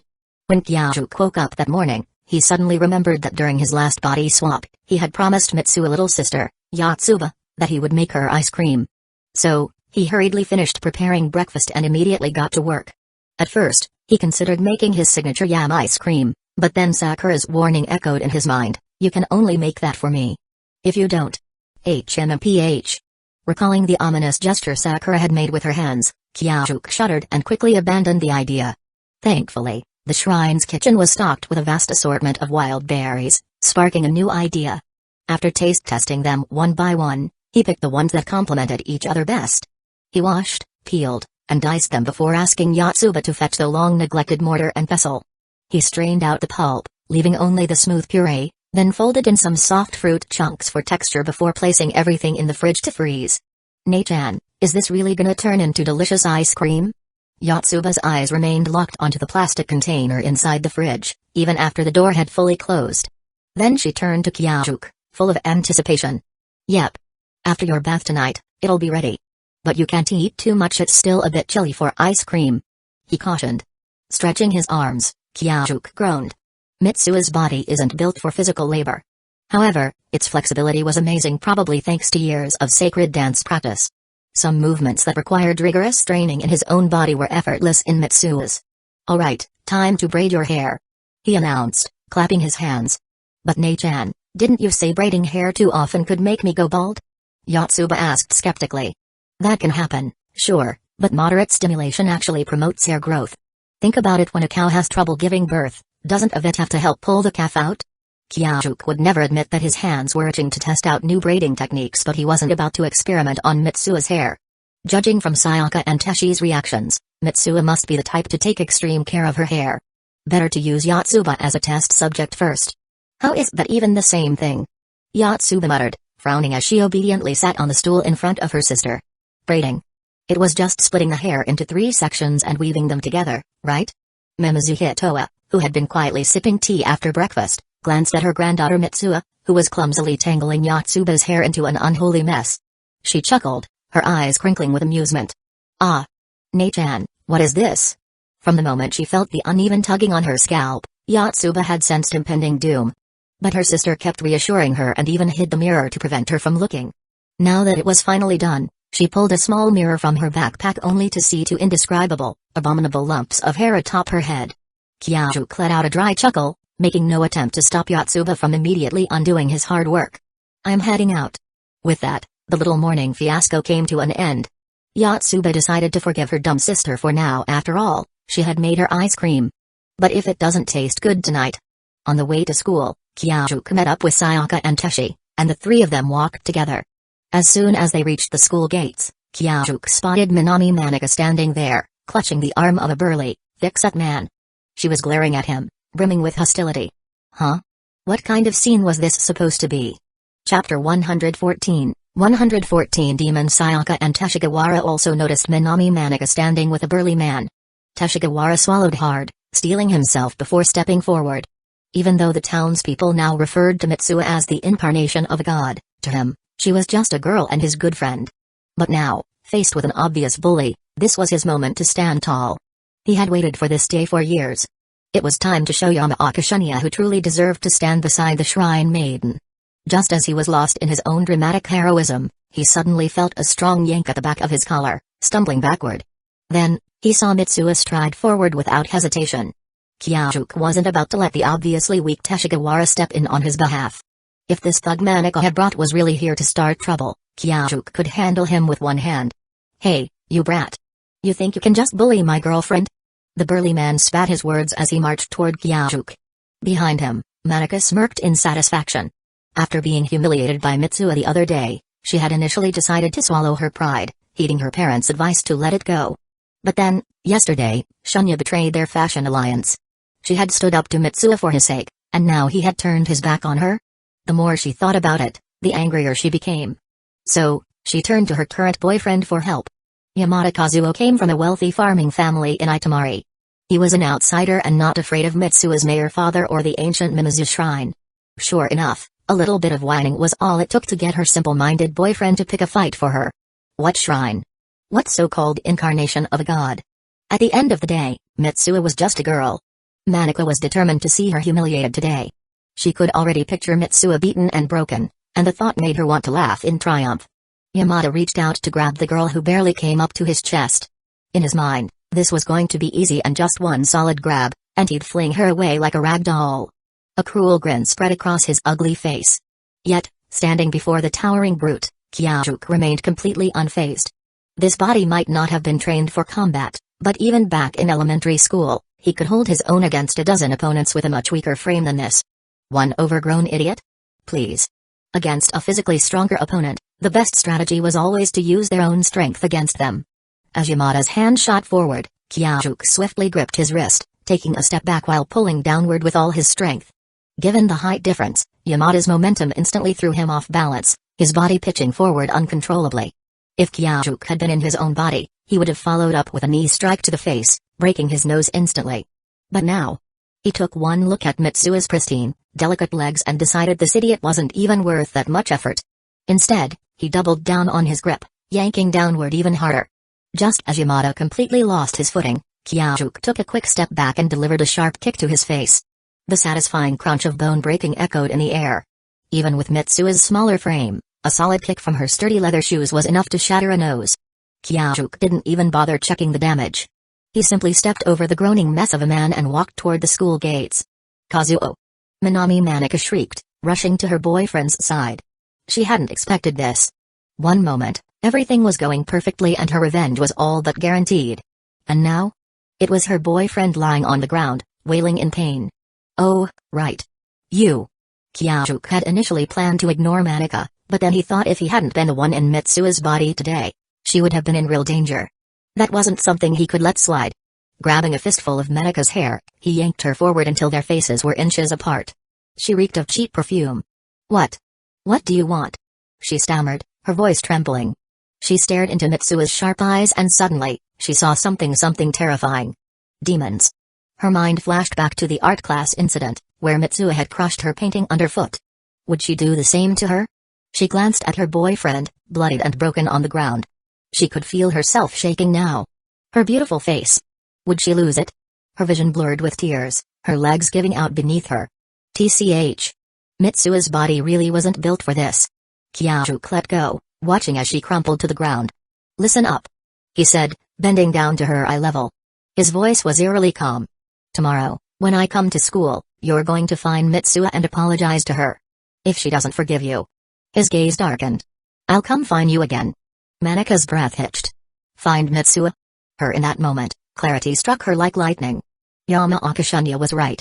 This wasn't Mitsuo. This was a god. No. A demon. Terror consumed her. Without sparing her another glance, Kyajuk called for Sayaka and Teshigawara, and the three of them headed into the school. He needed to clean his shoes. Disgusting. Mitsuo. Are you sure you'll be okay? Sayaka asked hesitantly as they stood by the water spout near the field. She was a timid girl, but that only made her cuter. What's there to be afraid of?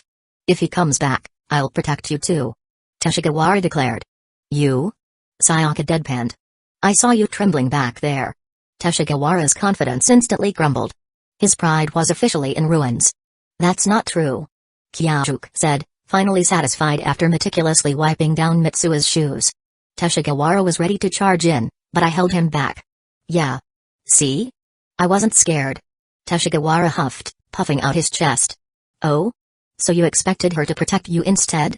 Sayaka scoffed. Well, Mitsuo could, so why not you? He shot back, grinning. And just like that, the two were at each other's throats again. Kyajuk chuckled, watching his friends bicker as he made his way toward the school building. He wasn't worried about any repercussions. Teshigawara had already given him all the necessary intel. Maneka's boyfriend was an outsider, which meant he had no real influence here. If they went to the police? Well, the local station was inside the town hall, where Mitsuo's father worked. And as for the school? Judging by the teachers bowing and addressing him as Mitsuo-sama, he doubted they'd do anything either. Looks like this little shrine maiden had been making some impressive moves in town. No classes, no worries, and time had flown by, and before he knew it, school was over. At the classroom door stood Yukino Yukari-sensei. Teshigawara and Sayaka exchanged a knowing glance. See you tomorrow, Mitsuo. With that, they left Kyajuk to face whatever awaited him next. Chapter 115, 115 Possession. What do you think Yukino-sensei wants to talk to Mitsuo about? On the way home, Sayaka asked. Maybe it's another heart-to-heart, like last time? A lot has happened these past few days. Teshigawara pushed his bicycle along. It feels like Mitsuo is drifting further and further away from us. Sayaka said wistfully. Yeah. Teshigawara replied, glancing up at the Mimizu shrine perched on the mountaintop. Mitsuo used to be just an unremarkable shrine maiden, only known as the daughter of Lady Futaba. Any little deviation from the norm would earn her criticism from the older shrine followers. There were times when they visited the shrine to play with her, only to find Mitsuo hiding inside, crying her heart out while thinking about her mother. But maybe it's a good thing. Teshigawara mused. She finally achieved what she wanted. Now, when people in town called her Mitsuo-san, it was with genuine respect. She was slowly becoming just like Futaba-sama. Is it really a good thing? Sayaka frowned. Yesterday, she seemed really stressed out. Sayaka was more straightforward than Teshigawara, but maybe because of that, she could see things others missed. Sayaka-ne-chan. A bright, childlike voice interrupted their conversation. They turned to see Yotsuba Mimizu bounding toward them, her pigtails bouncing with each step. Oh, it's Yotsuba. Hey there. Sayaka waved enthusiastically. Hey. Yotsuba ran straight up to Sayaka and grabbed her hand affectionately. There's someone else here too, you know. Teshigawara muttered, feeling left out. Oh, it's just Teshigawara. Yotsuba said, her tone instantly cooling. Why are you still clinging to Sayaka? Teshigawara groaned. OF. Direct hit. Sayaka-ne-chan, where's my sister? Mitsuo? She's talking with Yukino-sensei about something. Talking about what? Yotsuba tilted her head in confusion. Probably about what happened these past few days. Then, with animated gestures and dramatic expressions, Sayaka launched into an exaggerated retelling of the things Hojikyājuk had done. No way. There's no way my dumb sister could be that amazing. Yotsuba knew her sister too well to believe such a story, no matter how much she trusted Sayaka. It's true. Sayaka insisted. You didn't see it, Mitsuha just did this. She demonstrated on Teshigawara, and that guy, who was 5 times your height, went down like a rock. Then she did this another exaggerated move, and his face was a total mess. 5 times my height? Yotsuba tried to picture it and instantly went pale. That was terrifying. But Sayaka never lied to her. No matter what, Sayaka always treated her seriously, never brushing her off as a kid. That was exactly why Yotsuba liked her so much. That's so cool. Yotsuba gasped. Raised by her grandmother to be as tough as a boy, she was in total awe. Her supposedly airheaded sister had taken down a giant? Right? So cool, right? Sayaka was thrilled that Yotsuba shared her excitement. Laughing and chatting, the 3 of them continued their walk home. Meanwhile, Yukino Yukari and Hojikyājuk weren't heading to the office. Instead, they walked out of the school building. I saw what happened this morning from the window. Yukino said. That was pretty intense. She was talking about the moment when Mitsuha had been cornered by a group of girls at the school gate. The scene had stirred up painful memories for her. Even though the circumstances were different and the kind of bullying wasn't the same, she couldn't help but relate. You mean Minami Manika? That wasn't dangerous. Kyājuk replied with a laugh. Haha, well, I suppose not after all. Mitsuha is someone possessed by a god, right? Yukino teased with a grin. That's just a rumor. Kyājuk said. You're from Tokyo, Yukino. Do you really believe in that stuff? I'm not from Tokyo, actually. My hometown is in the countryside of Shikoku. We have plenty of similar legends there. Besides, Yukino suddenly flashed him a mischievous smile. Do you remember what I told you after school yesterday? Yesterday? Kyājuk quickly searched through Mitsuha's memories but couldn't recall anything related. You told me to get along with my classmates. He guessed randomly. Haha, knew it. Are you really a god? Yukino's excited giggle was surprisingly endearing. She might look mature, but at times like this, she was just like an innocent girl. Wait. Does that mean you never actually talked to me yesterday after school? Kyājuk realized. Bingo. I'm not a god. He muttered, rubbing his temple. He knew someone would eventually figure it out, but he never expected the first person to be Yukino Yukari, a teacher he barely interacted with rather than his family or close friends like Sayaka and Teshigawara. Was this some kind of detective story? Garden of Words? That didn't sound like a mystery title, but then again, with how eccentric people could be in Japan, nothing would surprise him. Otherwise, how else could Yukino Yukari be so sharp? And why was she enjoying this so much? Aren't you scared? Kyājuk asked, puzzled. Yukino wasn't from Itamari, didn't follow the Mimizu Shrine's faith, and probably didn't even believe in gods. So why was she so quick to jump to conclusions, and why was she so happy about it? Scared? Of what? I'm an unknown presence inside Mitsuha's body. For all you know, I could get bored of her anytime and move on to someone else like you, since you know my secret. Haha. Actually, I was possessed once too, when I was younger. Yukino said with a laugh, completely unfazed. Kyājuk blinked. Wait. This isn't a detective story. It's an exorcism story? Well, I don't know if it counts as possession exactly. Yukino continued as they stepped onto the schoolyard. Want to sit over there for a bit? She asked, pointing at a nearby bench. Sure. Kyājuk agreed. He was curious about her story and he also needed to make sure this woman, who now knew part of his and Mitsuha's secret, wouldn't cause any problems for Mitsuha. In the eastern fields, the dawn rises. Turning back, the moon sinks in the west. Yukino recited, her voice rich and melodic. It's an old poem I saw in a classical literature class during middle school. It's from the Mangekyō. Mangekyō? Garden of Words? That Italian restaurant? Kyājuk tried to connect the dots while Yukino continued reminiscing. Before I could even fully understand its meaning, something strange happened. The printed text in my textbook started to blur and dissolve, and then an incredible scene unfolded before my eyes. A vast field, bathed in the purple glow of dawn. In the distance, a small man on horseback. Surrounding him was a sky of soft pinks, yellows, blues, a breathtaking gradient. And at the horizon, where the sky met the mountain ridge, a lonely, silvery moon hung, as if painted into the scene. Yukino's voice was mesmerizing, like a master storyteller bringing an ancient tale to life. Kyājuk could almost see the scene himself. I had never seen anything like it before. But the strangest part? My literature teacher, Hueco-sensei, drew exactly the same scene on the blackboard with chalk. When I told her about it, she smiled and said perhaps the poet who wrote that verse, Hitomaro, possessed us both for a moment. Her voice was tinged with nostalgia. So what? Even if you're some unknown being possessing Mitsua's body, what's there to be afraid of? Everyone's a little abnormal in their own way. Huh? Speak for yourself, I'm completely normal. After hearing those words, Hojo Kyajuk finally understood why Yukino-sensei had accepted such an unbelievable truth so easily. Don't worry, I won't tell anyone about this. Before Hojo Kyajuk could even say anything, Yukino Yukari reassured him. Well, thanks for that. Let's go home. Brushing the dust off his skirt, Hojo Kyajuk stood up. However, the moment they reached the school gate, he froze. Standing just outside was Mimizu Toshiki, Mimizu Mitsua's father and the town's mayor. He stood stiffly beside the school gate's pillar. The school grounds were nearly empty now, and who knew how long he had been waiting there? Yukino Yukari recognized him immediately. Worry flickered across her face as she glanced at the divine being beside her. Then, understanding the need for space, she quietly stepped aside, leaving the two alone. Though puzzled by why his daughter was lingering at school so late with a female teacher, Mimizu Toshiki still nodded politely in greeting. Mitsua. His tone was stiff, almost businesslike, just as it had always been between them. Father. Hojo Kyajuk smiled as he stepped forward. Father? Mimizu Toshiki's brows furrowed instantly. Mitsua had never addressed him so formally. But now wasn't the time to dwell on that, there were more pressing matters at hand. What's this I'm hearing about you officially inheriting the shrine? It's exactly as you've heard, Father. How was I supposed to know? I was about to ask you the same thing. Mitsua never wrote anything about this in her notes. Still smiling, Kyajuk answered without hesitation, completely unaware that everything was, in fact, his own doing. You. Toshiki was about to press further when he caught sight of his daughter's face, so sincere, so calm.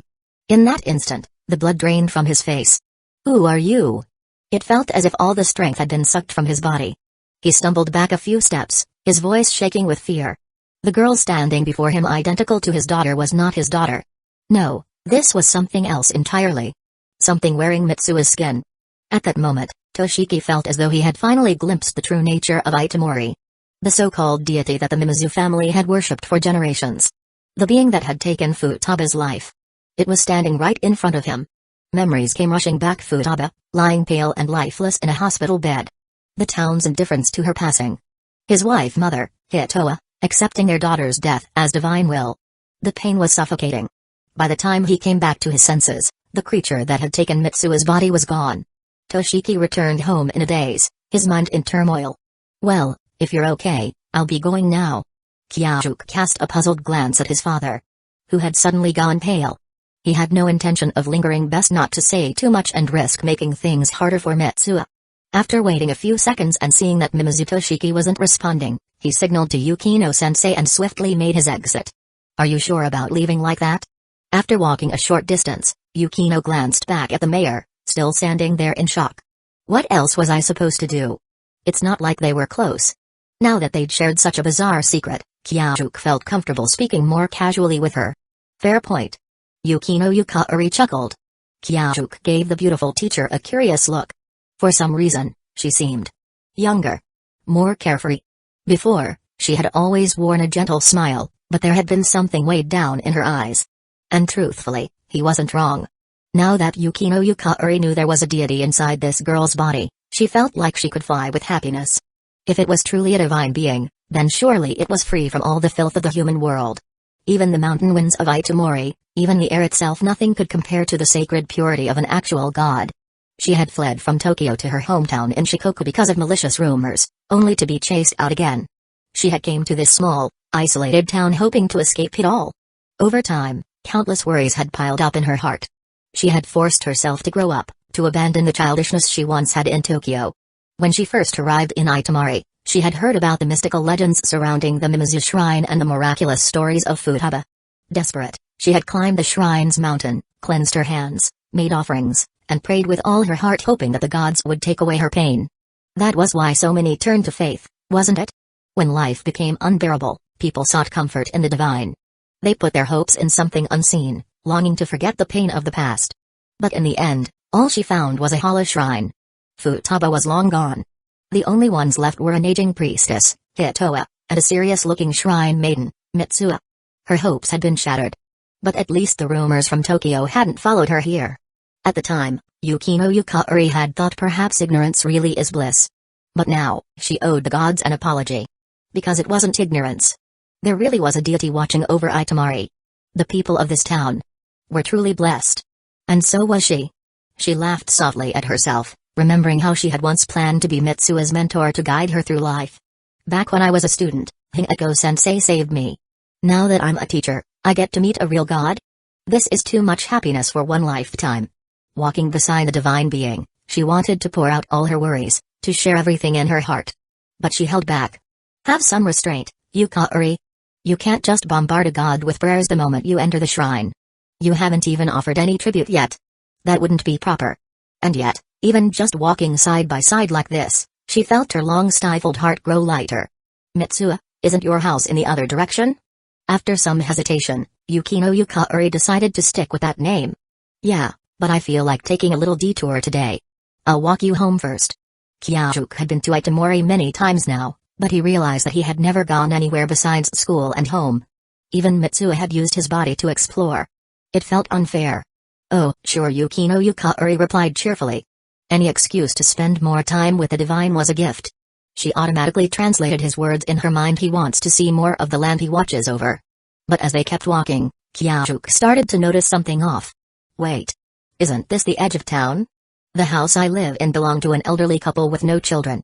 The town let me stay there for free as a teacher. Oh, that's pretty nice. They also gave me a plot of land, but I've never farmed it. Why not? Kyajuk asked, suddenly intrigued. He could feel a tiny spark of interest. Maybe it was his dormant farming instincts awakening? Because I don't know how. Yukino Yukari raised her arms, pulling back her sleeves to reveal her delicate, unblemished wrists completely untouched by manual labor. Yeah, she definitely didn't look like the farming type. I'll help you plant something next time. Spoken like someone whose only experience with farming was growing cherry radishes in a lunchbox. You'd really do that? It's settled, then. By the time they reached the railway tracks, Kyajuk knew they were almost at Yukino Yukari's home. Chapter 116, 116 Pop Quiz? This railway only sees 2 trams pass by each day. We can walk on it without worry. Only 2 trips. That's quite different from Tokyo. Hojo Kyajuk remarked casually. Has the domain of the gods expanded all the way to Tokyo? As this thought crossed her mind, Yukino Yukari quickly responded, yeah, compared to Itamori's trains, Tokyo's subway system could probably win an Employee of the Year award. Neither of them spoke after that, walking quietly along the railway tracks. A gust of wind swept through the abandoned farmland beside the tracks, rustling the tall, overgrown weeds that reached past their knees. Kyajuk halted and looked ahead. The sudden wind had tousled Yukino Yukari's hair, forcing her to gently press it down with one hand. Her hair, like the swaying grass around her, fluttered slightly in the breeze. Fortunately, the wind wasn't too strong, and her dress, a long one that fell past her knees, only lifted at the edges, rippling like waves before settling again. As the gust faded, Yukino Yukari smoothed her hair back and turned with a gentle smile. The evening breeze is really refreshing, isn't it? It felt as though something had been carried away with the wind. Kyajuk, recalling the breathtaking moment he had just witnessed, wished he had the words of a poet to express his admiration. But alas, he lacked such literary skill. Truly, the flowers bloom in radiant splendor. How tragic that I cannot unlock the treasure trove of my own words. Yeah. Just like you, Yukino-sensei. He finally said. Mitsuo's voice, carrying a slightly husky and magnetic tone, added weight to the words. Instantly, Yukino Yukari's cheeks turned visibly red. My house is just up ahead, she said, quickly turning away to hide her embarrassment. It was a traditional Japanese house, a large, single-story structure with a sharply slanted roof. Are you sure this house doesn't leak when it rains? Kyajuk asked skeptically. When it rains heavily, it does. That's why we have an abundance of buckets and basins at home to catch the leaking water. If they didn't catch the water, it would seep and spread, soaking and ruining everything inside. I can help fix it when I have time. Kyajuk offered confidently, even though he had no experience in such matters. But Mitsuo's friend, Teshigawara, came from a family that ran a construction company. Poor girl, ending up in a place like this to teach, living in such conditions. No wonder she seemed so happy after meeting me. Thanks, Yukino-sensei said with a soft smile. I'll be heading off then. See you next time. See you next time. Back at the Mimizu residence, Kyajuk hadn't even had time to eat before his grandmother summoned him. He changed into a shrine maiden's attire and was led to a small room beside the main shrine. A bright incandescent lamp lit up the space, making it surprisingly well illuminated. Inside, a middle-aged woman whom he had seen earlier in the day was kneeling before an altar. As soon as she noticed Kyajuk, she quickly stood up, bowed, and called out, "Mitsuo-san." Before he could process what was happening, his grandmother gently pushed him down onto a cushion before the altar, guiding him into a formal seiza position, a posture with his legs folded beneath him, back straight, and hands resting neatly on his thighs. It was an uncomfortable way to sit, but oddly enough, Mitsuo's body seemed entirely accustomed to it, feeling no discomfort at all. Mimizu Hitoa, after leading him inside, stepped out, leaving him alone with the woman. Despite the presence of a modern incandescent bulb, the faint scent of burning incense, the solemn altar behind him, and the mysterious murals on the walls made Kyajuk feel as if he had stepped into another world.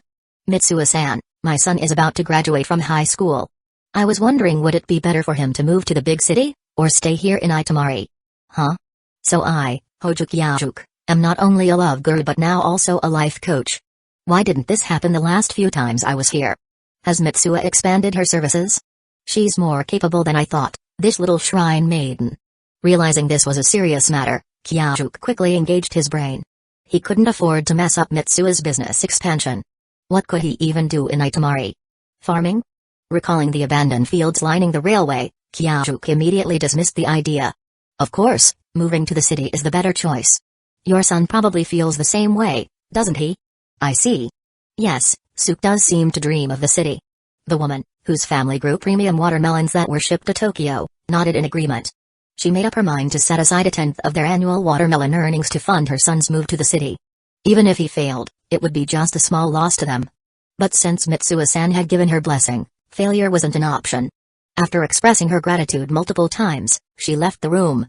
Kyajuk rubbed his chin, feeling quite satisfied with his response. Wait a minute, this woman. Hadn't she brought watermelons over earlier? These are just regular ones. When July comes, I'll bring the premium ones for offering. That's what she had said. Something about this situation felt off. Before he could think further, an elderly woman entered the room. Mitsuo-san, my son is so unfilial.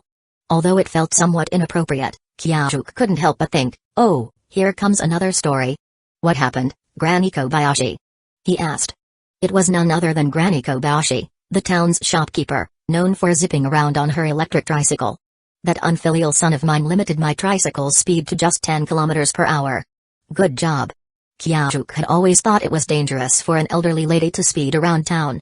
A former delinquent leader like him could appreciate such safety measures. That's terrible. Doesn't he realize how precious every second is for the elderly? Kyajuk took her wrinkled hands in his own, his voice full of sincerity. Exactly. Granny Kobayashi began recounting her old age troubles in great detail. 5 minutes later, I understand. I'll be more careful when riding from now on. Thank you, Mitsuo-san. With a satisfied smile, the old woman bowed deeply before leaving. Having used only a fraction of his legendary persuasion skills to appease her, Kyajuk escorted her to the door. But as he turned to look at the long line of people waiting outside, his face paled. Meanwhile, in Tokyo, Higashi Middle School, Mimizu Mitsuo had been looking forward to another day of enjoying city life, but as soon as she arrived at school, reality hit her like a brick. What?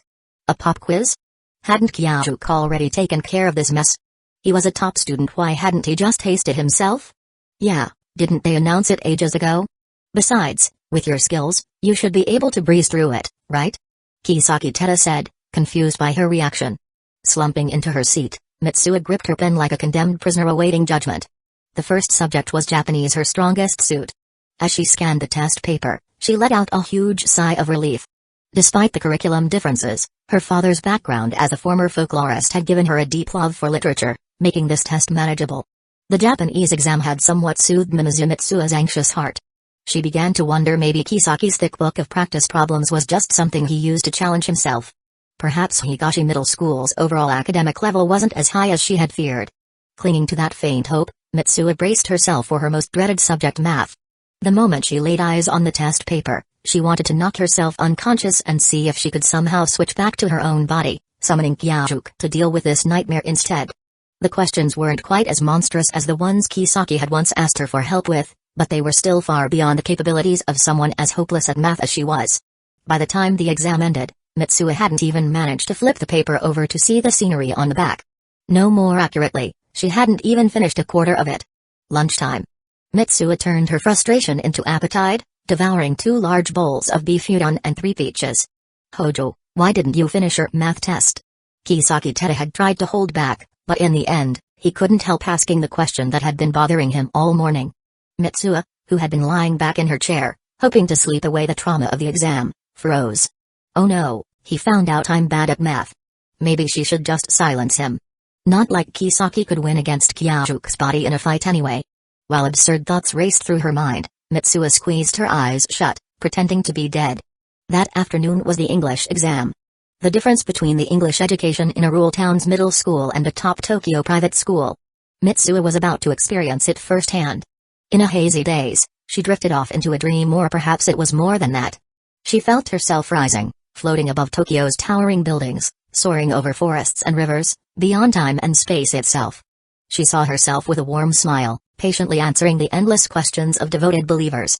Only in the brief moments between conversations did her exhaustion and quiet despair reveal themselves. Haha. Who was she? She looked so miserable. Mitsuo found herself laughing, amused until a sudden vibration from her phone jolted her awake. Why was it a phone alert waking her up instead of an earthquake? If it were an earthquake, at least she could skip the test. Reluctantly, she sat up and silenced the alarm. Kisaki Teto was nowhere to be seen. He had probably slipped away to cram vocabulary somewhere. Mitsuo briefly considered doing the same, but after a measly 3 seconds of effort, she gave up. Back in the classroom, the teacher distributed the English exam. Mitsuo glanced at the test paper, and her eyes widened in shock. She could barely understand what was written. With a sinking heart, she started working on the few problems she knew, silently praying that Kyajuke would forgive her. Chapter 117, 117 You should go to the hospital. Hojo Kyajuke stood expressionlessly in front of the bulletin board displaying the exam results. Around him, Kisaki Teta and the other students stared at him in disbelief. Hojo. Did you forget to write your name on the test? Hanagaki Takemiki asked hesitantly. Though Kyajuke's scores weren't zeros, Takemiki could think of no other explanation for what he was seeing. Thanks for your concern, but no. Just a little. Accident happened. Kyajuke replied calmly before walking away, the crowd instinctively parting to make way for him. Only after he left did the once silent students rush forward, whispering among themselves. No way. Hojo scored this low? He nearly aced the entrance exam. One student exclaimed. Could it be? Another student started, only to be cut off. Shut up. Do you have a death wish? His friend quickly clamped a hand over his mouth. Besides, even if you were cheating, could you really score that high? Another chimed in. Yeah, but still. Why? The students all stared at his name in the middle to lower section of the rankings, the same question echoing in their minds. By the time he reached the rooftop, Kisaki had already gone to buy lunch. Now that Kyajuke was earning a bit from his kendo coaching job, he could afford to eat well again. Absent-mindedly, he pulled out his copy of Love Metronym, intending to read, but as he flipped it open, he noticed unfamiliar handwriting scattered across the pages. Some pages had dried water-stained circles where drops had fallen and evaporated. After several exchanges, Kyajuke had become familiar with Mitsuo's handwriting, delicate, meticulous, and undeniably feminine. The notes she left were filled with emotional reactions about how touching the novel was, how pitiful yet strong the heroine seemed. A quick guess told him those dried spots were her tears. Sighing, he closed the book. Now that it had been altered, he wasn't in the mood to continue reading. He'd just buy a new copy later. Still no sign of Kisaki. No surprise there, Kyajuke had decided to treat himself to something better than pre-packed meals, which meant a wait for fresh preparation. He massaged his temples, closing his eyes. In the darkness, the glaringly bad scores seemed seared onto his retinas. He had braced himself for this the moment he realized the exam was coming, but a small part of him had still hoped maybe I won't switch bodies that day. Mitsuo had crushed that hope. Just like how a cat always lands on its feet, fate made sure the worst-case scenario happened. Whatever. He'd just take back the top spot on the next test. His homeroom teacher had already called him in that morning before the scores were even posted. Surprisingly, there was no scolding, just a concern. The teacher asked if he was feeling unwell or going through any difficulties and assured him that, no matter the problem, the school would support him. Kyajuke thanked him for the concern and simply promised, I'll be first next time. His serious tone had startled the teacher, who quickly reassured him, no pressure. We all believe in you. Despite his abysmal performance, the teacher clearly understood the kind of student he was. No one could fake their daily academic ability. Even if someone doubted him, No one could believe that his entrance exam scores were fraudulent. Mimizu Mitsuo. How many more times would this happen? Over in Itamari, someone had already discovered the body switching. And on his side, after this test, Kisaki was bound to suspect something no matter how absurd the truth was. Hojo, food's here. Kisaki announced, carrying a wooden lunchbox as he walked onto the rooftop. Thank you, Kisaki. Kyajuk took the box, opened it, and laid out the dishes, his favorite special beef set meal from that restaurant. Hojo, what's really going on? Kisaki asked, his own meal long finished while waiting for Hojo's order to be prepared. What do you mean? Kyajuk paused, his chopsticks midair, the smile he had from seeing the meal faltering slightly. Yesterday, you were completely off. You didn't seem to know how to solve the test questions at all. Haha, you must be imagining things, Kisaki. Maybe you're mixing dreams with reality? Kyajuk dismissed him casually. As much as I dream about stealing first place from you, I know what I saw. You were trying hard but still couldn't solve the problems. And it's not just yesterday. There've been other times when you've been acting strange. Sometimes, you talk with an unfamiliar accent. Your movements are more feminine. And when people call your name, you often don't respond like it's not even your name. Kisaki adjusted his glasses, his expression growing more certain with each sentence. So? What's your conclusion? Kyajuk asked, stuffing a large bite of beef into his mouth, chewing slowly before swallowing. He couldn't keep this subordinate around. Unlike Yukino Yukari, Kisaki was not one of them. If Mitsuo took over his body again, she might slip up. As he absent-mindedly placed a hand on the lunchbox lid, he considered his options. Did he have the ability to make Kisaki conveniently forget certain things with a single strike? Hojo, you have dissociative identity disorder. Your other personality is a girl who sucks at studying and loves to eat. Kisaki declared, his eyes wide with shock. Kyajuk exhaled quietly. Thank God. Kisaki, the wannabe delinquent, hadn't let him down. Relaxing, he pulled his hand away from the lunchbox lid and returned to his meal. There was no point in listening anymore. Kisaki was just a fool. Boss, we need to see a doctor. Split personalities can be treated if caught early. Kisaki insisted, his heart aching at the sight of his leader desperately shoveling food into his mouth. Is this why he eats so much? To cope with his suffering? Nah, it's fine. Think about it, if my other self goes to work while I relax, I get paid and I don't have to lift a finger. Isn't that the ultimate win-win? Kyajuk smirked, casually reinforcing the misunderstanding to cover for Mitsuo. But Kisaki hesitated. What if more personalities show up? What if they force the real Hojo to work while they slack off? This was dangerous. Without a word, Kyajuk pulled out his medical checkup report and handed it over. What's this? A full health exam, including a psychological evaluation. And? Everything's normal. Everything's normal? Kisaki repeated in disbelief. Exactly. Boss. Even the hospital couldn't detect it? Kisaki was shaken. Damn, even if she sucks at studying, Hojo's other personality is just as elite in every other way. Don't worry. One day, she might just disappear. Until then, cover for her if she messes up. Kyajuk said casually. Understood. Kisaki nodded grimly. As Kyajuk drifted into his afternoon nap, Kisaki's mind spun. If this was truly part of his leader, he couldn't be careless. He had to guide her properly, starting with teaching her how to ride a motorcycle. No wonder there were days when Hojo took the train instead. If this keeps up, Kyajuk's main personality will be pushed to the edge. After school, Kyajuk headed to the Garden of Words for a meal and explained to Akudramiki why he hadn't been coming by as often lately. Why? She asked. Just been busy. He replied. Finishing his meal quickly, Kyajuk then rushed to Shire Yuri Academy. According to Sakura, it had been a while since she last took a leave of absence, so her excuse note had been reset. Kyajuk. Still a short distance from the school gate, Kyajuk slowed his bike, just in time to see a white figure dashing toward him in excitement. Be careful. Don't just run across the road like that. He quickly put down the kickstand and spread his arms, catching the girl who launched herself at him without the slightest hesitation. Hee, but you always catch me, don't you? Sakura hugged him tightly for a good half-minute, as if trying to ease the longing she had felt. Then she let go, spun in place, and struck a playful pose. Dada. What do you think of my outfit tonight? Kyajuk took a closer look. Sakura had her long brown hair tied in a ponytail. She wore a green knit vest that exposed her slender arms, paired with white-colored cargo pants. You looked like a mechanic's apprentice. And since that was the first thing that crossed his mind, he didn't hesitate to say it out loud. Hee, I thought so.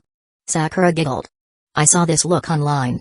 Since we're going to a motorcycle gathering tonight, I figured this mechanic-style outfit would feel familiar to both you and that person called Kelty. You idiot. I'd find you familiar no matter what you wear. Kyajuk grabbed the helmet from the backseat latch, gently placed it on Sakura's head, and carefully adjusted the straps for her. As for Kelty, I don't know why you're so interested in her, but she's easy to get along with. Come on, let's go already. I can't wait. Sakura clung tightly to Kyajuk's waist. Since he hadn't pulled down the wind visor, she could clearly catch the scent of him. She wasn't sure if it was from his laundry detergent or something else, but whatever it was, it made her feel safe. Hold on tight. Feeling Sakura's arms tighten around his waist and hearing her response, Kyajuk started the motorcycle and headed toward the meeting place. For some reason, ever since he told Sakura about Kelty's unique existence, she had been unusually fascinated, constantly asking to meet and befriend Kelty. On the Tokyo Metropolitan Expressway loop, Higashi's crew and Kelty were already waiting. That must be it. Spotting the cluster of headlights in the distance, Sakura excitedly pointed ahead. It was impossible to miss the presence of Kelty's bright yellow, cat-eared helmet stood out like a beacon, glowing under the headlights. Yeah, hold on tighter. This isn't safe. Kyajuk tensed. It's not like we're going that fast. Despite her nonchalant words, Sakura obediently tightened her grip. She knew that while Kyajuk was indulgent with almost all her requests, there were two things he never compromised on: food and safety. Good girl. He wanted to pat her head, but safety came first. After parking his bike and exchanging greetings with his crew, Kyajuk turned to Kelty. Long time no see, Kelty. Long time no see, Hojo. Kelty's speech had become fluent enough that her voice sounded as if it were coming directly from her head, only without the usual muffled effect of a helmet. Haha, you two sound like that sushi guy. What was his name? That always greets people like they're long-lost friends. Sakura suddenly laughed. You mean Simon? Having spent years in Ikebukuro, Kelty was no stranger to the towering, ever-friendly African sushi chef who greeted everyone with the same enthusiastic long time no see. Yeah, that's him. Hojo and I met him when we went to Ikebukuro. He was hilarious. And his sushi was amazing. With her natural charm, Sakura seamlessly struck up a conversation with Kelty, her warmth catching even Kelty off guard. This one here is my childhood friend, Yamauchi Sakura. Kyajuk introduced. She's been dying to meet you. And this is Kelty, my friend and the fastest rider in Ikebukuro. With the introductions out of the way, Kyajuk turned to his subordinates, who had been shamelessly eavesdropping on the conversation. What are you all standing around for? Waiting to race me? The group immediately burst into laughter and scattered, understanding the hint. We're not going with them. Kelty asked curiously. Actually, there's something. For once, the usually decisive Kyajuk seemed hesitant. I'll say it, Kyajuk. Sakura stepped forward, seeing his reluctance. No, I got it. Kyajuk exhaled. Sakura is curious about your unique trait. She wants to see it. He raised a hand and made a vague gesture around his head. That was why he sent his subordinates away. Ha. You made it sound so serious. I thought she wanted to ride my bike or something. Kelty chuckled. Can I, Kelty nee? Sakura clasped her hands behind her back, looking at Kelty with wide, hopeful eyes, her voice even sweeter than before. Of course, I don't mind. Kelty didn't really understand why this girl was so fascinated with something so airy, but since Kyajuk had vouched for her, she didn't feel offended. Just don't get scared. With that, Kelty slowly removed her helmet. A pale neck was revealed, and above it dark mist swirled and flickered. Whoa. Sakura's eyes widened in amazement. She covered her mouth with both hands, unable to suppress her astonishment. She had heard Kyaju's stories and had believed him without question.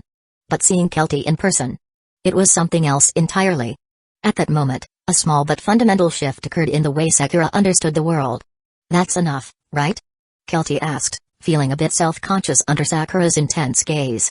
Her keen senses told her that the girl wasn't shocked by her supernatural nature, she was awed by the very concept of her existence. Thank you so much. That was incredibly rude of me. Sakura bowed in gratitude. It's fine. Kelty waved her hand dismissively. Alright, let's go for a ride. Seeing that the two had now formed a rather memorable first impression of each other, Kyajuk mounted his motorcycle. Chapter 118, 118 A Bodyguard? Later that night, Sakura tried to pull the same trick as last time, insisting on staying over at Kyajuk's place. But this time, he firmly refused. They were still in middle school. If she kept staying over at his place, well, certain authorities might not be too happy about that. On the way back to school, the air had cooled, and Sakura was now wrapped in Kyajuke's jacket. The road was dark and quiet, save for the occasional passing car. The wind rustled the trees before everything fell still again. On their side of the single-lane road, the lone headlight of his Rocket 33 cut through the darkness. Since Sakura was with him, Kyajuke kept his speed at the absolute minimum. The night sky was moonless, and away from Tokyo's dazzling lights, the stars above shone even brighter. Sakura hugged Kyajuke tightly, resting her cheek against his back as she gazed up at the endless expanse of stars. "Careful, Sakura." Feeling her shift behind him, Kyajuke called out. "Kyajuke. Tell me." Her voice drifted softly in the night air. Maybe it was just the way her head was tilted, but Kyajuke felt like there was something different about her tone. Alright.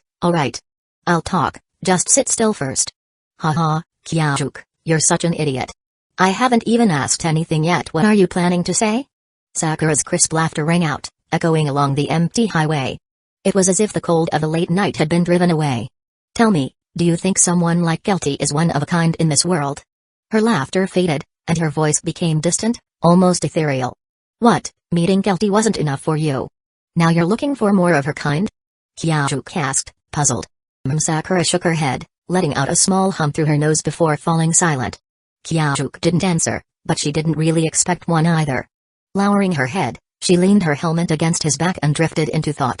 As a child, she never quite understood why Kyajuke insisted on making her run every day, why he always made sure she ate the healthiest foods, or why he was so reluctant to let her do anything remotely dangerous. Back then, she used to tease him for being a coward. But as time passed and they spent more time together, as more things happened between them, she began to notice something. Kyajuke acted completely differently around her than he did with others. When faced with a group of kids his age, he could make several of them cry without taking a single step back. If a bully was picking on someone, he'd send them flying with a single kick. Even when up against dozens of Takamiki gang members, he handled them effortlessly and ended up becoming their leader. Yet, when it came to her, he was always cautious, so overly careful that he seemed terrified of letting anything, no matter how small, hurt her. Like that time in Nikabukuro, when Sakura had asked him whether he could take on someone as strong as Hajime Shizuo. He had laughed it off, saying it wouldn't be a problem, but at the same time, he had quietly pulled her to safety, ensuring she was well out of harm's way. Sakura was convinced if she was present, no matter how dangerous the situation was, Kyajuke's first instinct would always be to retreat rather than confront the threat. And she liked that. She liked seeing him so anxious about her well-being. She enjoyed the feeling of being cherished and protected. But then, a thought crept into her mind. Why? Why had he been so protective of her from the very first moment they met? As a child, Sakura had entertained a theory maybe Kyajuke was a bodyguard hired by her father to protect her. She had even gone to her mother to ask, only to be met with a chuckle. "You're such a silly girl. Where would you even find a bodyguard that young?" At first, she thought that made sense, but then she argued back, what about the anime with baby bodyguards who still drink from bottles? Her mother, Yamauchi Makoto, had been momentarily speechless at her quick thinking. After a pause, she countered, "Alright, then what do you think Aunt Mikiko's role would be?" "She's in charge of supplying equipment and logistical support for Kyajuke, of course," Sakura had answered without missing a beat. "Fine, then. If you want to think of Kyajuke as your bodyguard, go ahead. Just remember to listen to him for your own safety," her mother had said with a smile. And so, for the next few months, Sakura and Kyajuke had played a bodyguard game. Kyajuke had no idea how or why he had been assigned this role, but seeing the little girl so obedient and serious about it, he went along with it anyway. Eventually, she had forgotten about the whole thing. Every morning, the first person she saw aside from her family was always Kyajuke. If she stayed up too late watching TV and couldn't get up in the morning, then the first person she saw all day was him. Habits are terrifying things. Little by little, she had grown used to his protection. She had grown used to the way he treated her like something precious. She had forgotten to question why. Besides, as Sakura always believed, life is short. Why waste time on things that make people unhappy? Maybe Kyajuke had just known from an early age that she would grow up to be a stunning beauty and had claimed her early. That thought made her giggle to herself. But soon, her heart grew heavy. Her last health checkup results had been perfect. She was one of the healthiest girls in the entire country. And yet one day, a strange thought had crossed her mind. What if Kyajuke had always known that she was destined to die young? What if that was the reason he was so obsessed with her health? It was an absurd idea, one that only someone like her, with a mind full of strange and whimsical thoughts, could come up with. But the more she compared it with everything Kyajuke had done, the more it made sense.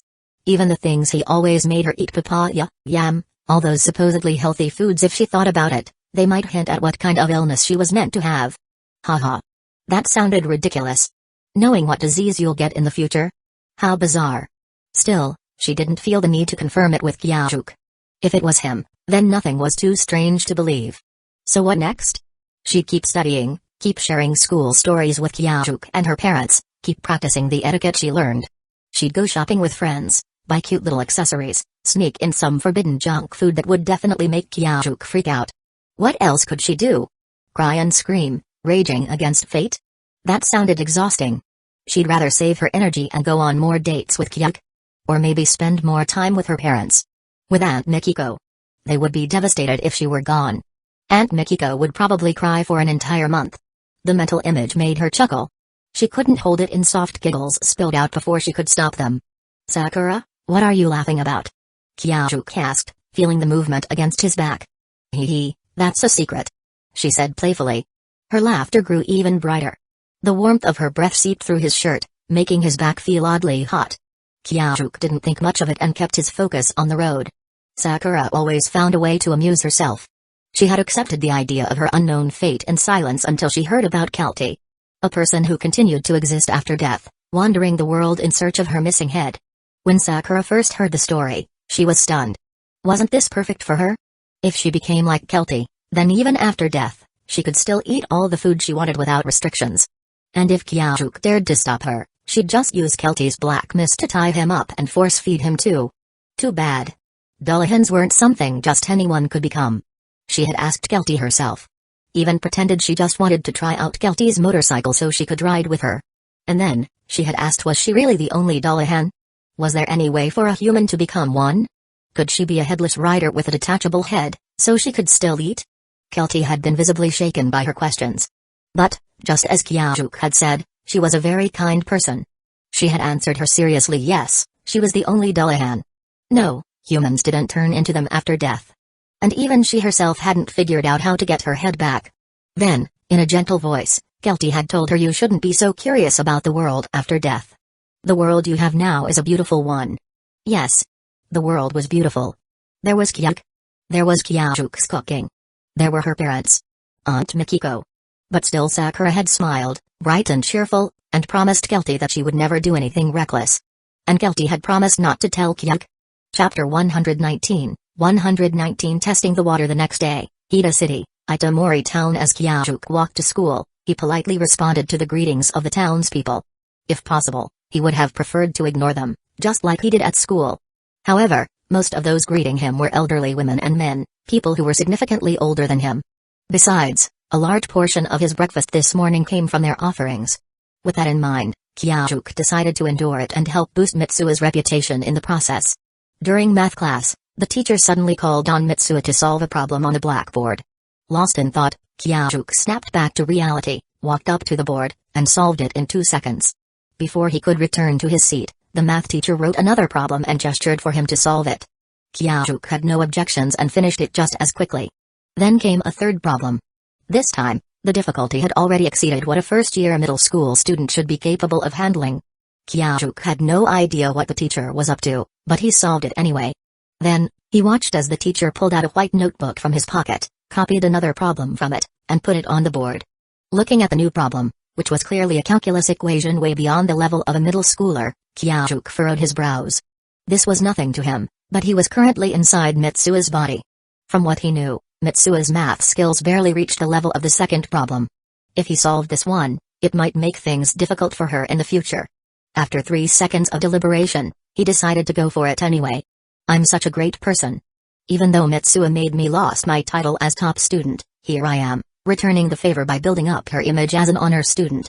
With that thought, Kyajuk continued solving the increasingly complex problems. Even when the math teacher resorted to pulling equations from a mathematics journal, he still solved them effortlessly. Meanwhile, the rest of the class was utterly stunned. Teshigawara and Sayaka exchanged bewildered looks, their eyes nearly popping out of their heads. Was Mitsua always this good at math? Sayaka asked in disbelief. She had thought they were all equally bad at science subjects, but apparently, Mitsua had been hiding her true strength. I don't think so. She scored 2 points lower than me on the last test. Teshigawara said, scratching his shaved head in confusion. See? This is divine talent. Mitsuo-sama is truly a Maiko blessed by the gods. Yamaoka Shunya whispered excitedly. Now that you mention it, my mother took me to Mitsuo for tutoring the other night. She was really good at physics and chemistry too. Wait, so Mitsuo not only helps with life advice but also provides academic tutoring? I don't think she does it for everyone. I went last night and got scolded pretty badly. Stop calling her Mimizu-san. It's Mitsuo-sama from now on. Since when did Mitsuo become this popular? Sayaka muttered. No idea. When did she start acting like Futaba auntie and giving the townspeople advice? Teshigawara wondered. Maybe it's her time? What do you mean? My grandma told me that Aunt Futaba also started receiving consultations from classmates when she was in high school. Now that Mitsuo is in middle school, maybe she's beginning her training. So, you're saying Mitsuo is even smarter than Aunt Futaba? That. I don't know. The two finished their discussion and turned their eyes back to the front of the classroom. The ponytailed girl stood at the blackboard, chalk in hand, methodically writing down her solutions. Her beautiful profile remained emotionless as she effortlessly dismantled each problem. The math teacher alternated between glancing at his reference book and the blackboard. By this point, even he was struggling to keep up with what was being written. After all, he was just a small-town math teacher from the rural school. Ding dong. The bell rang, signaling the end of class. Kyajuk wrote down the final answer and casually tossed the chalk back into the tray. Clap, clap, clap. The math teacher applauded enthusiastically. Even though he didn't fully understand the solutions, he could confirm they matched the reference answers perfectly. The students followed suit, clapping along. Yamaoka Shunya was especially red-faced with excitement, as if he had been the one solving the problems. Sayaka and Teshigawara watched in disbelief. Was this really the same Yamaoka Shunya who had called them country bumpkins just last week? Even they, Mitsuo's actual childhood friends, weren't this thrilled. Kyajuk, unfazed by the applause, nodded calmly and returned to his seat. What's up? He asked as he noticed his two friends staring at him as if he were an alien. Stare. Sayaka and Teshigawara leaned closer, their eyes scanning him up and down. Mitsuo, you're acting really weird. Sayaka said, rubbing her chin in deep thought. Super weird. Teshigawara added, mirroring her expression. What? Isn't it obvious? They say I'm possessed by a god, right? So naturally, it makes sense for me to be a bit smarter. Kyajuk bluffed. But if that were true, then you're basically. Before Sayaka could finish her sentence, Teshigawara quickly covered her mouth and turned her away. Idiot. You can't say that out loud. He whispered into her ear. Right. If the Mitsuo sitting there really was possessed by a god, then how could they still treat her as a normal friend? Sayaka hesitantly turned back, nervously meeting Mitsuo's gaze only to see her watching them with an amused smile. She yelped in surprise, her twin braids almost bouncing into the air. So, have you two decided? Kyajuk asked with a smirk. Hey. Yeah, I was just wondering. Could you tutor me in math? That way, when you go to university, I can go with you. Sayaka grinned sheepishly. Ha ha ha. Of course. Even though he had already noticed Sayaka's natural airheadedness, her words still made Kyajuk chuckle. What about you, Teshigawara? I can tutor you too if you want. No need. I'm not leaving Itamari. Teshigawara said, his voice tinged with melancholy. If Sayaka and I go to Tokyo, won't you regret staying here alone? Sayaka asked. Teshigawara Katsuhiko knew she was really asking, if I go to Tokyo and you stay here, what will happen to you? After high school, I'll start working at my family's construction company. He answered, looking even more downcast. Sayaka fell silent. The mood grew tense. Kyajuk watched them quietly. Unlike Teshigawara, Sayaka shared Mitsuo's dislike of this sleepy little town and longed for the big city. For Teshigawara, however, leaving Itamori simply wasn't an option. Then, the bell rang. Physics class was next. But before Kyajuk could even think about how to kill time, the physics teacher, like the math teacher before him, called him up to solve a problem. Did the teachers plan this together? Thus began another cycle of flawless problem-solving, earning him yet another round of admiration and more stunned looks from his friends. And so the day continued. 6 classes in a day. Fortunately, the last 2 were math and health. If it had been modern literature or Japanese history, Kyajuk wouldn't have been able to keep up his godlike performance. Thank goodness. At least today, he managed to uphold Mitsuo's reputation and didn't tarnish her divine shrine maiden image. As he walked home after school, he shamelessly patted himself on the back. Meanwhile, back at Itamari Middle School, in a faculty meeting room. Since the entire school have both middle and high school, they had fewer than 100 students combined. Most teachers covered multiple grades. Today, Every single one of them had gathered in the meeting room, including Yukino Yukaori, the classical literature teacher. Truly a God-given talent. Exactly. Mitsuo-san always had a knack for literature, but she was never capable of something like this before. I see the same brilliance in her that I once saw in Futaba-sama. Really? I didn't see anything special. You must be blind. Yukino Yukaori didn't join the heated discussion, she simply smiled and listened from the sidelines.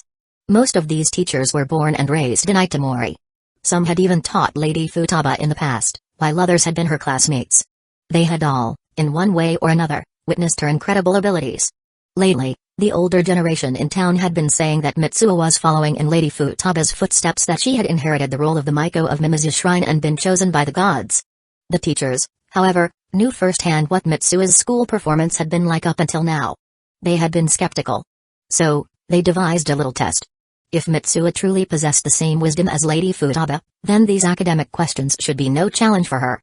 After all, Lady Futaba had once carried a book said to contain the answers to all of life's mysteries. And so, they agreed to quiz her today. Thus, everything that transpired unfolded. Now, not just the teachers, but even the students who had heard about the incident. The very people who prided themselves on their modern education, the highest intellectual authorities in Itamari. They, too, now believed that Mitsuo-san was truly possessed by the divine. Chapter 120, 120. What are you doing? Tokyo, Higashi Junior High School, rooftop kyojuk is amazing. To think that as a middle schooler, he earns so much. Now I can finally eat without worrying.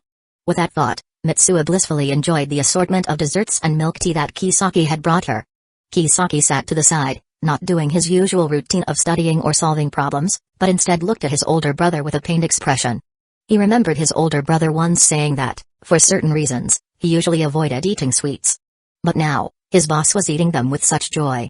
Could it be that another personality was in control of the body today? Thinking this, he suddenly spoke up, asking, "Is it really that delicious?" "Of course. I've never had anything like this in Itamari." Mitsuo, completely caught up in the joy of eating, momentarily forgot where she was and thought that Sayaka or Teshigawara had asked her the question. She was about to share her thoughts on the delicious food. But then, as the words left her mouth, she froze. The cake she was about to lift to her mouth also stopped midair. What did I just say? Did Kisaki hear that? He didn't, did he? Mitsuo slowly turned her head to look at Kisaki Teta, like a rusty robot. Itamari? What's that? Kisaki asked blankly. Was it a place created by his older boss' other personality? Itamari. Itamori is, haha. Mitsuo tried to play it off, but she forgot she was using Kyojuku's body. As her brother's alternate personality repeated the name, Kisaki felt it sounded familiar. He shook his head. Now wasn't the time to get hung up on that. What mattered was correcting his older brother's alternate personality. After learning about the personality split, Kisaki had researched how to treat it. He understood that the focus should be on the coherence between the split personality and the original one. If the alternate personality became too much like the original, could it still be considered a split personality? It was this reasoning that, despite not wanting to buy the cakes, he went ahead and bought them, hoping that later he'd be able to talk to this personality more easily. I know all about you and Hojikyuk, Kisaki said. Mitsuo almost screamed in surprise. She had already imagined what might happen if she were discovered, and now it seemed like the moment had come. Thanks to Teshigawara being a fan of the occult, Mitsuo had access to expired magazines from various countries. There were all sorts of odd titles like mystery, occult, and more. Although she wasn't interested, she often overheard things like, researchers found a new animal in the Hida Mountains and dissected it for study. A person with 13 personalities, 5 hospitals fighting to study them.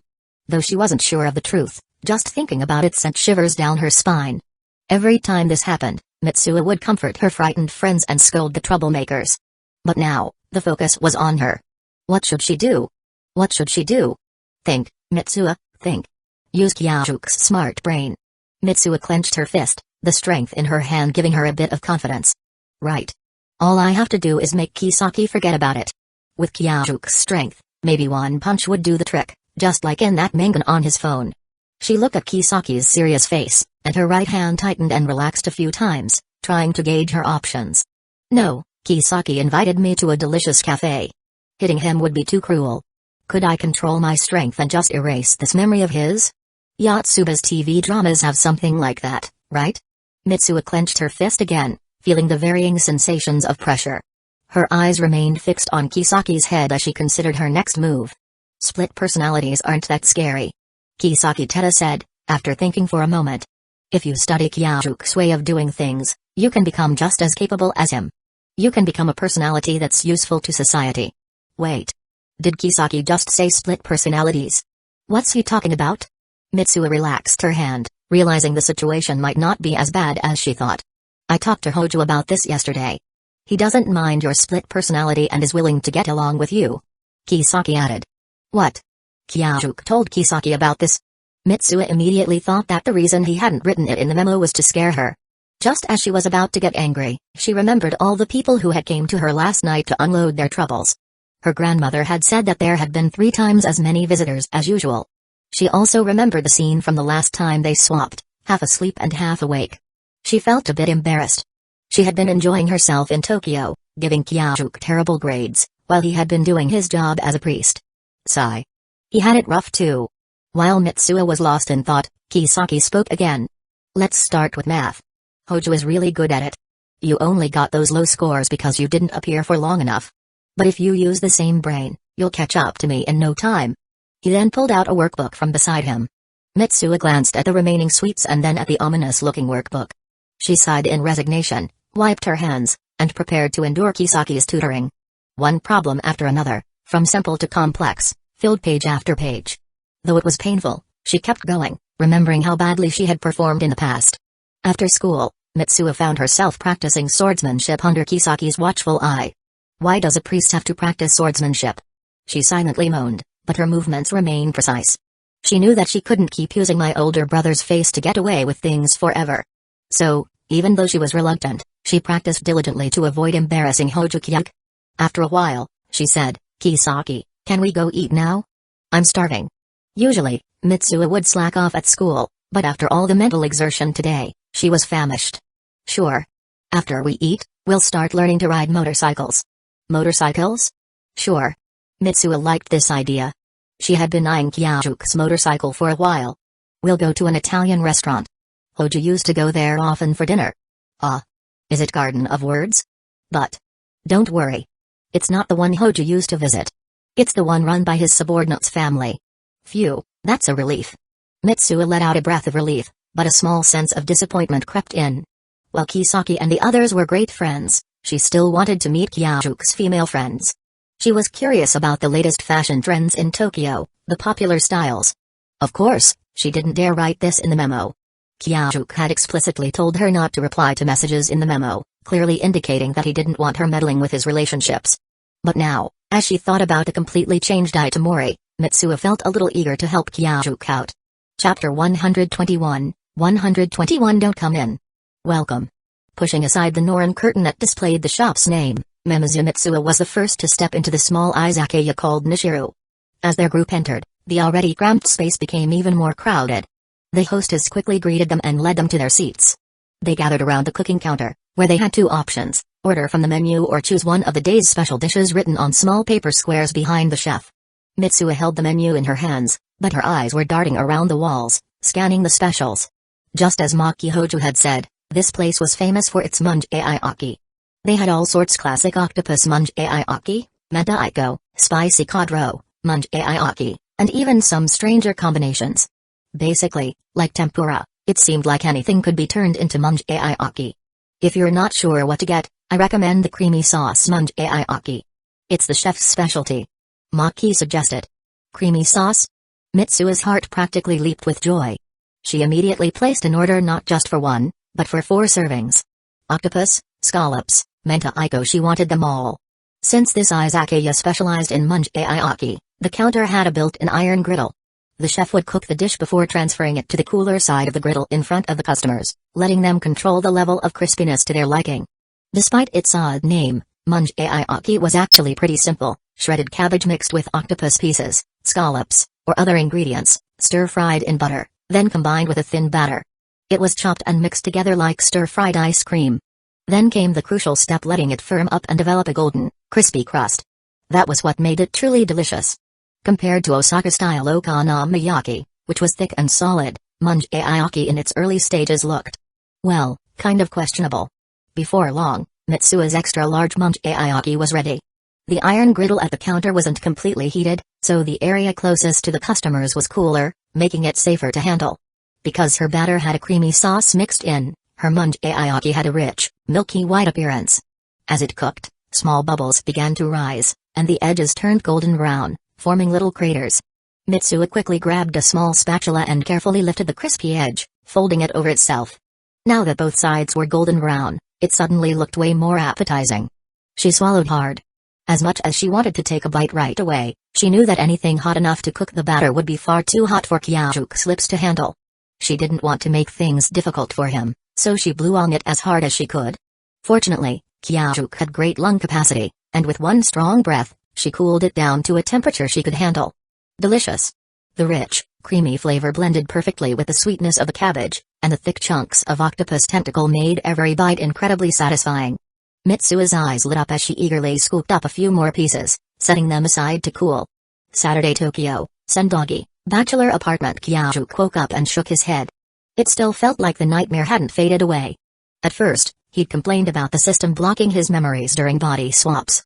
But now that those memories were coming back in vivid detail, he almost wished he could return to blissful ignorance. What he had expected to be a relaxing countryside vacation had turned into an endless cycle of tutoring sessions and life consultations. He still couldn't recall why it had all happened, but the image of that long line of people, him dozing off while sitting up, only to be shaken awake again, it was all painfully clear. This couldn't go on. There was no way he'd be stuck working for Mitsuo while she enjoyed a carefree life in Tokyo, eating and drinking to her heart's content.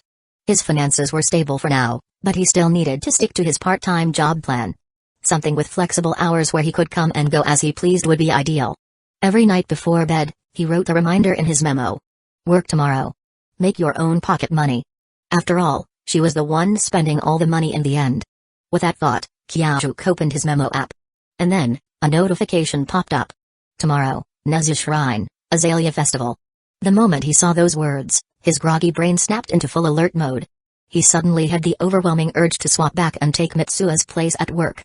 He had made plans to go to the Azalea Festival at Nezu Shrine with Sakura, Shouko, and Noka. Just imagining the three girls together in one place sent a cold chill down his spine. Nope. Change of plans. Mitsuo was going to the festival instead. If they didn't swap bodies tomorrow, he was uninstalling this damn system. As for the risk of being exposed in front of three girls who knew him best, well, if it happened, it happened. Some things in life were just inevitable. After washing up and completing his daily kendo practice, Kyajuke headed out. He had plans to meet Hariri at her place to discuss manga. Breakfast was included. Bringing only his phone, wallet, and keys, he left the apartment. Previously, he had asked if he needed to bring any drawing materials, but over the phone, Hariri had shot him down immediately. Do you even know what kind of pens are used for sketching? Or shading? 2B pencil? Huh. Just bring yourself, idiot. And that was how Kyajuke with empty stomach made his way to Hariri's place. She had mentioned that her mother would be cooking today, so he was somewhat looking forward to it. Since it was the weekend and not rush hour, he arrived at Hariri's grand mansion before his stomach could start complaining. Even though it wasn't his first time seeing it, riding his motorcycle through that traditional Japanese courtyard still left him in awe. The sight only strengthened his resolve he needed to make more money. If someone as rich as Hariri was still working hard on Jinshai, then what excuse did he have not to? After parking his bike and making his way to the main house, Sayuri greeted him at the entrance. Good morning, Sayuri-san. Lily is still in her room, drawing. You can go straight up. I'll call you both when breakfast is ready. Before he could even ask to greet Hariri dad, her mother cheerfully ushered him upstairs. Clearly, formalities weren't a big deal in this household. Climbing the open staircase, his feet sinking into the thick carpet, Kyajuke found Hariri's room with practiced ease. Knock, knock. No response. He knocked again. Still nothing. Since Sayuri had sent him up directly, Hariri probably knew he was coming, right? Turning the doorknob, he let himself in. Hariri was so absorbed in her drawing that she didn't even notice him at first. But the moment she heard the door open, she spun around and blurted out, Mom, I told you to call me when Hoji gets here. I. The words died in her throat. Her movements froze like a malfunctioning machine, and then panic. In a flurry, she snatched her drawing board and shoved it behind her. Hojo. Why did you just walk in? Her voice was sharp, high-pitched, a mix of panic and embarrassment. Her hands flailed wildly like the wings of a hummingbird. I knocked. twice. Kyajuk stepped inside, unbothered. More importantly, what are you drawing?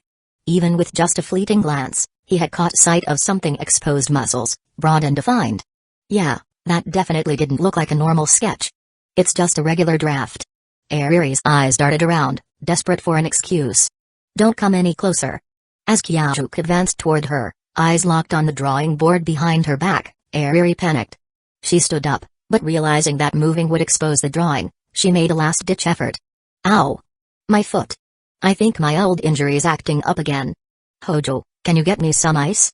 With perfect execution, the blonde beauty slipped into her refined lady act, her voice soft and delicate. Those shimmering blue eyes practically begged for sympathy.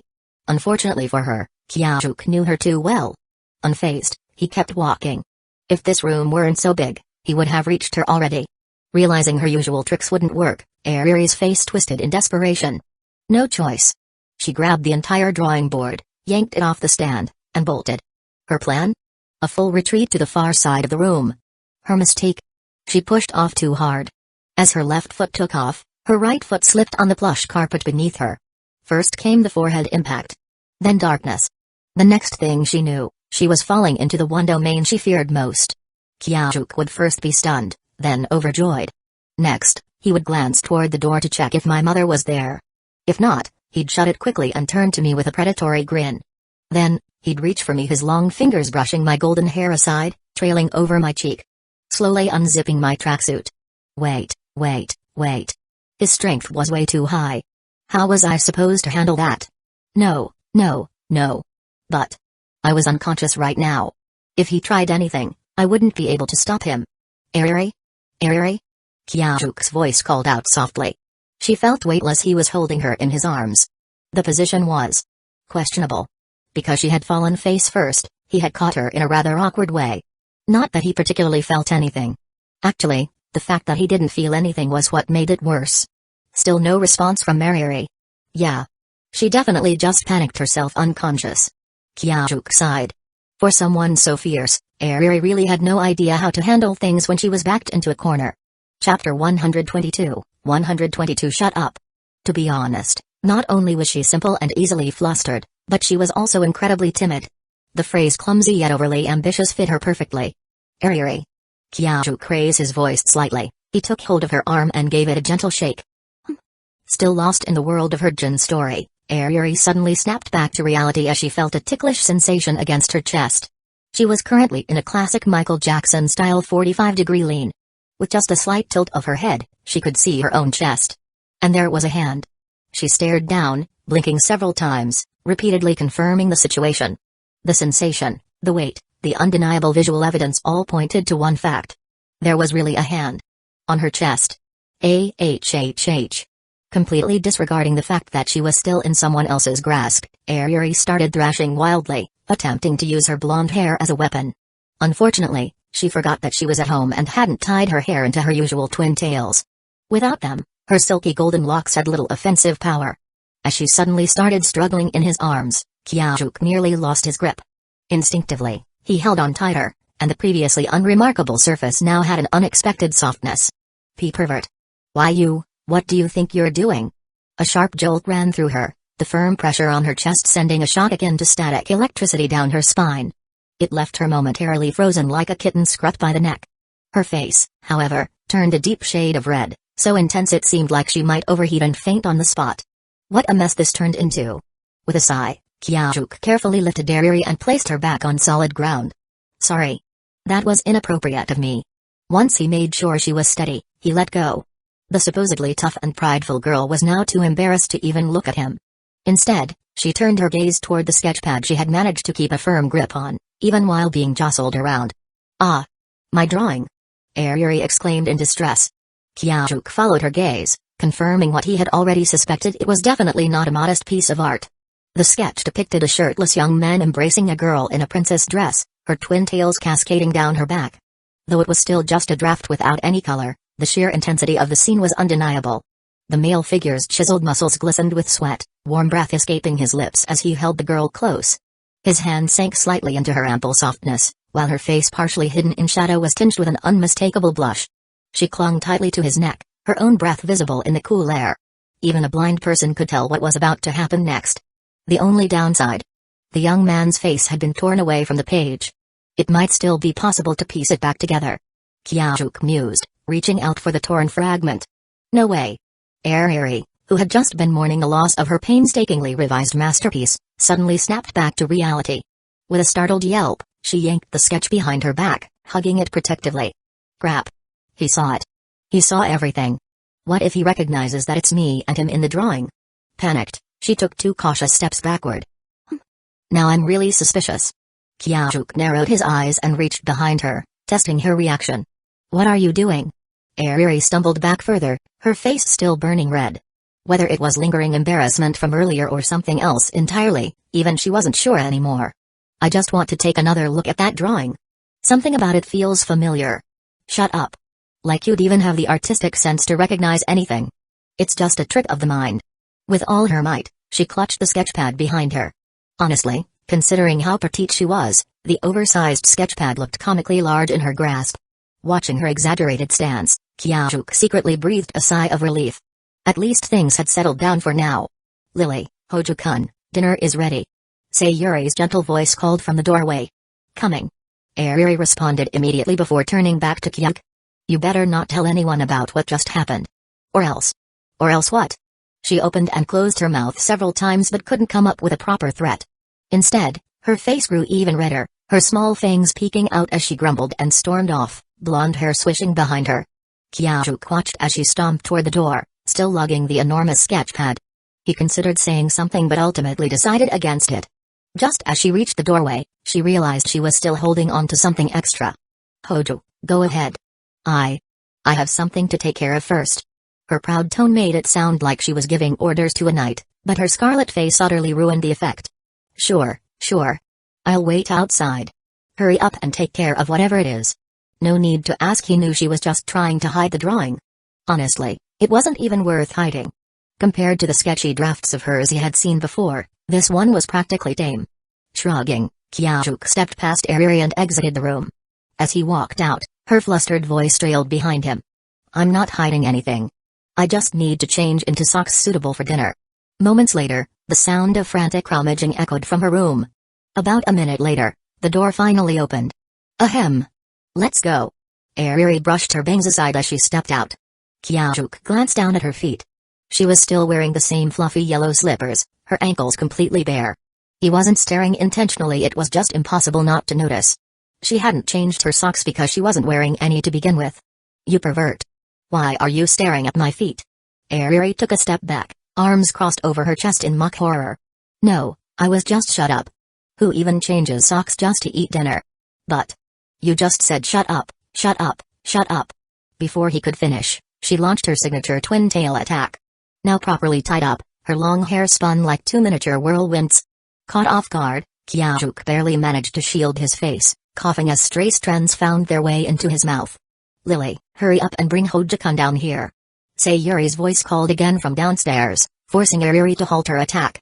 Dizziness hit her like a wave. She had exerted far more energy than usual, putting in 10 times the effort she used against her own father. Now that she had stopped, the sudden exhaustion left her wobbling on her feet. Seeing her sway, Kyajuk quickly grabbed her arm. Let's go. Oh. Still dazed, Eri obediently followed him down the stairs. Halfway down, she finally regained her senses and immediately yanked her arm away, gripping the railing instead. They entered a smaller dining room rather than a grand, overly formal one. Inside, Sayuri and a blonde foreign man were already seated. When Kyajuk walked in, Sayuri greeted him with a warm smile. The man, however, stood up and stepped forward, extending his hand over the table. Though a little surprised by the formal gesture, Kyajuk quickly reached out for a handshake. Meanwhile, Eri rolled her eyes and plopped down opposite her mother, acting as if none of this concerned her. Hello, I'm Eri's father, Robin Spencer. Thank you for helping my daughter before. It's been quite some time, and I haven't had the chance to properly express my gratitude. How rude of me. Nice to meet you, Mr. Spencer. I'm Hojo-kyuk. It was just a small matter, nothing worth such formal thanks. Hey, it wasn't a small matter at all. After that, Lily went on and on about you to Robin, calling you her very own Robin Hood. Mom. Eri, who had just started cutting into her omelette, nearly choked at the unexpected betrayal. Her cheeks flushed red as she protested in a hushed voice. Oh my, did I say something I shouldn't have? Sayuri covered her mouth with the back of her hand, laughing softly. Robin Spencer had initially intended to say something more, but when he saw his wife and daughter sharing such a warm moment, his face melted into a dopey, love-struck smile. Dad, watch your expression. Your diplomat facade is slipping. Sayuri huffed before stabbing a piece of omelette with her fork and stuffing it into her mouth. Ahem. Well then, let's begin our meal, Hojo-kun. Robin quickly composed himself. Of course. Kyajuk replied, taking the open seat right next to Sayuri and directly across from Robin. Somehow, this whole setup felt weird. It was hard to put into words, but it reminded him of a scene straight out of a newlywed couple's first breakfast together with the in-laws. The realization hit him like a truck, and he immediately buried his head in his meal. Omelette, oatmeal, sandwiches, and milk tea. And judging by the portions, they had definitely accounted for his appetite. Now this was proper breakfast. Who even eats plain white rice in the morning? A mental image popped into his head: a traditional Japanese room with a low table, and a delicate, feminine version of himself eating from a small bowl. Wait a second. Isn't this just like Mimizu house? No, no, no. What kind of guy sits next to a blonde twin-tailed beauty and thinks about another girl? How disrespectful. Shaking his head to clear his thoughts, Kyajuk glanced at Sayuri from the corner of his eye only to find her already looking at him. Their gazes locked for a brief second before both of them jerked their heads away like they'd been electrocuted. What the hell was he looking at me for? Sayuri felt like her face was on fire. Ever since Hojo showed up, it felt like she had been blushing non-stop. Ugh, seriously. Just eat your food properly. Why are you looking at me? Of course, there was no way she'd admit that she had been thinking about how eerily similar this whole breakfast scene felt to certain, adult-themed jinchai she had drawn before. According to typical story progression, right about now, under the table. Just as that thought crossed her mind, her hand trembled, and clatter. Her fork slipped from her grip and fell to the floor. Chapter 123, 123 Daughter Complex. The fork stabbed straight through the carpet and lodged itself into the wooden floor.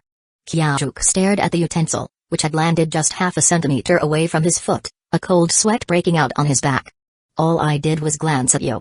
Was that really necessary? Besides, didn't you look at me too? That makes us even. I didn't do it on purpose.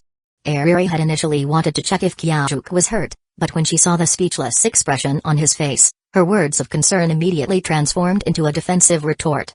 Across the table, Mrs. Sayuri and Mr. Spencer exchanged a glance before sharing a knowing smile. They said nothing, simply continuing their meal while radiating the unmistakable air of amused onlookers. Kyajuk glanced at the Sawamura couple, their faces unable to conceal their amusement, and sighed before bending down to pull the fork out of the floor. He expected Sayuri to go to the kitchen to fetch a new fork, but instead, she simply picked up her plate and shoveled the remaining omelette into her mouth using her knife. Lily, mind your manners. Mr. Spencer admonished. MMPH. Sayuri tried to protest, but the omelette was too big for her small mouth. Her cheeks bulged as she struggled to chew, nearly choking in her haste. Alarmed, Kyajuk quickly slid her cup of milk tea within reach.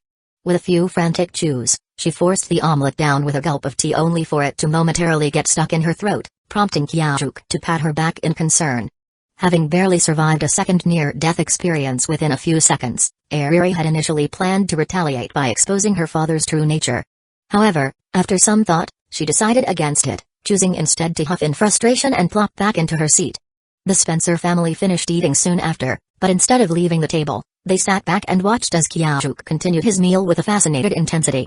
Watching a real-life competitive eater in action, the three of them couldn't help but feel tempted to eat a little more. Even Sayuri, drawn in by the atmosphere, reached for another piece of bread. However, after just 2 bites, her tiny stomach reached its limit. Hojo, do you always eat this much? Barely managing to swallow her mouthful, Sayuri stared at him in disbelief. She recalled that the last time he visited, he had also devoured everything her mother had prepared, but it hadn't been this extreme. Spencer-san's cooking is just too good. Kyajuk wiped his mouth with a smile. Spencer's formal handshake earlier had unconsciously led him to adopt a more respectful tone. Is it really that good? It's mostly just pre-made ingredients thrown together. Sayuri skeptically took another sip of her cereal porridge. Then, she noticed the peculiar way Kyajuk had addressed her father. You can just call him Robin. He's British, he doesn't care about formality as much as the Japanese do. Exactly, Hojo-kun. You're Lily's friend, so just call me Robin. Mr. Spencer added. In that case, you can all just call me Kyuk. Kyajuk replied. Having had enough of being watched while he ate, he put down his utensils. He liked eating while watching something, but he had no interest in being the one watched. Kyajuk-kun, are you sure you don't want more? Mrs. Sayuri asked. No, I've already eaten plenty. Then let's move to the living room. Mr. Spencer said, rising from his seat and gesturing invitingly. Though Kyajuk wasn't sure what this was about, he obediently followed. Seated at the table, Ariri watched her father's behavior, pouted slightly, and let out a small click of her tongue. Despite her apparent reluctance, she eventually got up and followed them. By the time Kyajuk and Mr. Spencer were seated at the tea table in front of the large floor-to-ceiling windows, Ariri had already brought over a tray with a teapot and cups. She poured tea for both of them before quietly taking a seat beside them, like a delicate porcelain doll. Though, with her blonde hair and fair skin, she certainly resembled a doll. Her choice of outfit, a somewhat tacky tracksuit, diminished the effect. That said, her elegance still shone through. As long as one ignored the occasional flash of her tiny fangs as she chewed. I hear from Lily that you're a middle school student as well? Mr. Spencer raised his teacup slightly in acknowledgement before taking a sip. Yes, I attend Higashi Middle School. It made sense for him to be cautious. After all, a stranger had suddenly become close to his daughter. Any normal parent would be concerned. With that in mind, Kyajuk, despite feeling a little uncomfortable with the formality of the conversation, chose to answer honestly. Higashi Middle School? That's quite impressive. Mr. Spencer sounded somewhat exaggerated in his praise. Hey, I just got lucky. Kyajuk replied modestly. No, it's not luck. Lily says you're ranked first in science and among the top in every other subject. Kyajuk suddenly found himself at a loss for words. Had his academic record really become this exaggerated in just 1 week? Luckily, Ariri came to his rescue. Dad, enough with this. Haven't you already looked into him? Lily, what are you talking about? Mr. Spencer glanced at Kyajuk awkwardly before hurriedly taking another sip of tea to cover his expression. Oh, Kyajuk already knows I'm a gin artist, so you don't have to keep up the diplomatic act. As she said his name, Ariri felt a strange nervousness creep up. Other than her female friends at school, Kyajuk was the only person she addressed so casually. And he was a boy. After a brief pause, she turned back to Kyajuk. The person I mentioned before, the one who helps sell my Jinchaya conventions? That's my dad. Wait, what? Kyajuk looked from Ariri to Mr. Spencer, who sat across from him in a crisp white shirt and brown vest. A diplomat. Running a booth. Selling risque Jinchaya conventions? Even as someone who had experienced a past life, Kyajuk struggled to picture the scene. This man's mental fortitude was off the charts. Wasn't he afraid of bumping into someone he knew?